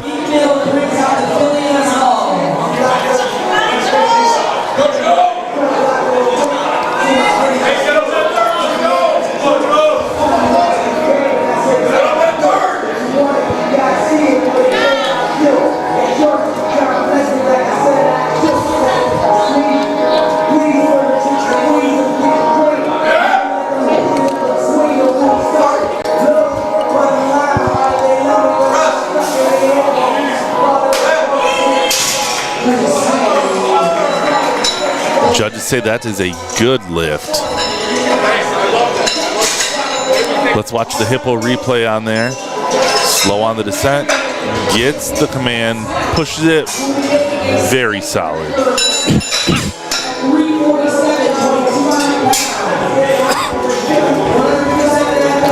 You would have think I'd known how to properly use the cough button at this point, right? How many years in am I doing that? And yeah, my apologies. I happened to be, because I took the headset off for a moment, I happened to be in a really good position to hear Stephen Emmett say, "Hey, I love that." That's his coach, and so I would expect. I did hear that. And I think Joe is going to be willing to load up something tremendous. Blake Marion here. This is for a state record attempt at 157.5 kg.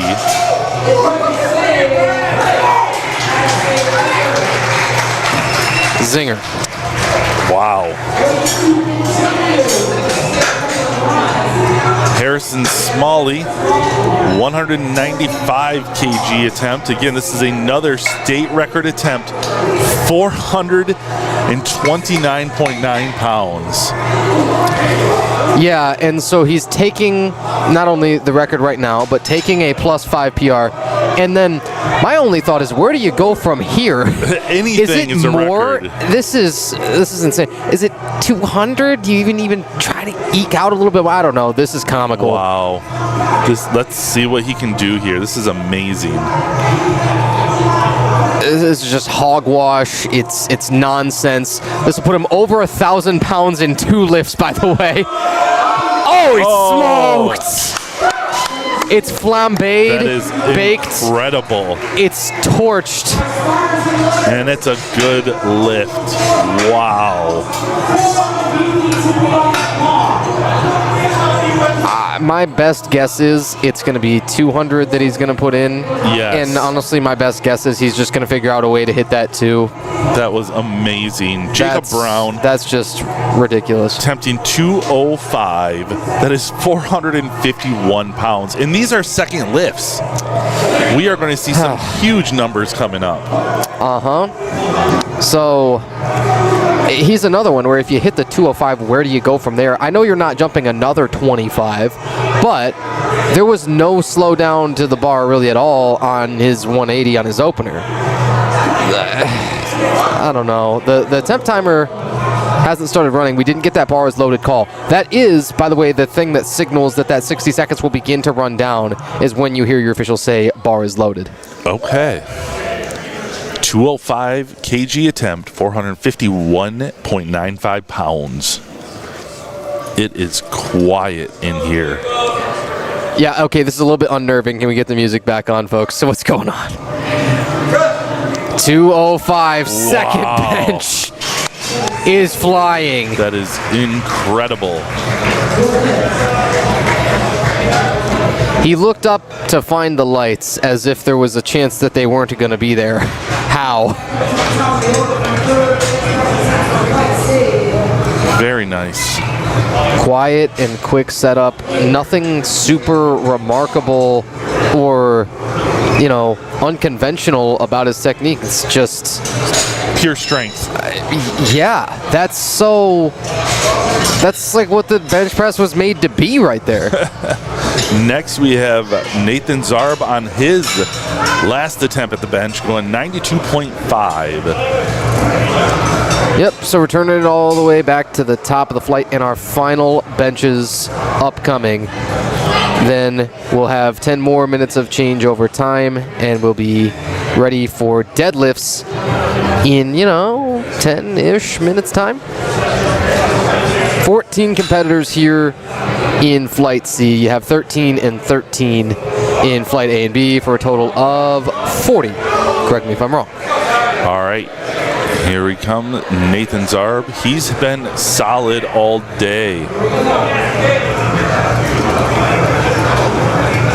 He could be our first 6 for 6 here in Flight C.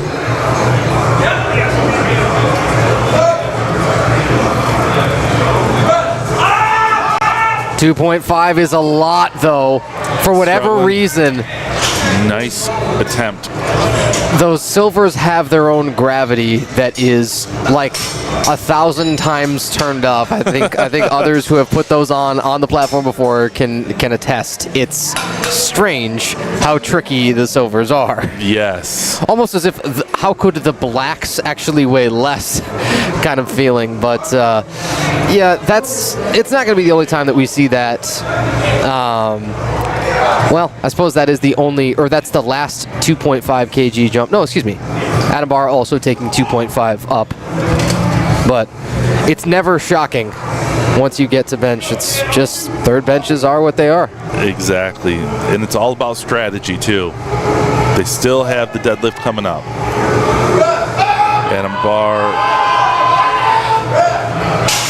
Let's see what the judges say, and it is a good lift. He is our first 6 for 6 in this flight. Yeah, so it still took only 2 attempts in. That's good news. And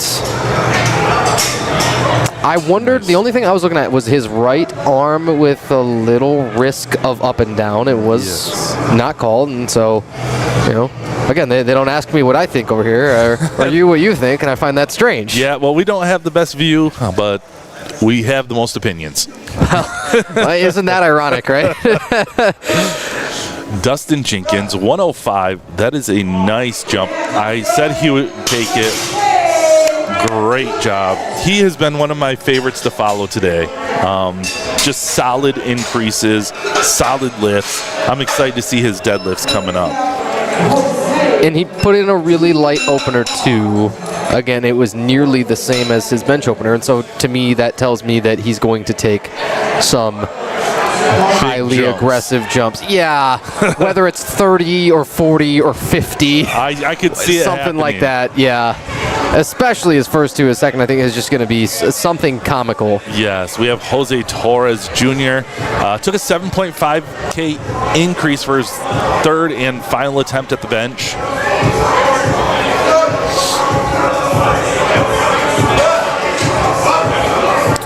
Just couldn't get it up there. Telling you, within a couple of inches off the chest, most will know if they're going to complete the bench press or not. Right, and sometimes it's not worth the struggle. You could strain something, still got deadlifts coming up.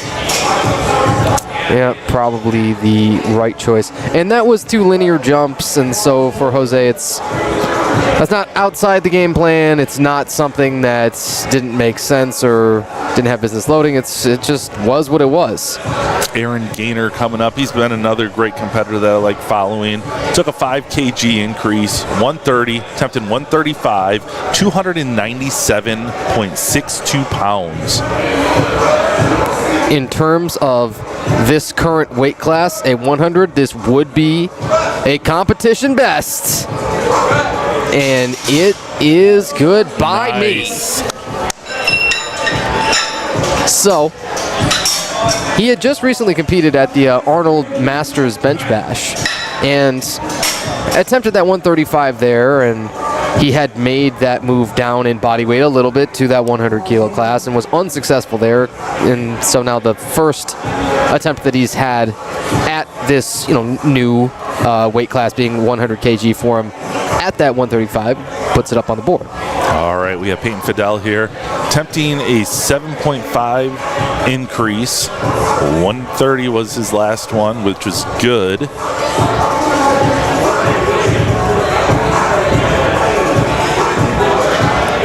24 years of age is Peyton, so he just missed that junior cutoff.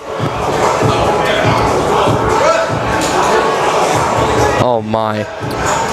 All right, let's see what the judges have to say, and they say it is a good lift for him. I really think that one I could have officiated myself.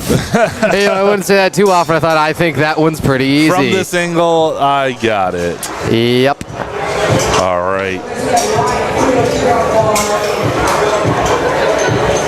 Ryan Hargress attempting 137.5.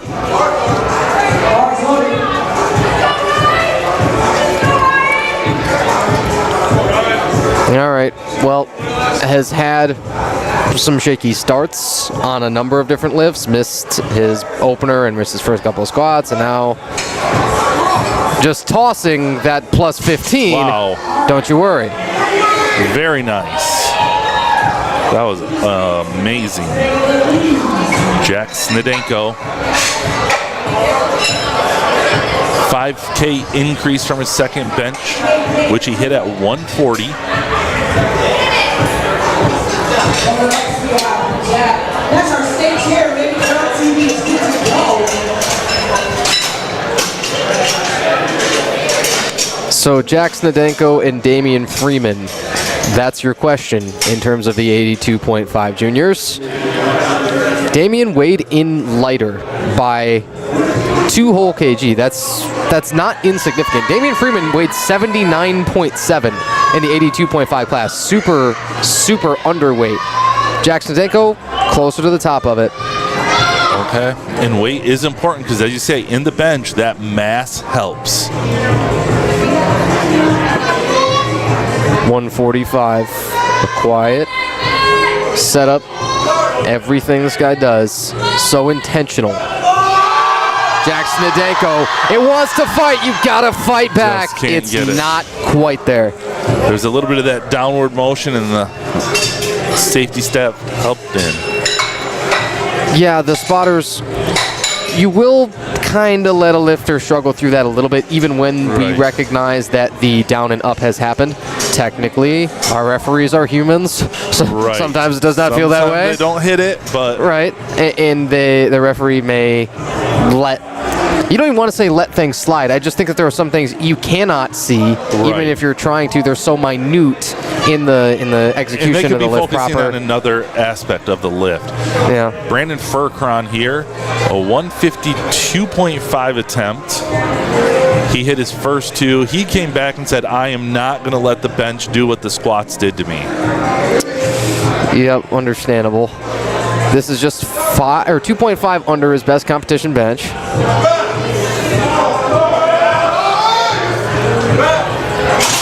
And had to let out a little exclamation. He's not gonna get it. It's Reds. I think that hip may have came up a little. Reds on the center and the right. Yeah, I mean, there's like cramping or spasms or something going on his right leg. It's possible. Yeah, that might have been it. We'll see what the judges had to call. Damian Freeman took the 5 kg increase.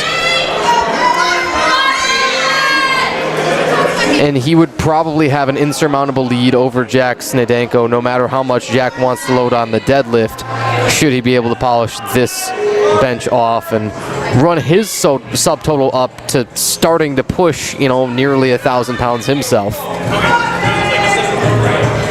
This would be a 420 subtotal, already had a 265 squat for the heaviest successful squat of the day.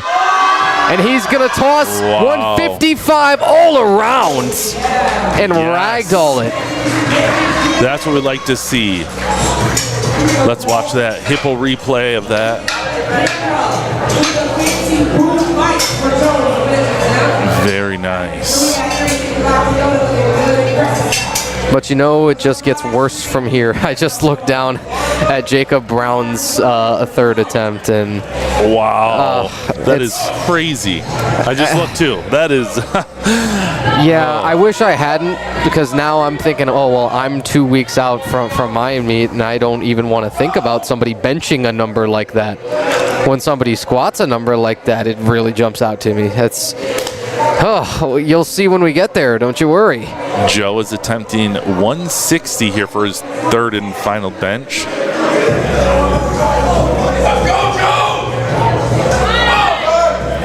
Settled it down. He's got to start command. Tempo all the way down.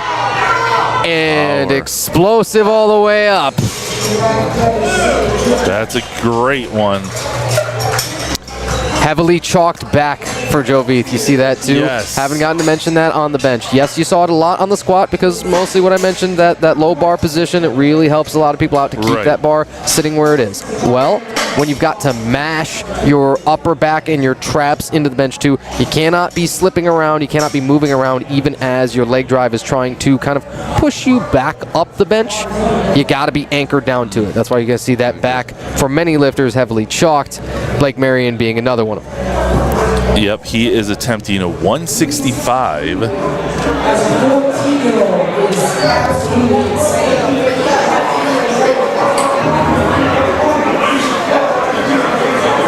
And up on the toes to set up to, lets him set his leg drive more aggressive, but that's not going to be there. Doesn't get it. Great attempt for Blake. And when you're taking a record attempts, it's house money that you've already been playing with for Blake, and so not a shock. Harrison Smalley going to be in exactly that same position. Like I thought, he wants an even 200 keys.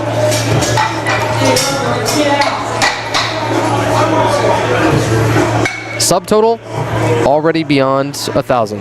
That means between just his squat and his bench, he's gone beyond 1,000 pounds today. That is amazing. And he also happens to have one of the best competition deadlifts here. This guy just is a cut above even the 110s, and that's a big weight class. These are big gentlemen. Yes, they are. Harrison weighed in at 103.7. Underweight for the class. Try telling his bench that. It's going to stall here as it's just a hair too heavy on the day at 200. And to think that's the second to last bench attempt. Yes, we're coming up on our final bench attempt. Jacob Brown at 227.5 kg. This is over 500 pounds. We're at 501.5 pounds on that bench.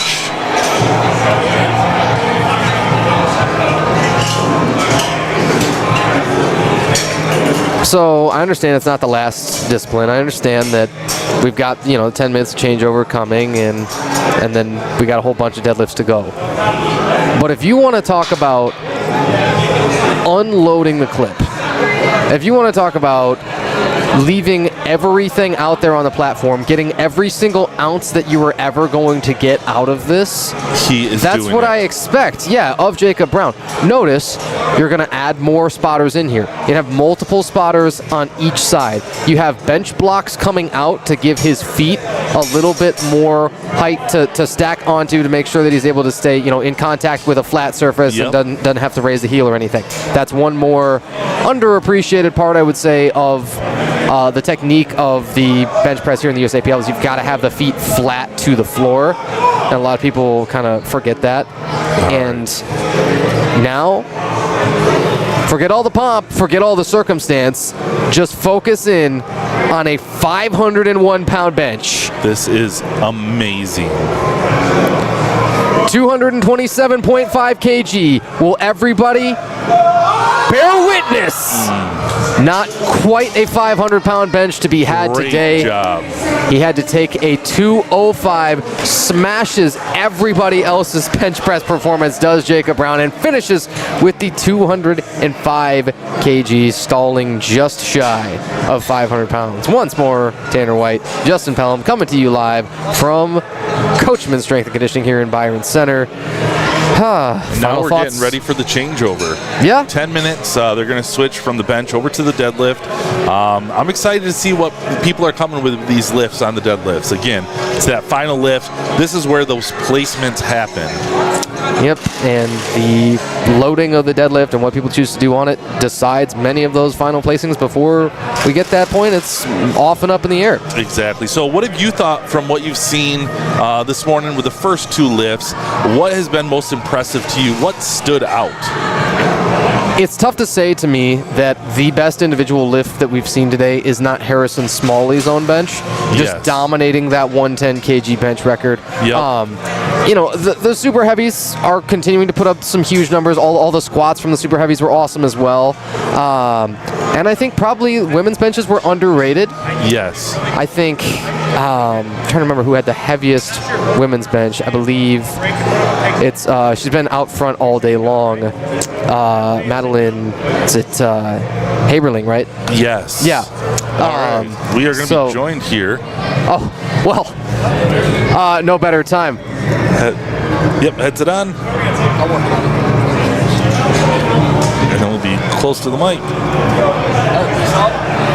Okay, one We'll get moment you as on we right here. welcome in Mr. Stephen Emmett of FTF Coaching. Do you hear us in your ear? Yes, sir. Yes, sir. All right, that's a great start. All right. So welcome in. The Barbell team welcomes you. Our producer Ian Varquez, and once more, you are Coach Stephen Emmett. I understand you are Are you coaching, handling today? You doing a little bit of everything. Pretty massive combination, I'd say. I'm working on helping out some of the team from Yale as well. It's Okay. actually the high school I graduated from. All right. I also helped coach the women's team there for a few years, and today I'm handling the Yale Powerlifting's head coach today in his meet, Joe Veith.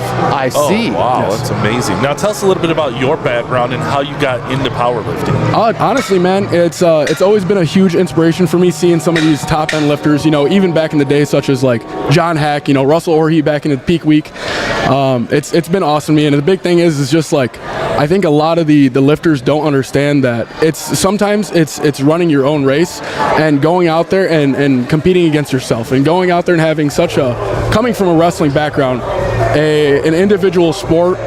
It's just something I've been in for the majority of my life. Sure. And being able to go from wrestling to another individual-based sport in the same realm, I guess, in some sense. Yeah. Going from combat sports to lifting, at least individually, it was an easy transition, truth be told. Something I've always had a passion for. All right. I understand that you coach one of my friends who was looking to go to nationals Yes. recently. So Jackson Ambergy. Yes, hey, he's killing it. We're actually we're planning on doing a meet, Powerlifting America, on May 30th. I forget the name off the top of my head. That's going to be over at DMG, right? Yes, I believe so. And truth be told, I mean, training's been looking fantastic. So I have zero doubt that we can show up on that day, you know, take a chip PR on all 3 attempts across squat, bench, and deadlift. And I'm very excited, truthfully. I'm very much looking forward to it. That's incredible. And I also understand you're a competitor. Yes. Do you know what's next for yourself as a competitor? It's hard to say because I am potentially dealing with L4 to L5 herniation. So truth be told, as of right now, the plan is just to go to a long off-season rehabilitation phase, and then as soon as I can get under the bar and tolerate the movement with squat again, I'd love to really, really get back into training and you know, find a timeline for next competition potentially. Yeah, I say I'm glad that somebody can, and this is a much more grave situation that probably you're dealing with yourself. But so I'm 2 weeks out. Fun fact is I'm doing the PA West Michigan Open 2, and that's going to be at Unreal in Grand Rapids, right? We're real close to it. Yesterday, right? I'm warming up and like second warm-up set for an SBD session to just get some touches in with my peaking session. What do you know but my back catches on fire? Yeah. And the low back, and I thought, this is not good. However, let's talk mental fortitude. Let's talk stoicism. Let's talk where do you find the ability, and how do you tell yourself actually you're going to be okay, and that injuries that there is a mental component that you must overcome? The big thing is at the end of the day, the body is not as fragile as you may think. Yeah. And I'm not telling you to go out there with a herniated disc or a bulging disc in the case, but Not truth be ideal. told, I don't think that's the case you're dealing with. Right. Because especially as specific and as catastrophic as an injury like that can be, you're going to know what's going on. You're going to experience potential loss of motor function in the moment. You're going to deal with nerve pain and a lot of sensitivity. So truth be told, a minor tweak, you'll probably be fine come meet day. The sooner you get back to moving, to hinging, to squat, whatever the case may be, trust your body's ability, but also listen. auto regulation, RPE comes in very, very, like, it's very important in those moments. Now, what does your training schedule look like leading up to meets for yourself and for athletes? So, truth be told, I think it's a little bit different for me than most of my athletes. I think for some of the athletes that may have been, they have a super, super high top end and they need a lot of exposure, chances are, instead of doing a typical peak and taper, we'll likely run the block directly into the meet. So we'll have usually a relatively heavy bench the week out. We'll typically have 3 bench exposures a week of, with being about 5 kilo to 7.5 kilo below top end for that last bench exposure. And heaviest squat and deadlift. When? How? Tell me about that. It depends. So for me, I don't worry about hitting a specific number in training, right? It's more about like being able to find that specific level of intensity rather than a specific number. Right. And truth be told, the numbers in training don't matter. You want to be a platform performer, not a gym performer. So whatever number you hit in the gym, doesn't matter. It'll be there on meet day. And it'll be the same case for Joe. About 6 weeks out from this meet, he had hit a 525-pound squat, super fatigued. Into the bench, again, super big case, 15 pounds below what he hit today. And deadlift, honestly, potentially 44 pounds below what we're looking for to hit today. Really? Okay. And everything has exceeded expectation. But truth be told, we knew what his top end would be, So I think the peaking looks a little bit different for everybody. Some people can afford to run the block directly into the meet and have heavy exposures, but truth be told, usually a week out, I'm touching maybe a hair over an opener. So it's not a lot in a sense. So very interesting. That's good stuff to know. Well, so you're writing your program right now, aren't you, Justin? Right? Well, you're making notes in your spreadsheets. Yeah, because I'm getting into weightlifting. This is very new to me, so I am taking every little bit and piece I can to start from the beginning. Now, truth be told, I've got a bar and I'm putting 25s on it. Just because I want to get the form right, and work up from there. So that is what I am focusing on, especially with those squats, is getting the hinging down, which we talked about.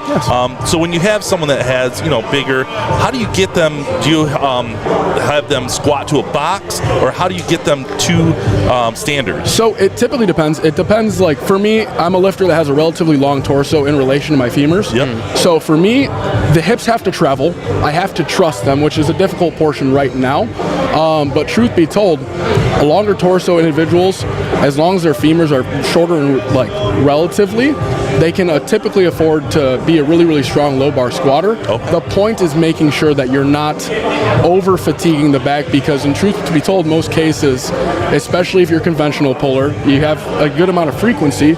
Assuming that frequency is intense, you're putting yourself at risk. Significant overlap you're talking between the squat and the deadlift. Absolutely, and especially if you have a demanding job potentially outside of that. I mean, it can be quite difficult. I mean, even myself as an iron worker, it's hard to manage both training and work, truth be told. But the big thing is exposure, okay? It doesn't have to be intense. Just give yourself the opportunity to learn the movement pattern. And honestly, look into biomechanics in general, okay? Learn how the body moves and become aware of how it moves, Very nice. Now, when you're out coaching, what's one cue that you give to your athletes, in let's say squat? What's the cue that you give to them that they know, okay, coach is telling me what to do? I would say 90% of my athletes, truth be told, I get them ready to run through a wall, right? Especially going into that squat, right? Especially a third attempt. But the big thing is, you have to be able to take that energy and be able to hone it in, okay? If you take that 540-pound squat that Joe hit today, and he takes it out there, he's not thinking, he's unracking super hard, super aggressively, that whip is going to destroy not only his walkout, but potentially the squat if he doesn't take the time to settle, okay? The big thing is move on your own terms. You have a full minute, okay? Take the time. That's some great advice. Of course, thank you. Great advice. So, you got anything else there? Other questions? I recently became aware, because just talking to Jackson in the gym, right? Jackson's my good gym buddy. And I heard that SDF, it stands for something. Was it Steve Does Fitness? Yeah, I decided to keep that name back because it was like a callback, to that's what my original YouTube channel and all social medias were called. I wanted to keep, I didn't care for the name anymore, but I wanted to keep the I wanted to keep the memories of subsets. It's where you came from. Yes, yes. And you got to remember where you came from. Absolutely, absolutely. Absolutely. So we're going to be getting ready to watch the deadlift here. Is there any last words, any last things you want to share, shout outs that you want to give out to everybody? Well, truth be told, to anybody watching this live stream, I just want to say that powerlifting is an accessible sport to anybody. There needs to not be any specific number. You don't need to be strong enough. You're coming out here and competing against yourself. And regardless of whether there's 20 kilo, 25 kilo on the bar, or 250, truth be told, just come out here and do it for yourself with no expectation. Because chances are you're placing them on yourself, not others. That is incredible advice. It's that individual sport, but push yourself to be better. Absolutely. Well, it's been a pleasure, Coach. Thanks for joining us. Thank you very much for having me. Yeah, thanks so much. Appreciate it. Look forward to seeing you coach your guys. Thank you, thank you. All right. We're going for a big deadlift, so we'll be having some fun. So we're getting ready to appreciate it. It's been amazing being able to speak with these coaches, these refs, people that are involved in this sport. Everybody's got a little different perspective. And then, when I was over in Troy, we spoke with some of the athletes and what they were doing. And it's just incredible what they do throughout the day. You had a full all-star team going on there. So you had the USAPL State Championship winner, Zach Uhas. Yes. You had one of the USAPL's top primetime competitors, Marlon Outley. Yes. I'm trying to think. Did you have a couple of referees? Did you have Renika Bugs on there, I think I saw? Maybe. I can't recall. I'm horrible with names. But Marlon, I got to spend quite some time with. Isn't he just a gem of a human? An just amazing hilarious. individual. Yeah. And he gave me a lot of great tips, too, on lifting because he was telling me how much weight he moves, and I about died. Yeah, he's nonsensically strong. Like some people, you look at him and you say, okay, it makes sense that you should be about this strong. Right. And you know that he's big, and then you see the loads, and you still can't even comprehend. You're like, this is absurd. Yes, that's exactly. When he was telling me how much he moved and how much he squatted, I was in shock. Yeah. Amazing individual. We had a great conversation. Taught me a lot about the sport and shoes and gripping with the feet, especially in the squats and the bench. So that's some of the little tidbits that I've taken into my own training. And hopefully people listening on this live stream or here in person, get those small glitches, those small snippets that they can take to the gym, because even if you're just an average everyday lifter, it helps to push your own PRs. Right. So if you're just moving it, 5 pounds every couple of weeks, do what you can do. And you can build on that when you progress slowly for so much longer. Yep. When you get that feeling that, this last top set was pretty good, I bet you I could add 10 kilos for next week. Yeah, but what if you added 2.5 for 4 weeks? And then you were able to do that for another 4 blocks in a row, and then you look up and you said, oh, wait a minute. Well, 2.5 times 16 weeks, and all of a sudden you're, oh boy. Oh no, I've blanked. I think it's 40. I think it's 40. I think it's you're 40 kilos stronger. Yes. Oh, can you tell it's been a long day? It has my apologies. been. We are coming up on 1 o'clock right now. We got the deadlifts getting ready. I am super excited to see what is going to happen. We are starting back at the top of Flight A. We'll be starting with Alexa Jenkins here. I'm not sure how much time is on the clock. I'm excited for this. At some point, probably towards the end of this flight, unfortunately, I will have to make my departure for the day. I don't even know if I got to tell you that when we came in here. We didn't. So The Lion King, right? It's one of my all-time favorite Disney movies, and of course, there's also a musical that's showing at DeVos in Grand Rapids, and so we'll be at some point having to depart for that. I want as many attempts to happen as quickly as possible so we get to that point. Alexa Jenkins with a great opener, 80 kg. Yeah, well, will you go out, watch The Lion King? I hope you have an amazing time. I'm one who loves theater. Of course. It is absolutely amazing. If you haven't gotten the chance to see something in person and live, whether it's like a musical like The Lion King or, an actual theatrical presentation, I don't remember a bunch of them, but just go do it.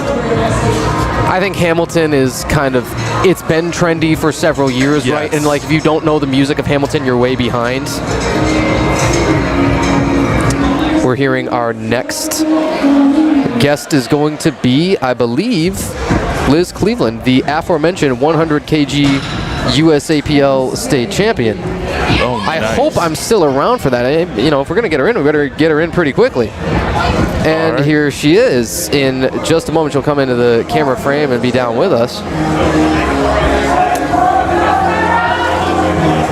All right, so we ought to get her on in just a few moments. Sarah Ingram is up on hers in just a moment. All right. And as our producer blanks it off for us, we will now welcome in, assuming that you can hear us, Mrs. Elizabeth Cleveland. Hi. Hello. It is so nice to see you and to meet with you. Yeah, thank you for having me.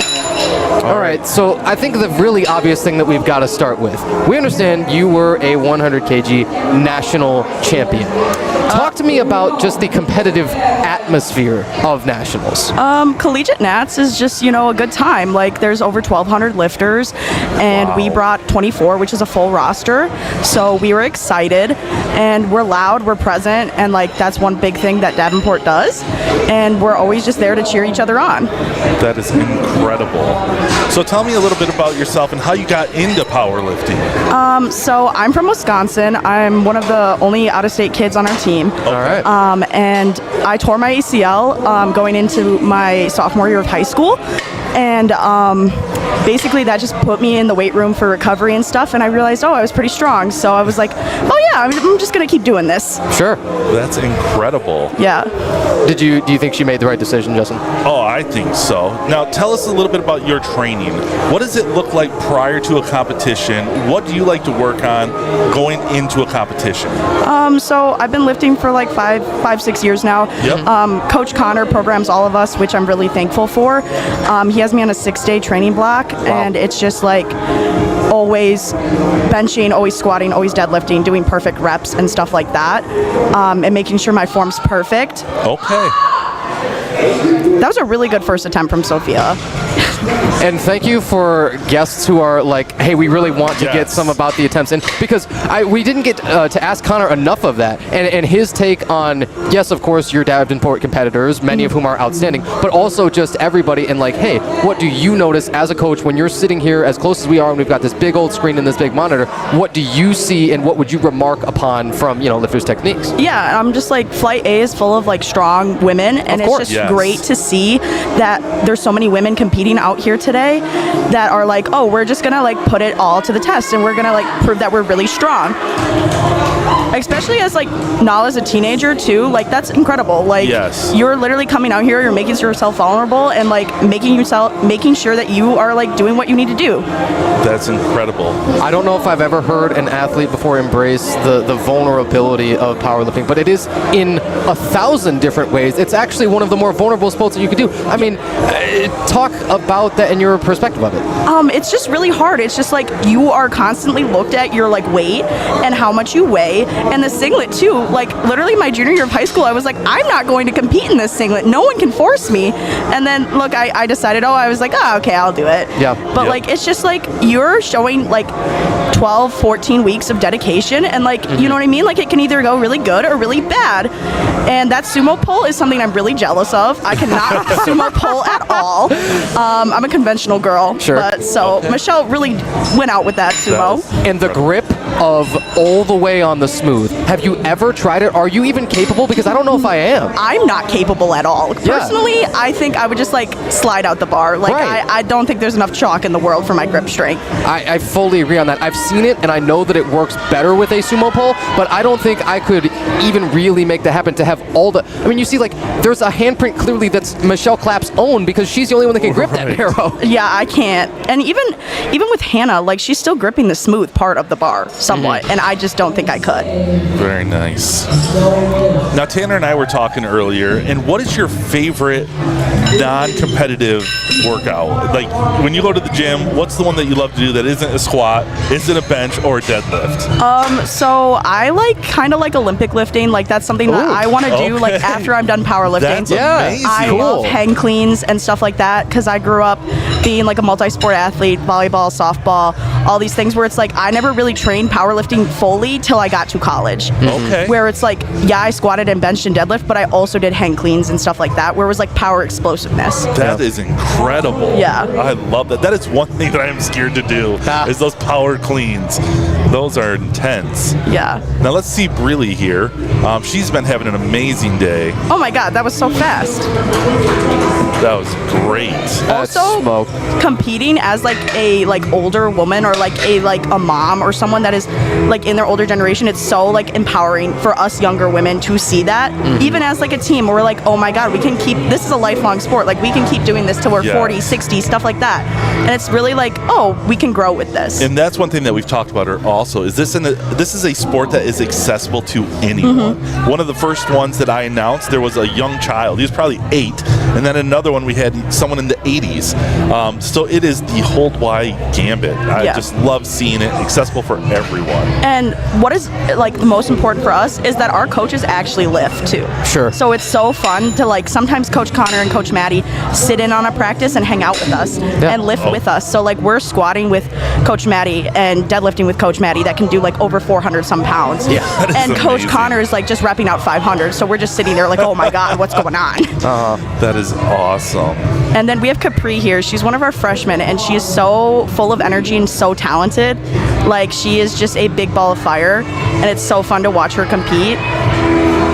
Let's watch this one. A 132.5 kg attempt. I thought she had a hint of passy outies at the top. I think she released the bar. Okay. Maybe when she set it down. Right. No replay on that. So that's the hands controlling it all the way down to the bar, Yes. or all the way down to the ground. That is. Oh, we're getting a different view. See, Mark Leonard is already on to the next one. Like, he's keeping us moving. I applaud him for that as a head referee, saying, hey, well, you know, whatever happened with the last one, we got to be on to the next and get us out of here in a reasonable time. So this is Izzy. She's also one of our freshmen. She's a biomed student, which is really cool to see that we can balance like school and lifting and stuff like that. Being a student athlete, it's such a privilege for us, and that coach lets us do that. That is amazing. Because, I mean, that would be hard being a full-time athlete and a full-time student. Sure. Yeah, it definitely is, but Coach Connor makes it so fun for us, so easy to accommodate to us, that it's like school's first, then it's powerlifting and stuff like that. And also Coach Maddie's coming up here with a 185 opener, which is insane. Jeez. She just had her little girl Sophie, which comes to practice less than a year ago. And she's so inspiring to all the women and all our men on our team that it's like you can do life and you can also be this amazing powerlifting athlete. Absolutely. She's been so fun to watch all day. And way ahead on both bench and squat in terms of all women's competitors so far. Oh, that's so unnerving. Yeah, that's insane. And like actually 3 years ago, she was a world champion for IPL or APL. She's insane, and she is such a privilege to have as a coach, and she knows so much. That is incredible. You've credited your coaches a ton, your teammates a ton. I think those are really obvious. Is there anybody else who people might not think of that you would want to give a lot of credit for where you are today as a national champion? Definitely my family, my mom and my dad. All like the summer workouts, they're spotting, they're loading, and definitely my grandma. She's a true inspiration to me, and she's just like, you can do hard things, like, and it's just like, whatever you do, it's like, it's gonna be easy if you have fun and a smile. Like, that's my big thing, is like, when I lift, I have so much fun. And that was a good second attempt from Alexa, a very strong lockout.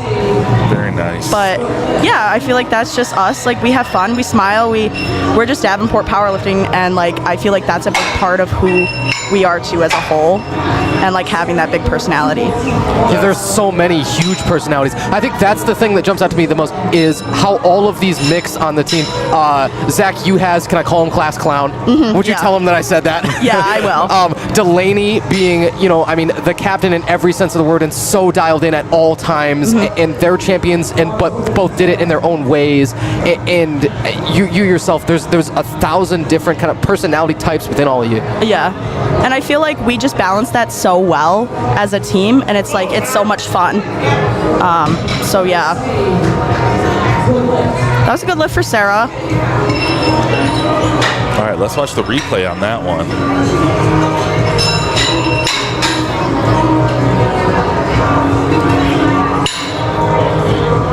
All right, So deadlift faces are going to start coming out, and some of the veins on the foreheads and things. We're starting to strain with the second attempts.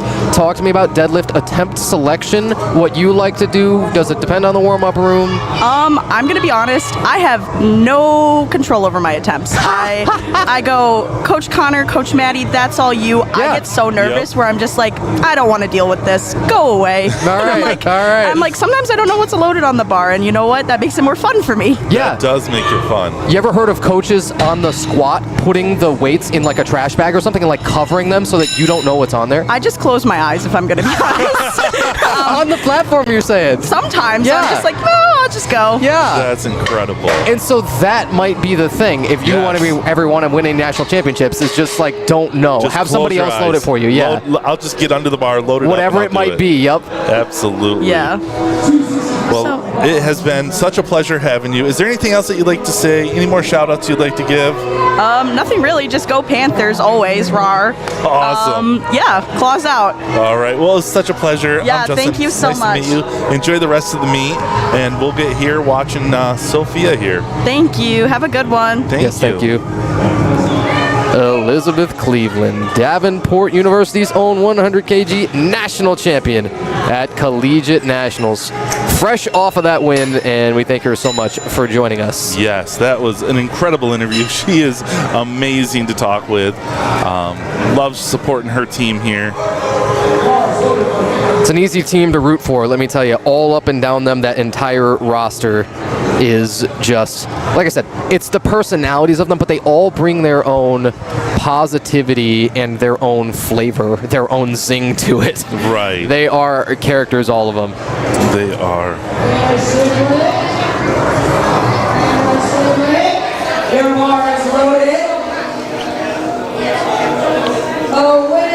Hannah Shipley awaiting this attempt timer. It's more than halfway through. She's going to retake here at 122.5 in a moment. Let's see. Is she coming? Oh, she is. Oh, making a trot out there. It really sped up as she went along. Wow, now she sets up and is immediately going to rip on this thing. And just shred that too. Oh, and then it's threads on the sides. She was in and out in 10 seconds. Yeah, or less. I don't... Usually, then they're talking about maybe improperly locking. I just don't see anything. I would say, given her take from running to out there to over here, they should have given it to her. Right. For the effort alone, that's a tough look. But she will come up empty on that. I'll have Ian blank us for just a moment here. You go ahead, Justin. Yes, all right. We got Nala Marsh here attempting a 122.5.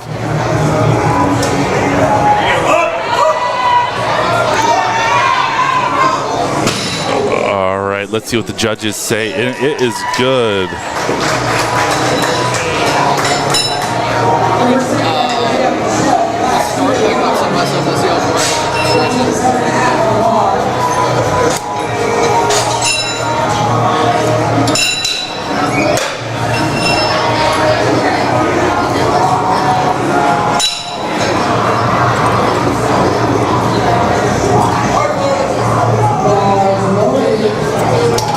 We have Michelle Clapp here. She's attempting 127.5. She was successful at 120. She's in the women's Raw Junior 20 to 23 division.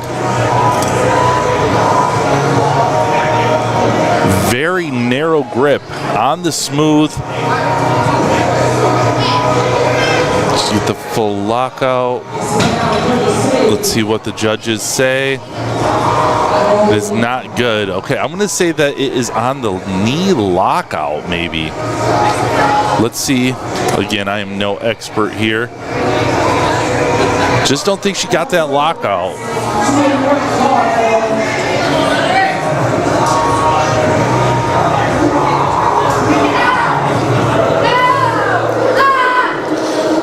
Medicine Honicki.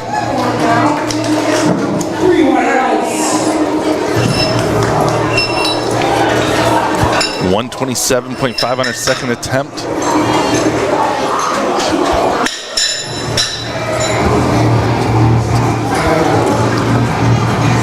We are moving moving right along here.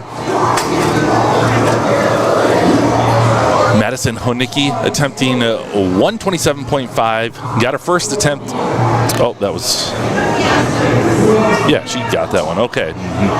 Got confused here for a minute. Mia Stady, a 137.5 attempt. First attempt was good at 130.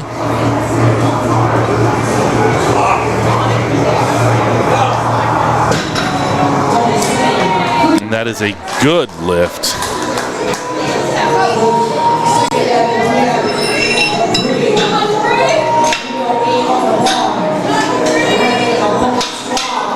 Capri Lynch missed her first lift at 132.5, attempting 140 this time.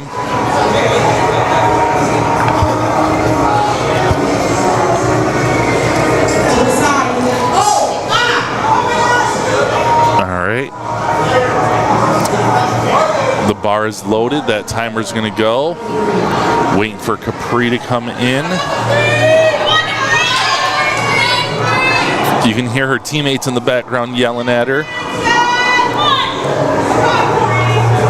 All right, again, she is attempting 140 kg.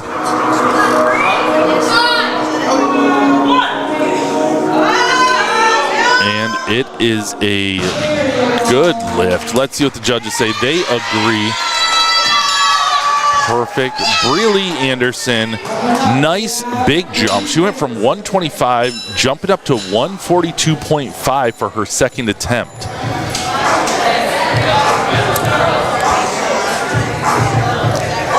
All right, I'm joined here by Ray Vandermei, our meet director. Ray, what do you think of Breely taking this big jump from that 125 to 142.5? I mean, that is a huge jump. I mean, I didn't see her opener, so I mean, I can't really be a clear judge on that. Yeah, it was a very powerful opener, so that was... it looked like it was a decent choice for her after all. I think so. That is a huge jump, though. Yes. So I'm curious if she just took like a real conservative opener. That's what I would assume to just stay in the meet and then maybe kind of something on the board and then start pushing your PRs, your bests. Absolutely. Isabel Malcolm coming up, a 132.5 opener she hit, going to 142.5. And let's see what the judges say. That's a solid looking lift for her. Yes, it is. So how are things going so far for you today, Justin? Things have been going great. I've been so absorbed in this competition. I love watching it. And speaking to the coaches and everybody that's been involved with prepping these athletes has been so incredible. You know, seeing what their game plans are going in, what their training regimen is, and their philosophies. I've been learning a ton, and I hope the people listening learn the same. It's so amazing. Absolutely. Madeline Haberling, I keep messing that up the whole day. She has been awesome all day.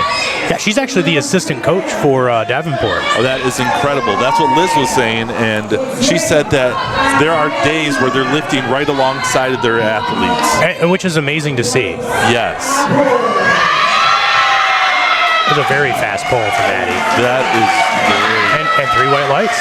What's that? And 3 white lights. Now we're jumping to the top of Flight A. This is going very quick. Absolutely.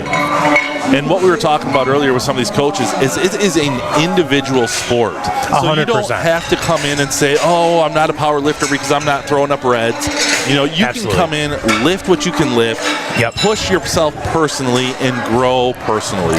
Yeah, and even like for kids, I mean, we haven't seen it in one of our meets in a little bit, but I actually have a lighter barbell for kids that I'm allowed to use for kids. Okay. And bumper plates. When you were at that meet that we did at Goodrich High School. Yeah, there was a 8-year-old, 10. I mean, and I had some lighter bumper plates, so it'd be at the same height. Yep. You know, so they wouldn't have to deadlift the bar off the floor with 2.5s or whatever on it.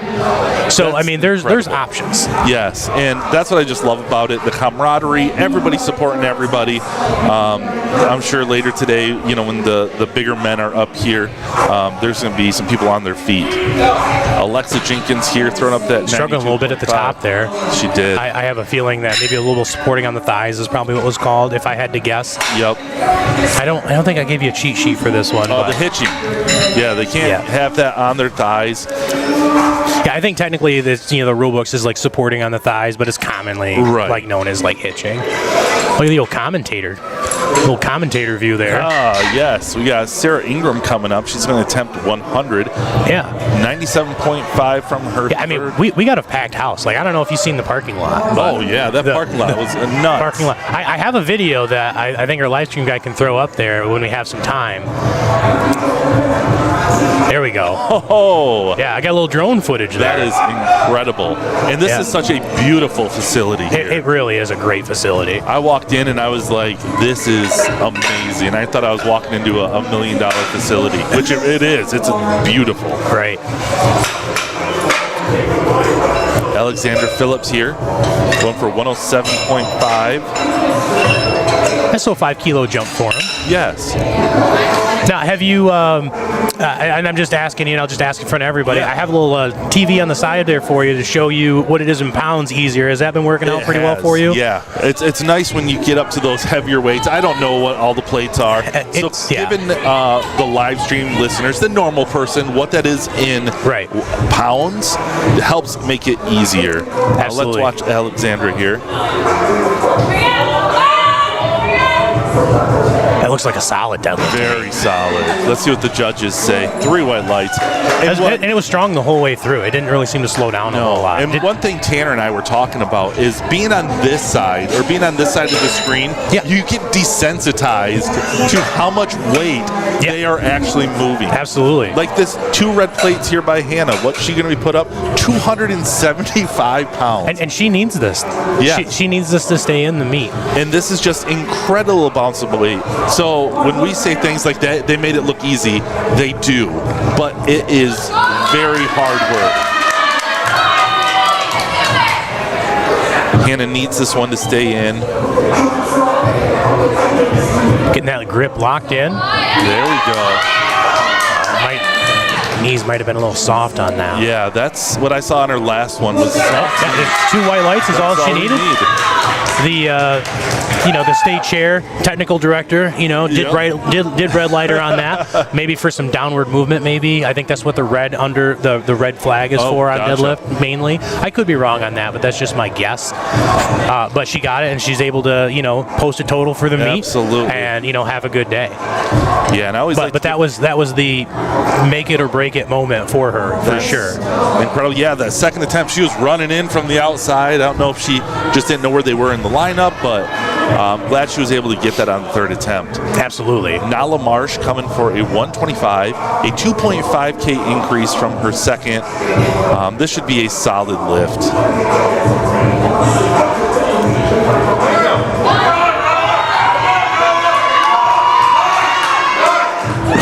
Grind for the lockout there. 1 red light, but all we need is the 2 white. That's all you need is the 2. And again, the national ref on the side, that's part of the technical committee. The walking rule book, as we call them a lot of times, did give her the red light on that. But she got 2 white lights, and that's all she needs. Yeah, we were talking about the judges, and they have been sticking to a standard, and it has been set all day. And that's really it's sticking to the standard and keeping everybody honest. Absolutely. And that's really like what it's about. Michelle Clapp here. Now, Michelle, she has this very narrow handhold with the wide sumo.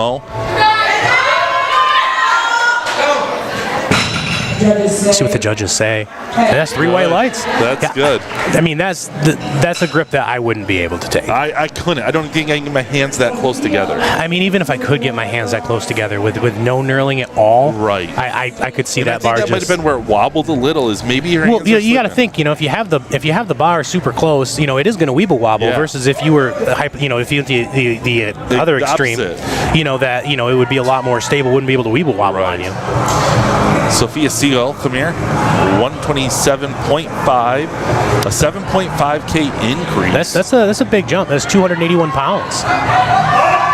slow, but I mean, just couldn't get it. Yeah. Great attempt, Sophia. Yeah, and that was probably 5 minutes of like, you know, in mind time for her for that short duration of that lift. I you know, and I know that I've told it to you before, but I swear sometimes like when you deadlift, especially, like you go into your own like little time warp bubble. Exactly. You know, like you break the time warp continuum. You know, time slows down for you, but it doesn't slow down for everybody else.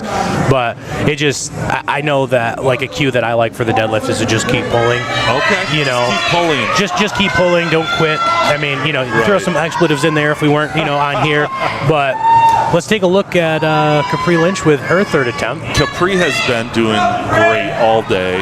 Her team's behind her. You can hear them in the background. Yeah, looks like a Davenport lifter. Yes. They have a lot of those today. That's incredible. I heard this is their home gym, too. So yep, this is their home gym. Get the lock. And a great looking lockout. Very nice. That was 330 pounds. That's impressive. That is very impressive. 330 pounds, and I didn't catch her body weight. But, I mean, 90. At 90? Did you say? 90? No, let me see. What was hers? I must have missed it. Weight class. 65? 65. That is impressive. Crazy. Mia Stady here, 137.5 to 150.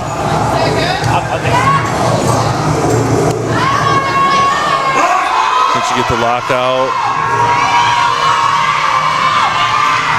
Just couldn't get it.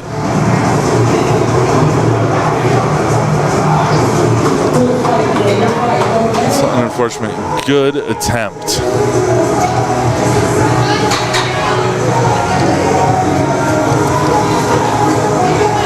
So that one was a little scary there. It almost looked like she was about to black out at the top. Yeah, I only caught the the tail end of it. Unfortunately, they requested I turn the music up a little bit.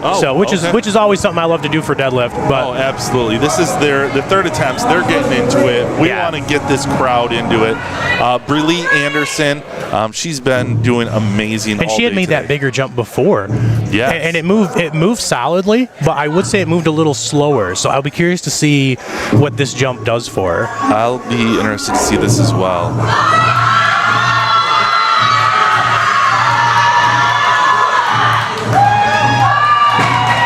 Let's see what the judges say. You see that smile on her face? I did. She already knew.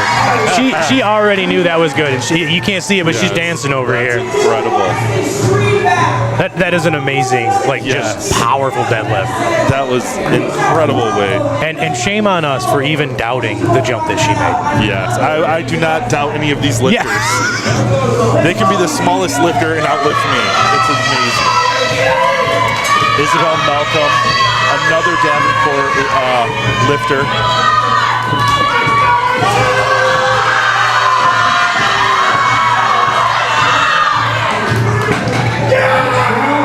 She got great legs. That is a great lift for her. 330.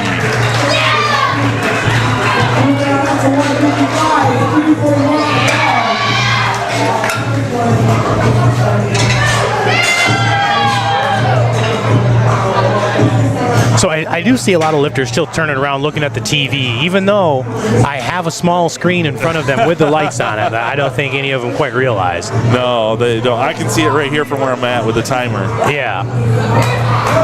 Yeah, this has been such an amazing event. The athletes. This looks like a huge jump. Wow. 127.5 to 155? That is a huge So it's 341.72 pounds. Wow. That is amazing. I don't quite remember, because I have the memory of a goldfish, what her second looked like. But, I mean, that was an amazing third attempt. And she's in that teen division, 18 to 19, pulling up that weight. That's incredible. Next we have Maddie. She is going for 210, which this is 462.97 pounds. That's amazing. Oh my gosh. So I think we're going to be getting her on here after she's done deadlifting. Perfect.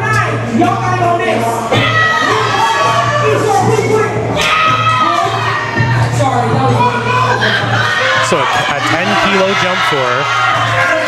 I know know she was really excited about some things that she hit earlier today when I was talking to her. But I love seeing coaches that compete. Yes, I do. Side by side with her athletes. Oh, yeah. And her rather new baby in the crowd. That is impressive. Smoked it. 3 white lights. The knob. For you hearing?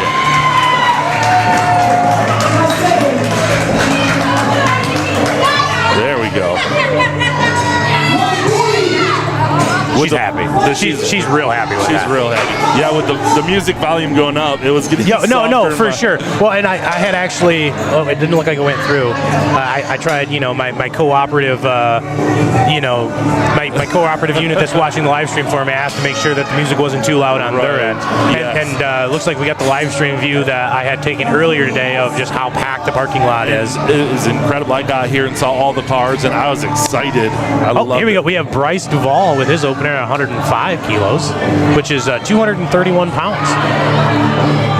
So if you're at home, that would be just over, so two plates, 2 45-pound plates on each side of a regular bar in a gym would be 225. Okay. Now here's a question. What's the difference between like my 45s at the gym and these lifting plates? Hundreds of dollars. No, Hundreds of dollars. no. I mean, we paint them. They're painted pretty colors. Yep. And the red ones are 25 kilograms or 55 pounds, but they are within like several decimal points, fractions of a pound. That is of the specified weight. All right, we have Lauren Zink, 107.5, which is 237 in pounds. Incredible. It's a great opener. That is. Drone Das coming up. I'm actually going to be right back. I'm going to go grab Maddie. Yeah, no worries. That way we can get her in before we get too far along in this flight. Yes, we'll get with Drone next. Drone Das, 122.5 opener.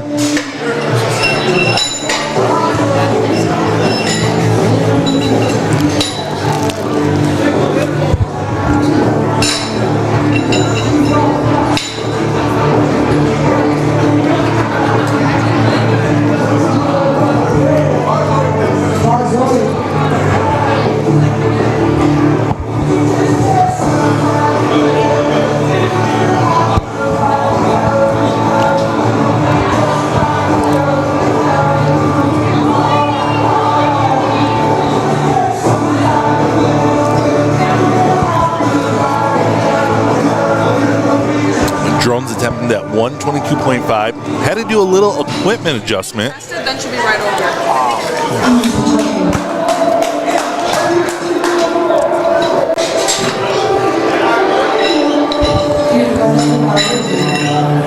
Now Reggie Glon, he is a men's equip master. What can be equipped for the deadlift? So you can wear a deadlift suit. You can, or you can opt to. Right. It's an option. So if you use any equipment at all for any of the 3 lifts, you automatically get put in the equip category. Okay, because we saw him come out with the knee braces or the knee wraps. You can still have squats. that in raw. So you can have that. I think it's just a separate category of raw because there's a couple different ones. Yep.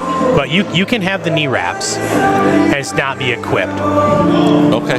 Now, great control for Reggie there. Now, if you say I want to be equipped, that just gives you the option, or once you choose equipped, that's your category? For the event. For the event, yes. So if you're going to be lifting equipped in any of the 3 lifts for the day, you are going to be equipped for all of them. So generally, you would, everyone's different, but if you're going to be lifting equipped, you're going to wear a squat suit for squat, so you can get the benefit of it, and you're going to use a bench shirt. Some people pull better without one. I don't think he was using a deadlift suit. No, I don't. I think the only that I saw with him the whole day was those knee wraps. Interesting. McKenna Sievert here, a 132.5 attempt on her opening, 292 pounds. great job. That's a great lift. As a reminder, when they come down, they have to have their hands on that bar the entire way. Yeah, it needs to be, controlled. Yes. That can be left up in its interpretation. Right. You just need to not be forcefully slamming, like fist pumping the bar into the ground. What is it, CrossFit, where they bring it up and slam it down from the top? We need to not be doing that. So your hands need to maintain contact the entire time. So Christina Pruitt with 292 pounds. Very nice. Smooth opener. Yes. For Kristen. When we had Liz on here, she was talking about just how empowering it is to see these women athletes, and I agree with her. When you see these women out here lifting weights that I can only dream of pushing, right, it's very motivating, and it's great for the women to see that as well. Absolutely. I mean, it's nice to have, role models for everybody. Absolutely. Quite frankly, there's some of our meets to where we almost have as many women competing as men. Well, yeah, the one in Troy, it was almost the full first day was women. Almost the full first day. Keegan Kalick on his first attempt at 140. Yeah, that's 308. I'm very familiar with that one. 308. Very solid lift. Drew Heen Das.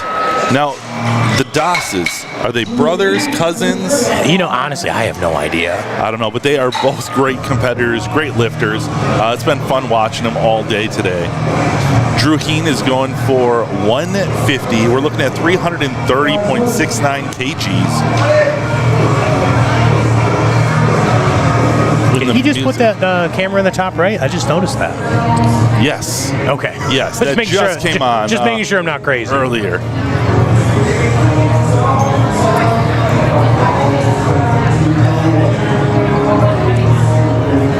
It's a snappy deadlift. Yes. Very nice. And it is he looked happy with it, regardless. Yeah, absolutely. Let's watch the replay on that one, the hippo replay.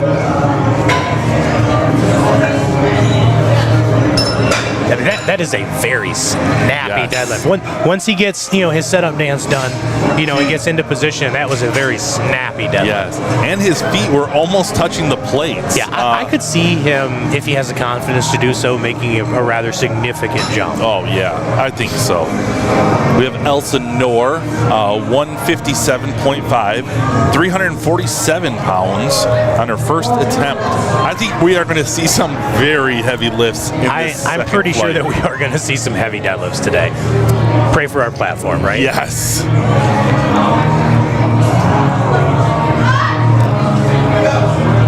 Very nice. I really like her stance and setup on that. I like when a conventional puller kind of is more compact like that, where they keep their hands like kind of closer. Right now, you said conventional. What is conventional? Sure. So there's two types of really pull. There's sumo, which a lot of people tell you is cheating. I personally pull sumo, but whatever. I can pull both, and that is where you have your hands outside of your legs. Yep. And then, that's conventional is when you have your hands outside of your thighs. Oh, okay. And then sumo is more of a widespread stance, inside. and then their hands are inside, like that woman that had her hands on the smooth. The smooth. That would be sumo.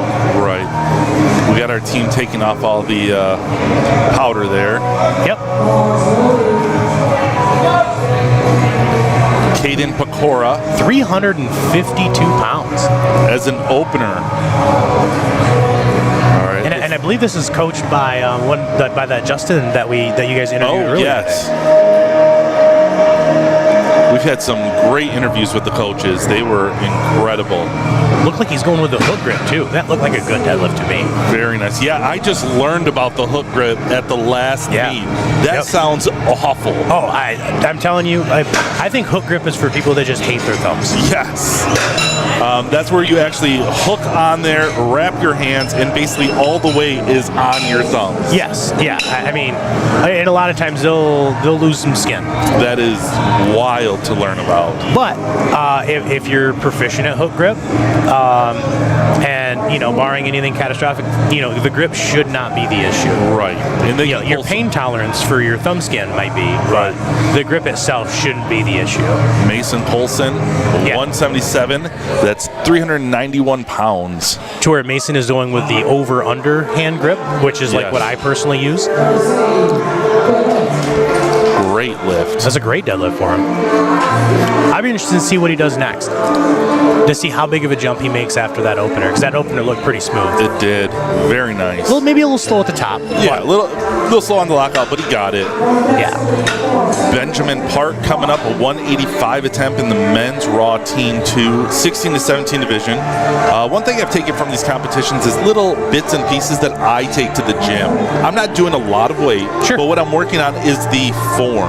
Yeah. Because my no matter what sport you're in, if your form is wrong, you can risk injury, or further down the line when you want to get competitive, have bad habits. Oh, absolutely. The bad habits I think we all have them. Yes, we do. But we want to have as few as possible. That was a snappy. That is like if you were to like draw a textbook, of like what the sumo deadlift is supposed to look like. I mean, you may find his picture in there. So that was great. But he had that like real upright body posture. Yes, just which is like what you want to try to go for. But a lot of people that pull sumo like myself, it's really hard to open your hips enough to get the center of your body forward enough to be upright. To stand up that right. Yeah. Anderson Bartlett has had an incredible day today. 185 attempt.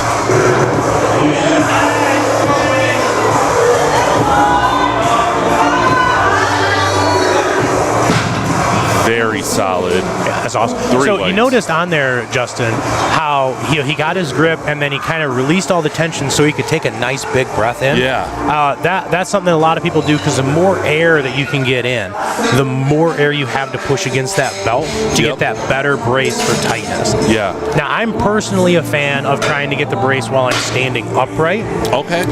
It does, cause some challenges, at times. Right. And I don't have the 30, 40 seconds to get my grip and everything like some other people would if they get their breath afterwards. But for me, I feel if I'm able to get my breath while I'm standing up, obviously, then you can get it. And then, because if a bigger guy like myself, I bend over, I can't breathe as well. Right. So we have Lauren Zink coming up, attempting 112.5. We're just rocking right into the seconds. Yeah, we are. It's going great. Now, the one thing I noticed, and again, taking into the gym, is when an athlete gets down, grabs it, but then they pull on the bar just enough to get that tension and then lift. Yeah, so a lot of people like to hear that, like, clink. Yeah.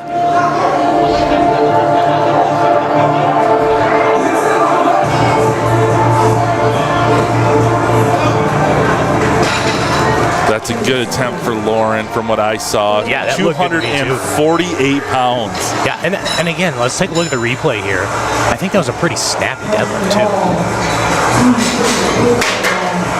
Yes.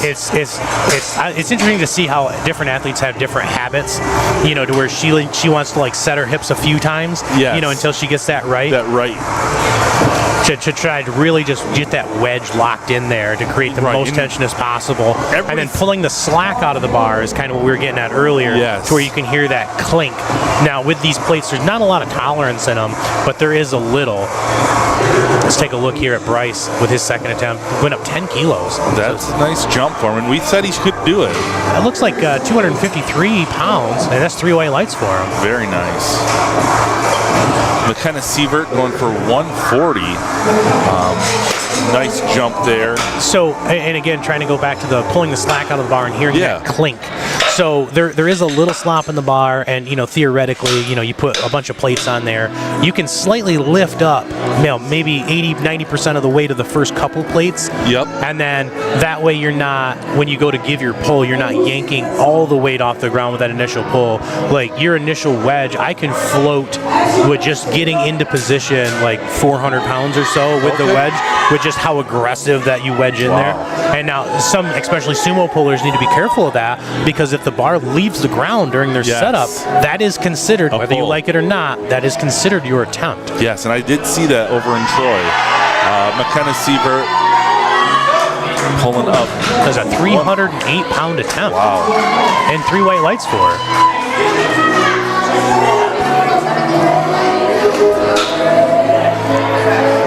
As we can see on the replay, very nice.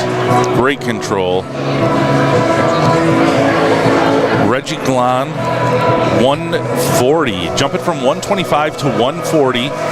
It's a big jump. That is. And, you know, we were talking to some of the coaches about, you know, do you come in, do you have specific numbers you want to hit? Or do you just go throughout the day? Some people come in with a plan saying, okay, this is what I'm going to hit, move up, and take those, you know, specified jumps. Yeah. So, again, looking at his singlet, that does not look like a deadlift singlet to me. Or a deadlift suit.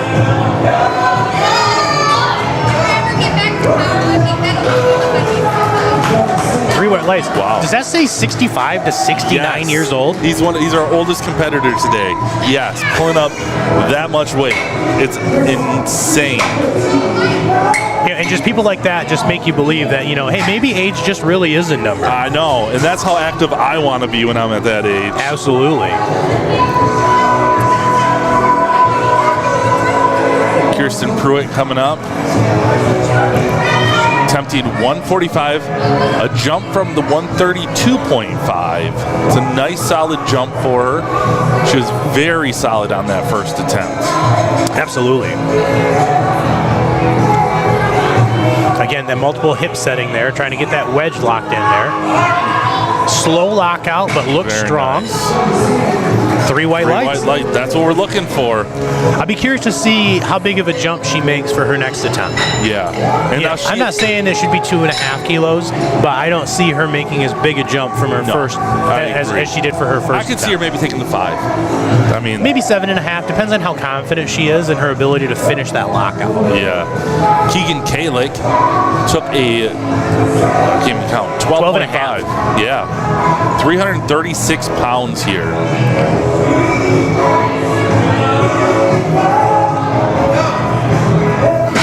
That's a 3 times body weight deadlift. Yes. With 3 white lights. That is incredible. That'd be like me deadlifting 900 pounds. Like sometimes I think people just need to try to put that into perspective. Yes, like 3 times body weight. Yeah. That is insane.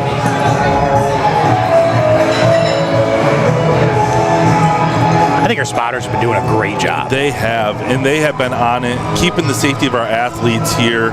Yeah, we have Thomas, running the platform today. Gary was with us earlier today, but he had some prior commitments that he had to take care of. I didn't even know he was going to be here today. Oh, hey, good surprise when Gary shows up. Right. I mean, but if we're honest, I really don't know who's coming. That's more Chloe's department than mine. No, they run in an amazing crew here. You guys do such an excellent job. Drone Das. A nice steady deadlift. Nice. Yes, 155, and it's solid. Yeah. Rather stoic after the lift. Walks over to the table. No, coach. Just says, yep, that's what I want. Juheen Das took a 10 kg jump. So it's at 352.74 pounds. That is.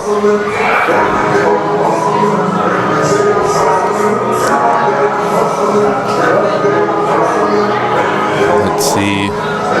Like you said before, he's got that ultra-wide sumo. Feet almost touching the plates. Oh, no, his toes. Oh, no, didn't get it. Yeah. Nice attempt. And unfortunately, because the weights left the ground, that does count as his attempt. Yep. I'm not positive that he was really ready for the bar to come off the ground. I don't think he was ready. And that kind of like what I was talking before, if you try to aggressively set that wedge sometimes, you can kind of float the plates up a little. Yeah, because it kind of pulled a little towards him. So yeah, I don't think he was quite ready for that, unfortunately. Elsa Noor coming up. Another nice jump. 157 to 170. Yeah, so that puts him at 374.79 pounds. Yes, that is a lot of weight. Nice. All right, let's see what she can do. She's competing in the Women's Raw Junior 20 to 23 division.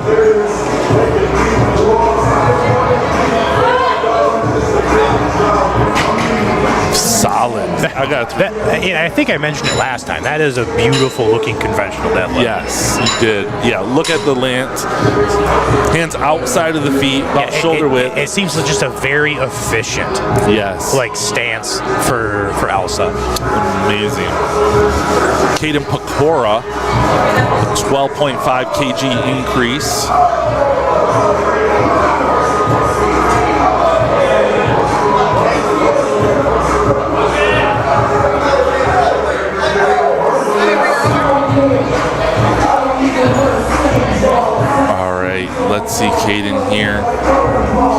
Good attempt at the 160, jumping up to 172.5.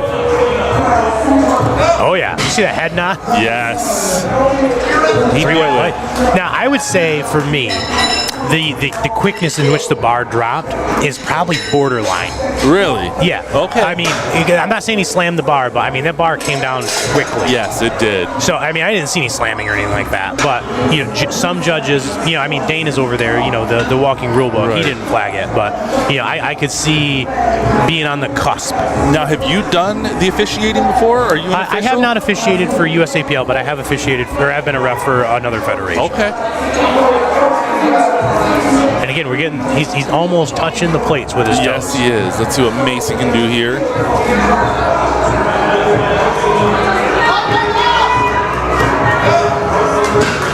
Very nice. That was 407.85 pounds.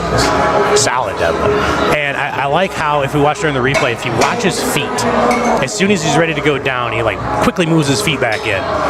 That tells me that he's a little paranoid, or maybe he's had an incident before. Yes, that he's had it. Maybe drop on a toe or two. Maybe, or you know, a close call that was like, yeah, we're just gonna make sure that never happens.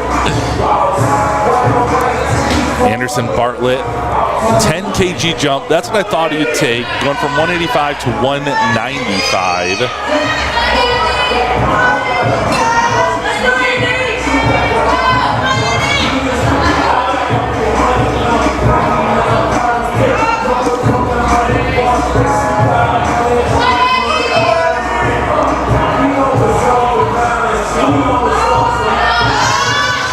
Man, that is a solid, fast second attempt. That was very solid. 429 pounds, almost 430? Yes, that is so much weight.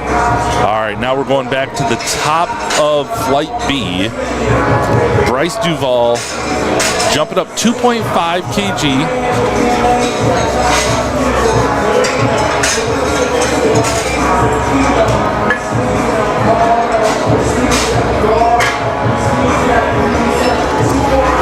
One thing I want to talk about is the efficiency of this changeover crew. They are amazing. And I know at the Troy meet you had it locked down to how many minutes. Yeah, I can pull up on, you know, on the app or whatever, you know, like literally how fast the changeovers have been all day. I could maybe pull that up if you're curious, just to see. It's almost like a tire change at a Formula 500 or something. They get in there, zoom, zoom, zoom, and they're done. Absolutely.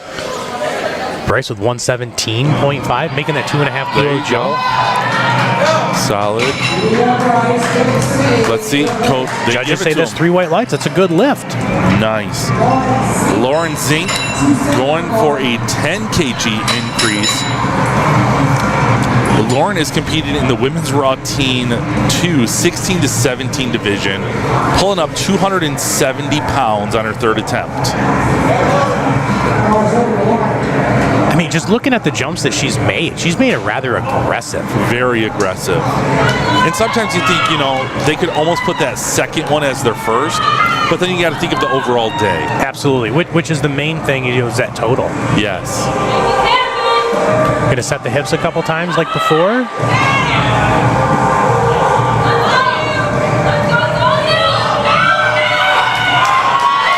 Getting a little sideways, but that's okay. Finishing out strong. Very nice. 3 white lights. That's what we needed. Great job. Huge smile on her face too, by the way. Huge smile on her face. Let's take a look at that. So she got a little wonky on there, got a little to the side, kind of started a windmill a little bit, but was able to power through it, just kept pulling, right? Once she was able to finish strong. She was and she's excited. Super happy with that. McKenna Sievert attempting 147.5, 7.5K increase, 325 total pounds.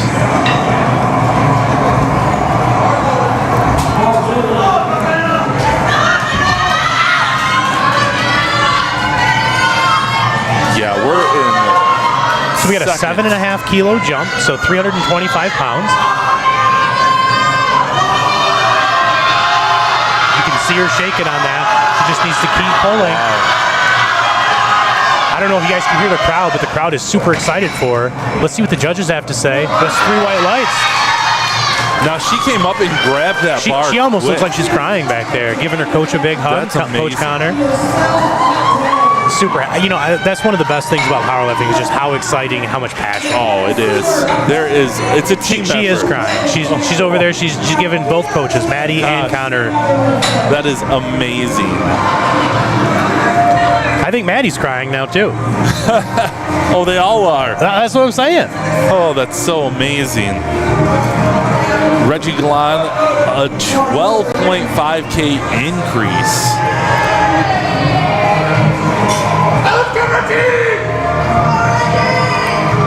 Going for 336.2 pounds.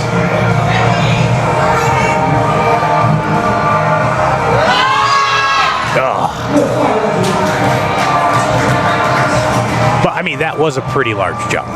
Yeah. But I mean, realistically, I hope that maybe I could be competing at his age. That way, Yes. All right, Kirsten Pruitt going for 152.5. That's a 7.5K increase. Yeah. So looking at our turnover rate, it looks like we've been in the between 50 seconds per deadlift. That is amazing. And then like 52 to 53 seconds overall for the day. That crew is on top of it. They are not wasting any time. Let's see Kirsten here. Getting set. Getting that wedge set.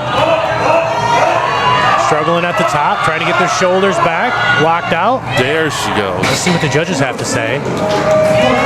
She got it. 2 white lights is all she needs. Yep. And again, Mr. Rulebook. Yep, up at the top when she's kind of arching back. Could that have given her a little bit of up and down movement? So it looks like Dane gave her 2 codes. So one of them was red, which I believe is downward movement, and the blue one might have been supporting on the thighs right at the top. If I'm guessing, right? Okay. That would be what I would assume that Dane would have called her for. Right. Druheen Das attempting that 160. He missed it on his second attempt. He was good on his first with 150. I like seeing just going for the same weight again instead of trying to make the jump up.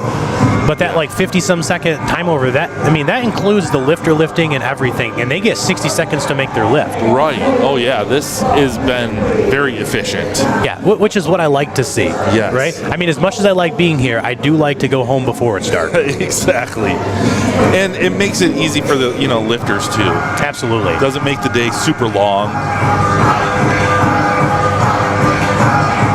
Getting his grip locked in there. Making sure his toes are very good. Close.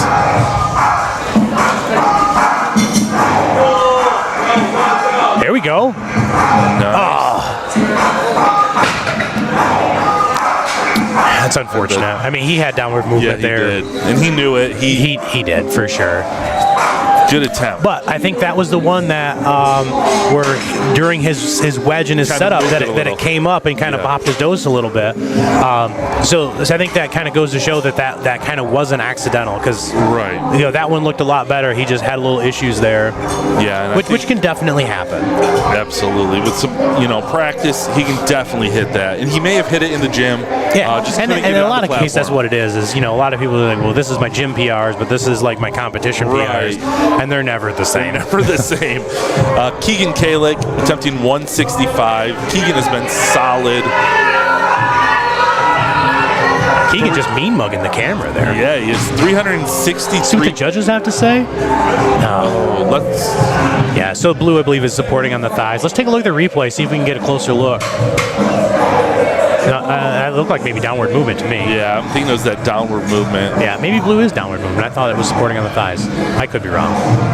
We have the cheat sheet, but we're good. All right, Drone Das. Oh, look at that. Look at that. You ask and you shall receive. Hitching supporting on the thighs is blue. Yeah. Okay. You had it. It's almost like I've done it before. Let's take a look at Drone Das again. Did he change his stance up? I think he did. Maybe 3 white lights? Just narrowed it in a little bit. That's what, as I say, I thought I remembered his stance looking a little different. Yes, but it was successful for him. Stick with what works. Elsa Noor attempting 396.83 pounds. We are almost at 400 pounds. 400 pounds. Women's Raw Junior 20 to 23 division. This is amazing. It's a 10-kilo jump. Yes. Started at 157 up to 180. Successful.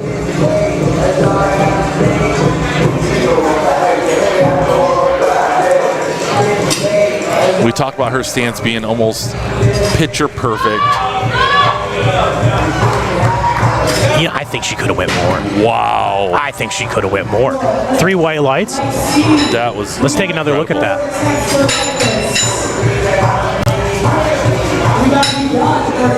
Yeah, that is a beautiful conventional deadlift. Very nice. Next up, we have Caden Pecora, a 182.5. That is a 10 kg increase. But he's been solid on the first 2. Yeah, so we're just over 400 pounds now. We're at 402 pounds. 402 pounds. He's got the baby powder on the thighs. Getting that hook grip locked in. Getting that good brace. Nope. No, just couldn't get it. Great attempt. You know, I think I've told you before, sometimes I think for the third attempts, they like to put a little super glue underneath the plates on there. Yes, gravity kicks in a little bit more on that third attempt. It's almost like somebody's got a dial on the old gravity, and they just kind of crank it up a little bit on the thirds on you. Yes. All right, Mason Polson. Nice 5 kg jump. And this is it. Their last pulls. We're on the third sets here. His last lift of the day. Going with a 5 kg jump, 418 pounds. Got that wide sumo stance.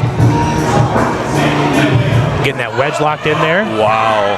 Let's go. He's got to finish the pull. He finished the Oh, so close. Spotter there to catch him in case he takes a little dirt nap there. I thought there for a minute he might have shut his eyes for a second. I mean, listen, like sometimes, you know, you get a soft reset. Reset. You know, it's happened to me a time or two. Yeah, you wake up and you're like, oh, well, I guess I didn't make that one. Yeah, did I get it? All right, now we have Anderson Bartlett attempting 451 pounds or 205 kg. Well over 2 times body weight. Yes, and this is in the juniors 20 to 23 division. This is the bottom of our flight. If I remember right, his second was pretty snappy too. Yes. I love the shoes. Those are great. Oh yeah. I mean, for some people, that's, you know, the fit is what it's all about. I just show up in Vans and call it a day. That's what I'm rocking today. He's getting that breath dialed in there. Getting that aggressive wedge.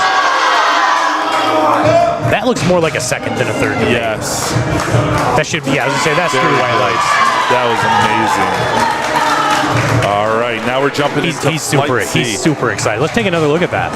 And just watch, he's a little slow off the floor, but finishes very strong. Yes.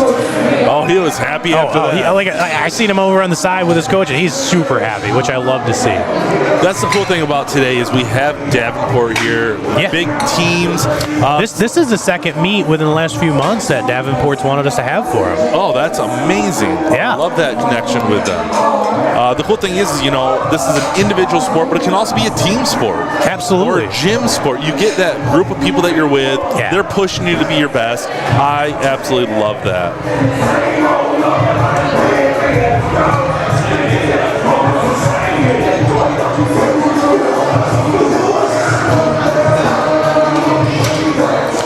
Dustin Jenkins with an opening of 95 kg, just 209 pounds.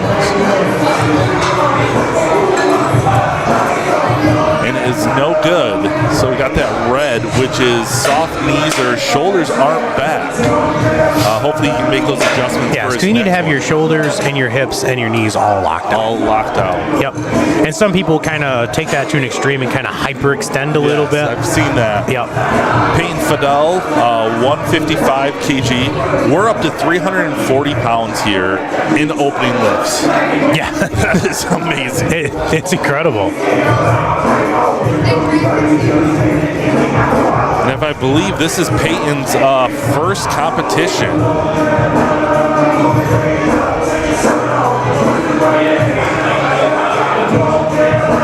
Very fast opener for Peyton.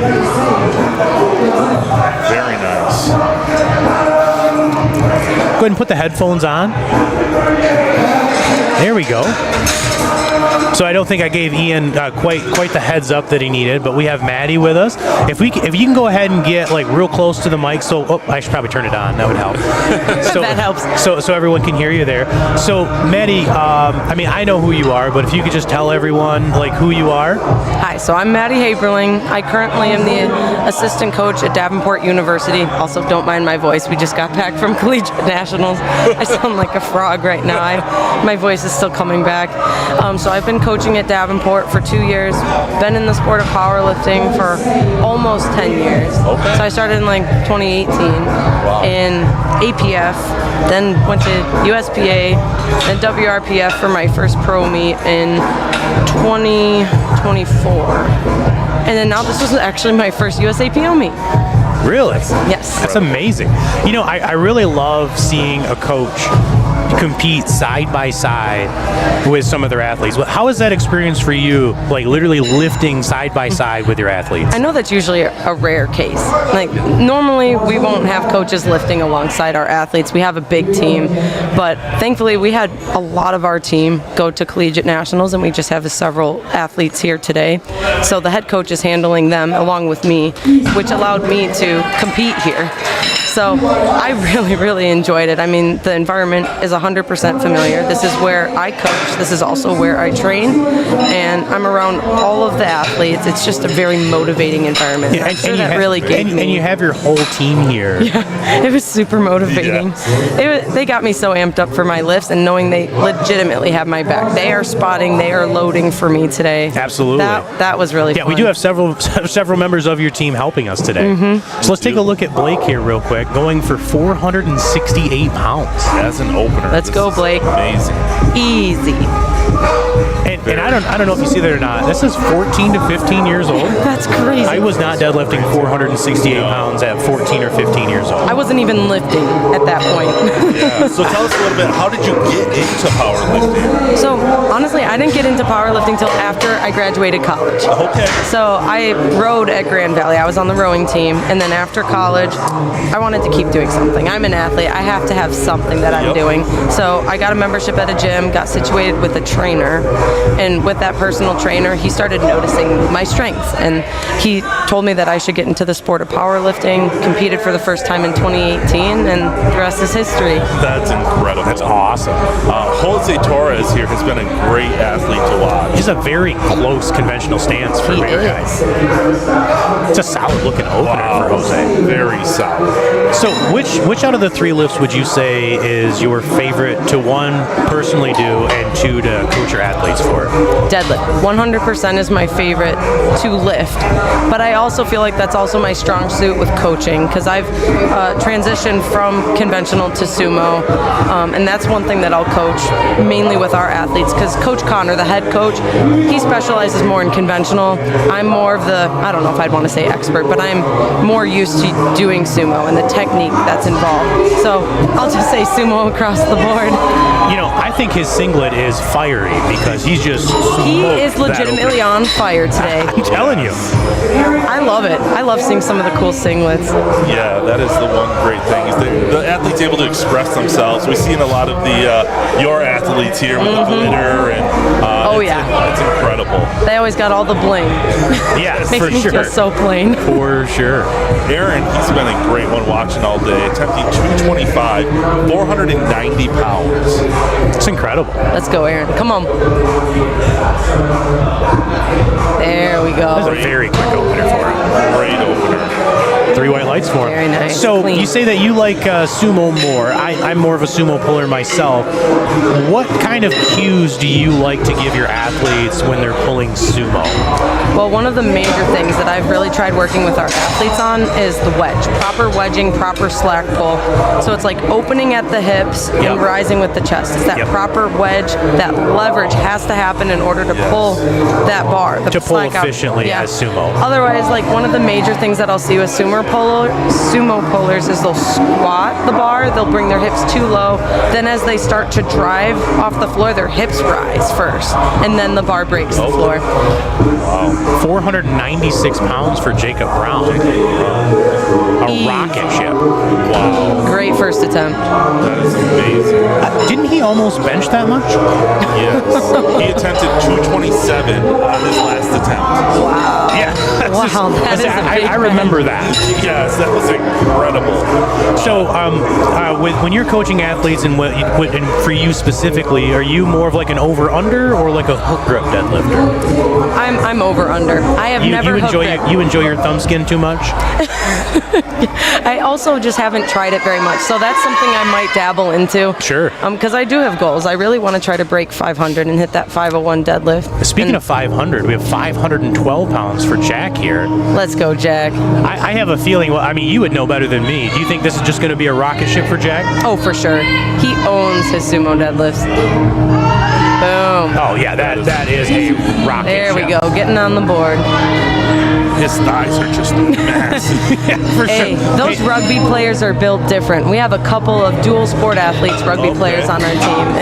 And why do you think that is? Is it because they have to push so hard? I think just like the constant running and the drive that they have to like just push across the field. Right. They're all built and definitely quad dominant. Yeah, for sure. That is amazing. I wish I could say I'm quad dominant. Brandon Furcron attempting 240, 529 pounds. He's had an interesting day so far. He has. Yeah. The squats got him, and then he came back. Oh, there we go. That looks like a good lift for him. I'd be happy to see him on the board. That's right. I know Chloe kind of took a personal liking to him and kind of like adopted him for the day, especially on the squats there. I think he got in his head a little bit on his squats, but I'm happy to see that he was able to finish with a total. Yes, he came back. Even though we're only on his opener, I'm happy to see that he was able to finish the day. That's a hard thing to do sometimes, coming back after whatever setbacks. Like that takes a whole different mental strength to be able to just keep pursuing even that same weight if you've missed it more than once. Yeah, I think he was having issues with depth, if I remember correctly, for the squat. Yeah, that'll do it. Yeah, for sure. Really, really have to practice how you compete. Like it really comes down to that. All right, here's our guy Damien. Got a real wide. He is a workhorse. Yeah, real wide. Yeah, yeah. I don't like the necklace in the mouth. I think I would ruin my teeth. Looks like he's hooking it. Yep, he is. A rocket ship. He's a strong dude.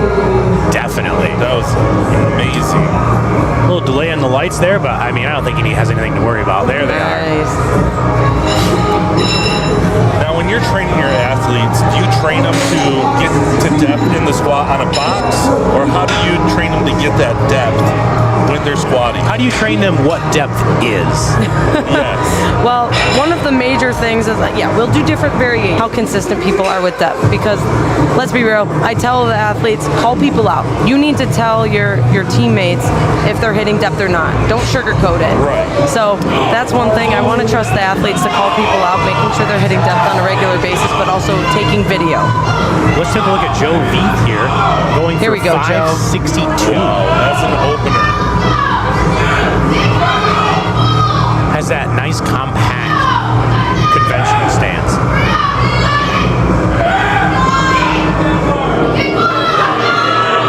Nice. That's a solid deadlift. Yeah, I like your stance on, calling out your workout partners, because I've been watching these reps out here. They are keeping it to a standard. If you're not hitting it, they're calling it. There's no room for error in USAPL, that's for sure. Yeah, Maddie, can you get maybe a little closer to the mic for me Yeah, there? I'm turning towards you guys. Yeah, no, you're fine. So one thing that I like that you had mentioned is, calling people out.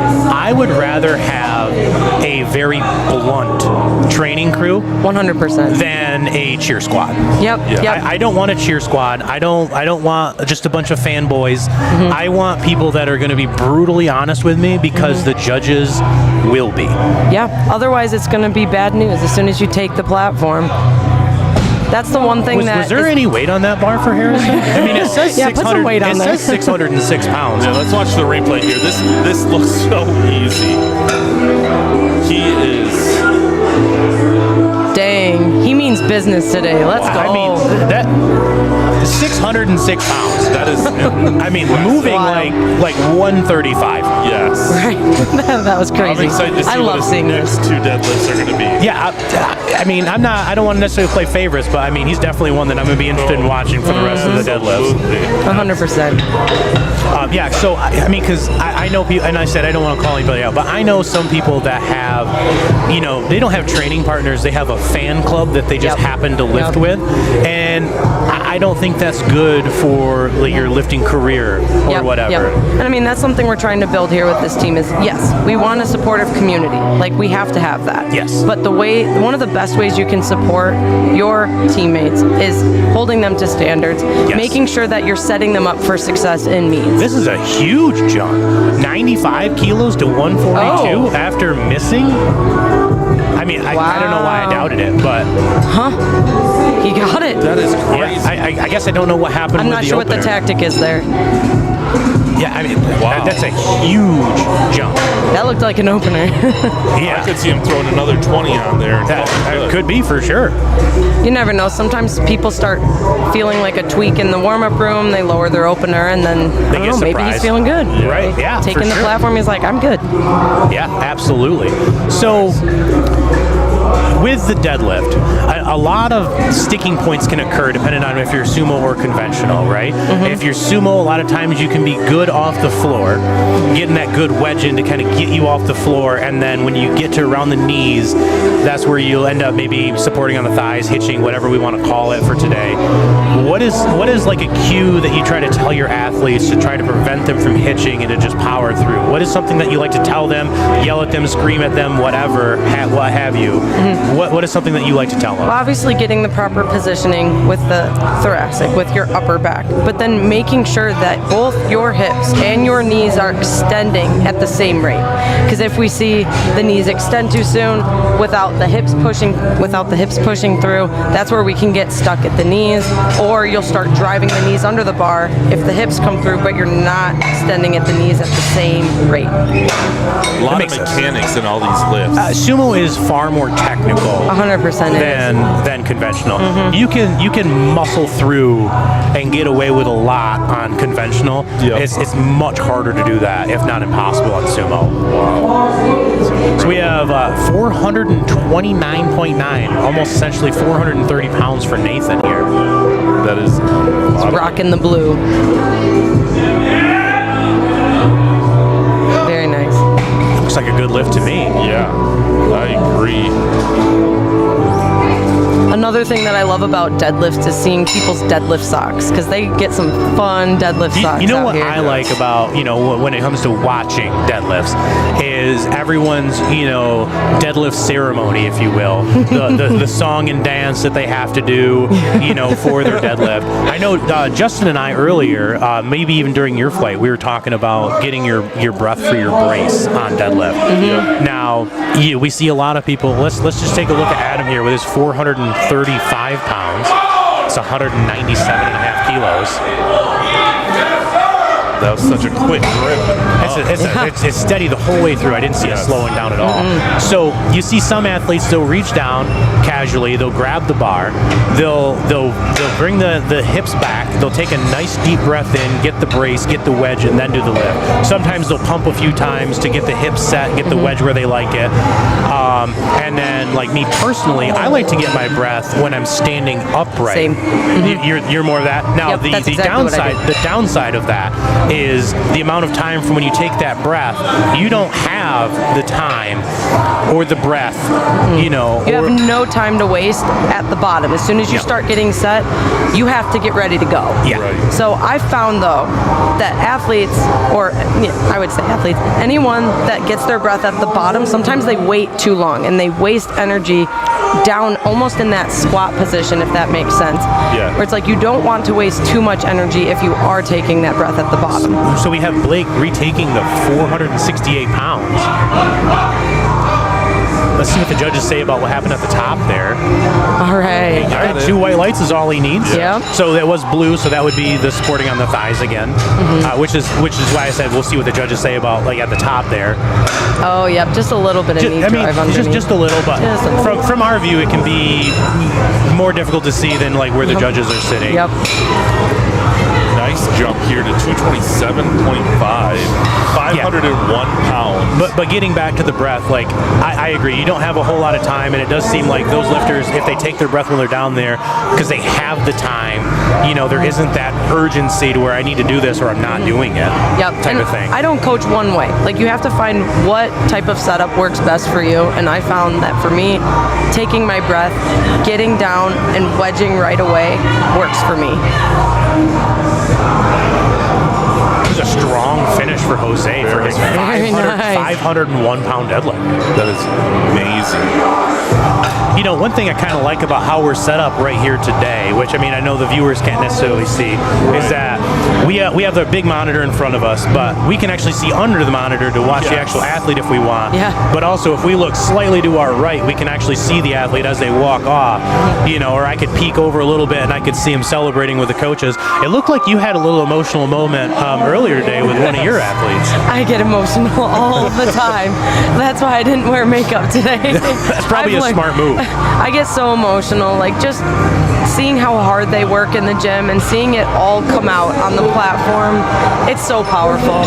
Like, I get more emotional legitimately for them than I do for myself. Absolutely. So that was a great 518-pound deadlift. Wow. Like we had mentioned before and joked, that man is on fire. Oh, he legitimately is. Maybe he's the reason that it's so hot in here.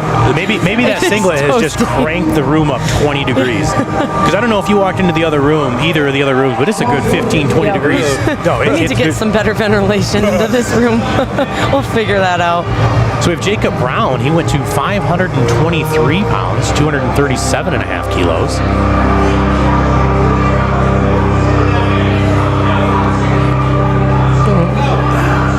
Let's see what the judges say about that one. So probably downward movement would be my guess. I could see a little bit of that at the lockout. Yeah, absolutely. But he got 2 white lights, so that's a good lift. Counts in the books. Might have been settling. They might have considered it settling. Absolutely. Aaron Gaynor, nice jump to 240. That is a significant jump. He's competed. This isn't his first rodeo. No, this is not. I believe he also competed at that meet in Goodrich that you were at. Yes, you did. You can hear the music thumping in here. Oh, yeah, we like to crank it up a little bit for deadlift. There's only one command, which is down. Right. A little harder on bench when you have so many commands. And they're crucial. I like to joke that Simon Says should be mandatory for powerlifting. Let's see what Aaron has here. Come on, stand it up.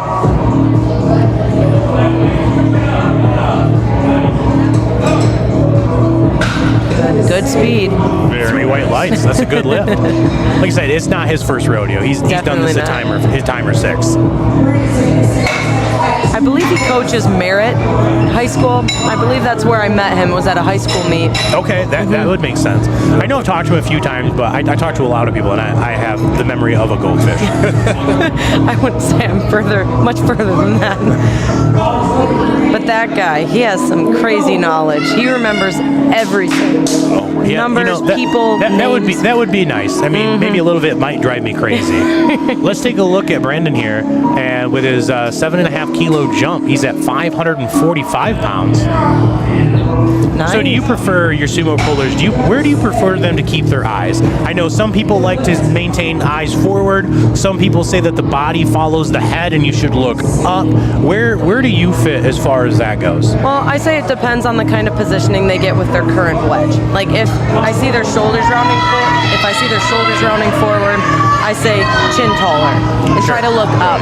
But if they get tall already with their head neutral, I keep it there. Because there's no reason to crane your neck back if you already get good positioning. Yeah, let's watch Jack. All right, here we go, Jack.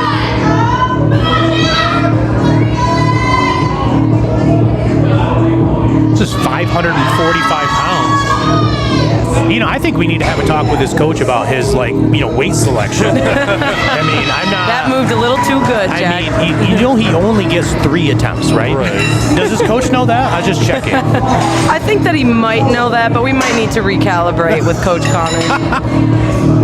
Any idea what a potential third for Jack could be? Oh goodness.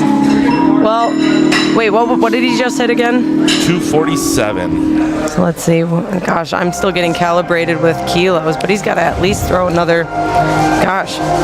20 kilos on there. Oh my goodness. Because we have Joe Veith next. I believe the first 600-pound deadlift of the day, if I'm not mistaken. Some big weight.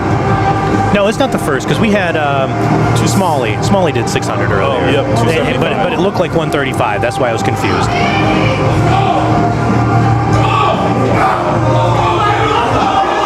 His coach is hyping up the room. You got the crowd cam. You got the crowd cam in the top corner there for everyone to see.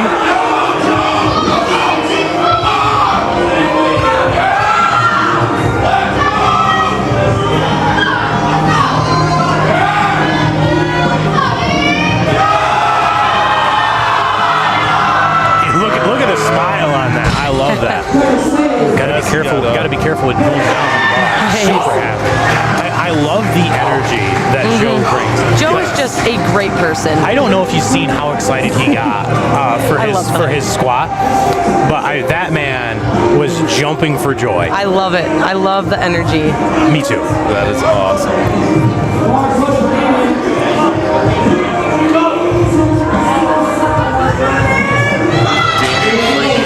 Going for the 600 pounds. He's another one of our rugby players. So both Jack and Damien from DU are rugby players here today. Going for that hook grip. Oh, trying to getting the breath at the top. Whoop. See what the judges say. Good. Shifted on the heels a little bit there. Well, I was just going to bring that up. So, I know something that, my coach has tried to emphasize into me, because I've had that issue as well, literally falling backwards before.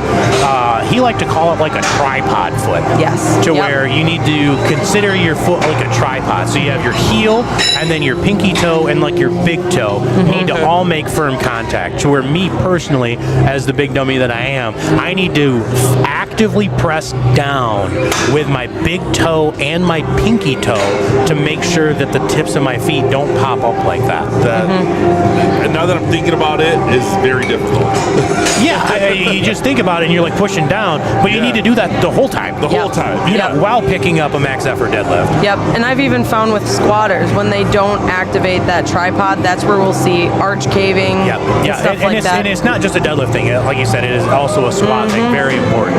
That's why I really like having wider toe box shoes, because that allows you to have that better tripod rather than squishing those toes together. Non-wide toe box shoes. So let's take a look at Harrison here. Jump to 650. Wow. I believe that's around a 50-pound jump. After his opener moved. Beautiful. Again, that 650 could have been his opener. Seriously. I mean, all right, time to add some weight on the bar. I'll be curious if he jumps to 7. That is incredible. I wouldn't doubt it. So Joe Veith actually is not taking a third attempt on this one. He's not? No.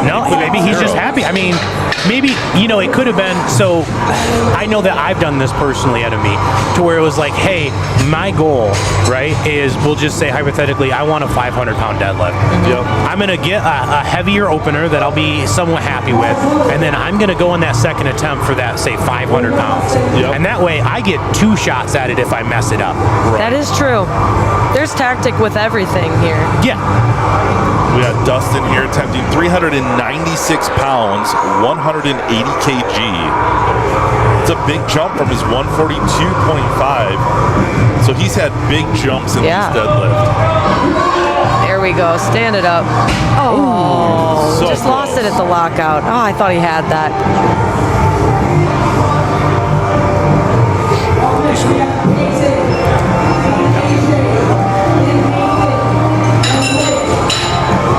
Ooh, well, one thing, it looks like he's wearing squat shoes. That might have pitched him forward. That's not going to help. But hey, Maddie, I'm going to have you jump out here, and then I think I'm going to get Ian in here if Ian wants to get in here for a little bit. Perfect. Well, it was an absolute pleasure being here with you guys. Thank you so much. Thank you so much. Ian, did you want to jump in here? All right, cool. We'll give Ian a minute, and then have him jump in here. All right. right, we're getting into Peyton Fidel, 182, didn't get it. That's where we saw it just pick up. That's his lift. Yeah. Well, I'm not sure if that was a pickup and that was his lift, or if he just tugged on it and it just, it was not there. Yep. Yeah. Adam Bear Jr. attempting 210. This is 462 pounds. We are seeing massive weight being moved. And this is in the raw teen 16 to 17 division.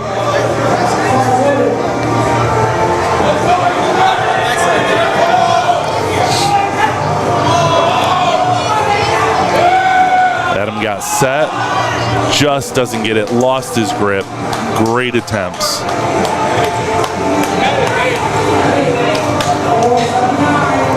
Nathan Zarb jumped to 217.5. We're looking at 479 pounds.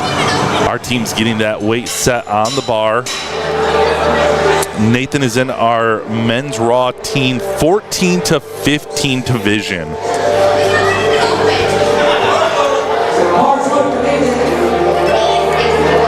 I was definitely not lifting this much weight when I was between 14 and 15. I'm joined with Ian now. Welcome, Ian. Hey, Justin. Happy to hear you on the mic all day. Let's see Nathan. Yes. Oh. That was a big jump. That was a big jump, but you know what? How his other attempts looked earlier today, 217. He got it off the ground. He did. You know, maybe in training that was something that was possible. And he's just like, screw it, let's go for it. I agree. He just needed a little break there after that attempt. That was a lot out of him. A lot out Blake of him. Marion attempting 485 pounds, jumping to 220. Jeez. They're just feeding these teens something else these days. They are, yeah. Blake is competing in the 14 to 15 raw teen division. Oh my goodness. Yeah, I was never even thinking of lifting this amount of weight. Oh, no. I'm kind of jealous. I'm jealous you get to sit here all day and talk to some of the smartest people in powerlifting. It has been amazing. I've learned so much that I'm going to be taking out with me to the gym. It's basically free coaching for you. It is. Free absolutely. coaching, free programming. Free connecting and networking. And look at Blake. Great job, Blake. What do the judges say?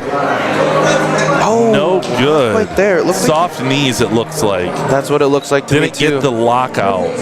Let's watch this on the replay. From the front, it kind of looks okay, but I'm sure from the side here, I didn't see it from the side. It could look a little bit different here.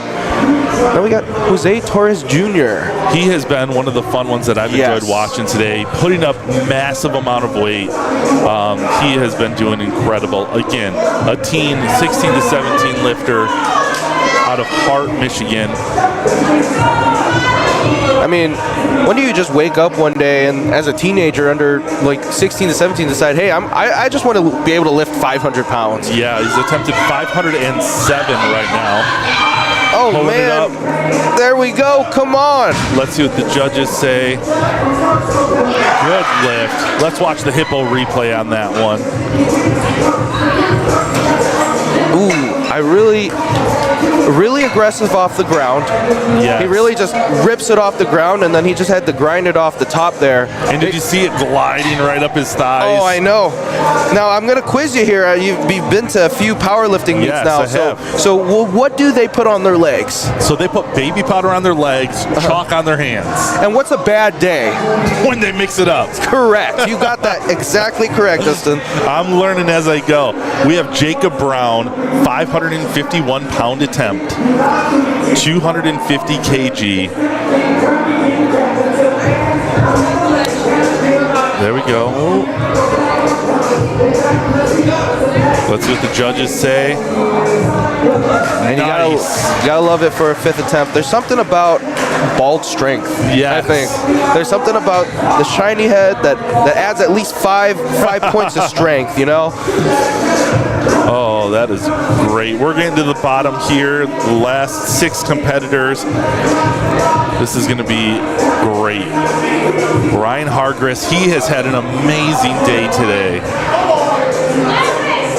It's got to be the singlet. It is that singlet. He is on fire. Literally. Literally. Quite literally speaking. And here we go. What a heater. Wow. 551 pounds. Blazes that last attempt. Let's watch that replay. He made that look so easy. Ooh, I love seeing when at the start of his deadlift, he lets the bar bend a little bit. He's taking out that slack, and it comes off the ground. Perfect. All right. Look at that parking lot. It was packed when I got in here. It was packed. You know, it's so funny. I put the idea in Ray's head. I was like, what if we got a drone? And he just went through with it. Absolutely. And it's a beautiful shot. I'd love to see some more of those as we go through more competitions. Brandon Furcron, 252 kg, 556 pounds. Gets that yellow at the top. What do the judges say? It's good. Oh, man. What a way to end the day for him. I know. I loved watching him all day. You guys mentioned it a little bit earlier. It was a little bit emotional earlier in the day. Yes. But then he really finished off strong today. I don't think he really failed any other lifts, did he? Besides maybe one bench? Where he is? Yeah, one bench. But my gosh, he just came back and had an incredible day.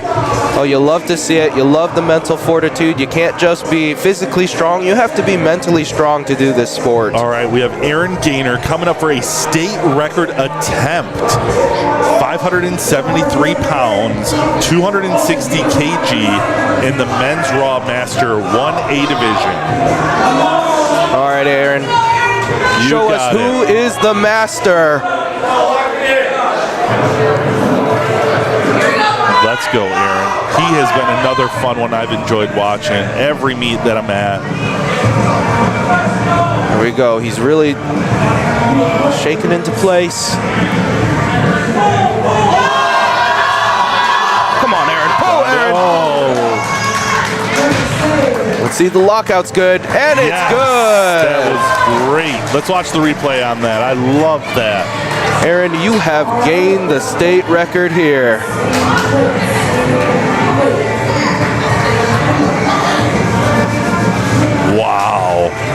Wow. Jackson Nadenko, 260-pound attempt, 573.2, the men's Raw Junior division. Sounds like the crowd favorite. Come on, Jack, show us what you got. 260 kilograms. Shoulders popping. Leg veins popping. Does he have it? Oh, so close. Not quite. Damian Freeman attempting 287.5, 633 pounds.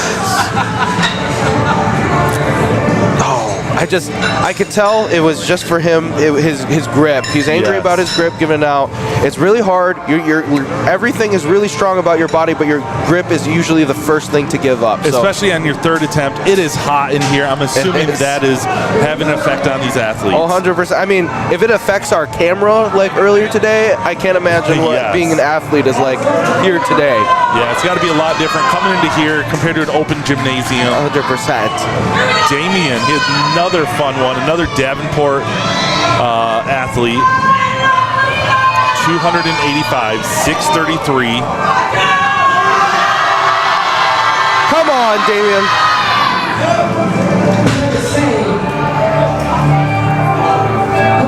That's a good lift. Good lift. You love to see it. That iconic mouth of the chain. Yes. All right, here we go. The last lift of the competition. Harrison Smalley, 310 kilograms, 683 pounds. Now, folks, don't miss it. Top right corner, we have our second camera. You can see everyone's getting off their seats. Everyone is on their feet.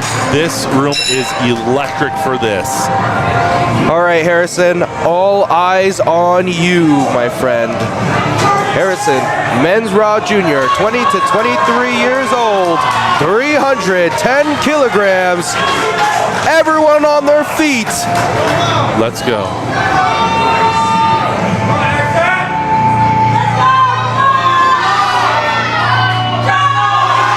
Oh, come on, Harrison. Harrison. Come on, give it to us, Harrison.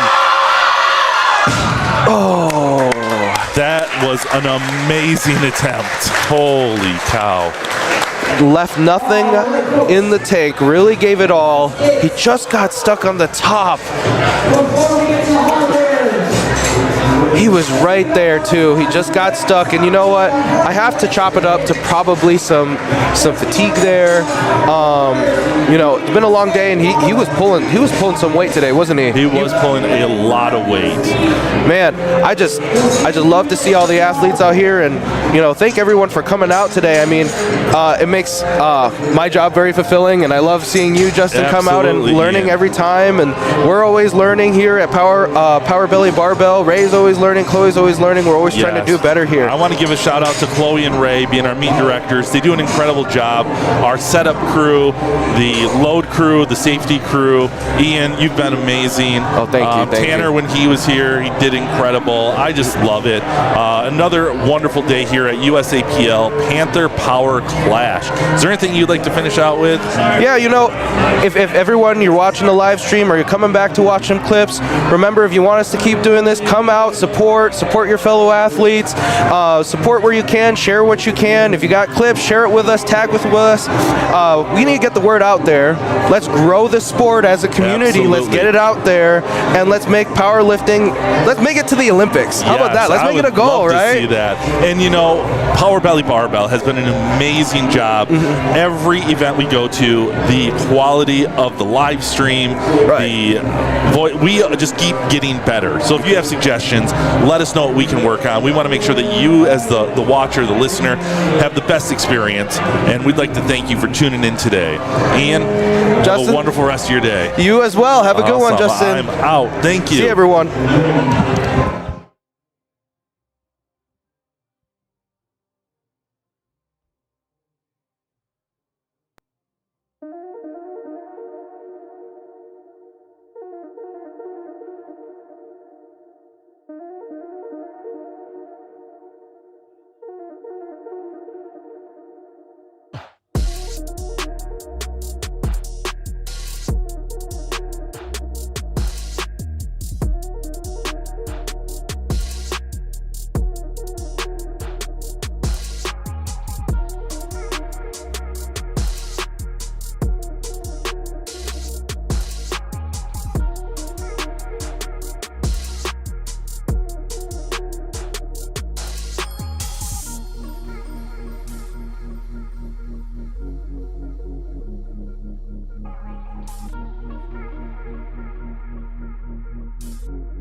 Making it bounce.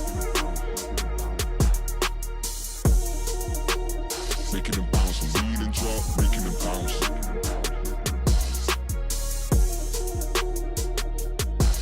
Making it bounce.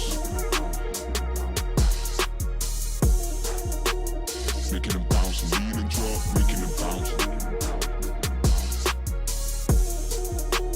Making it bounce.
making it bounce.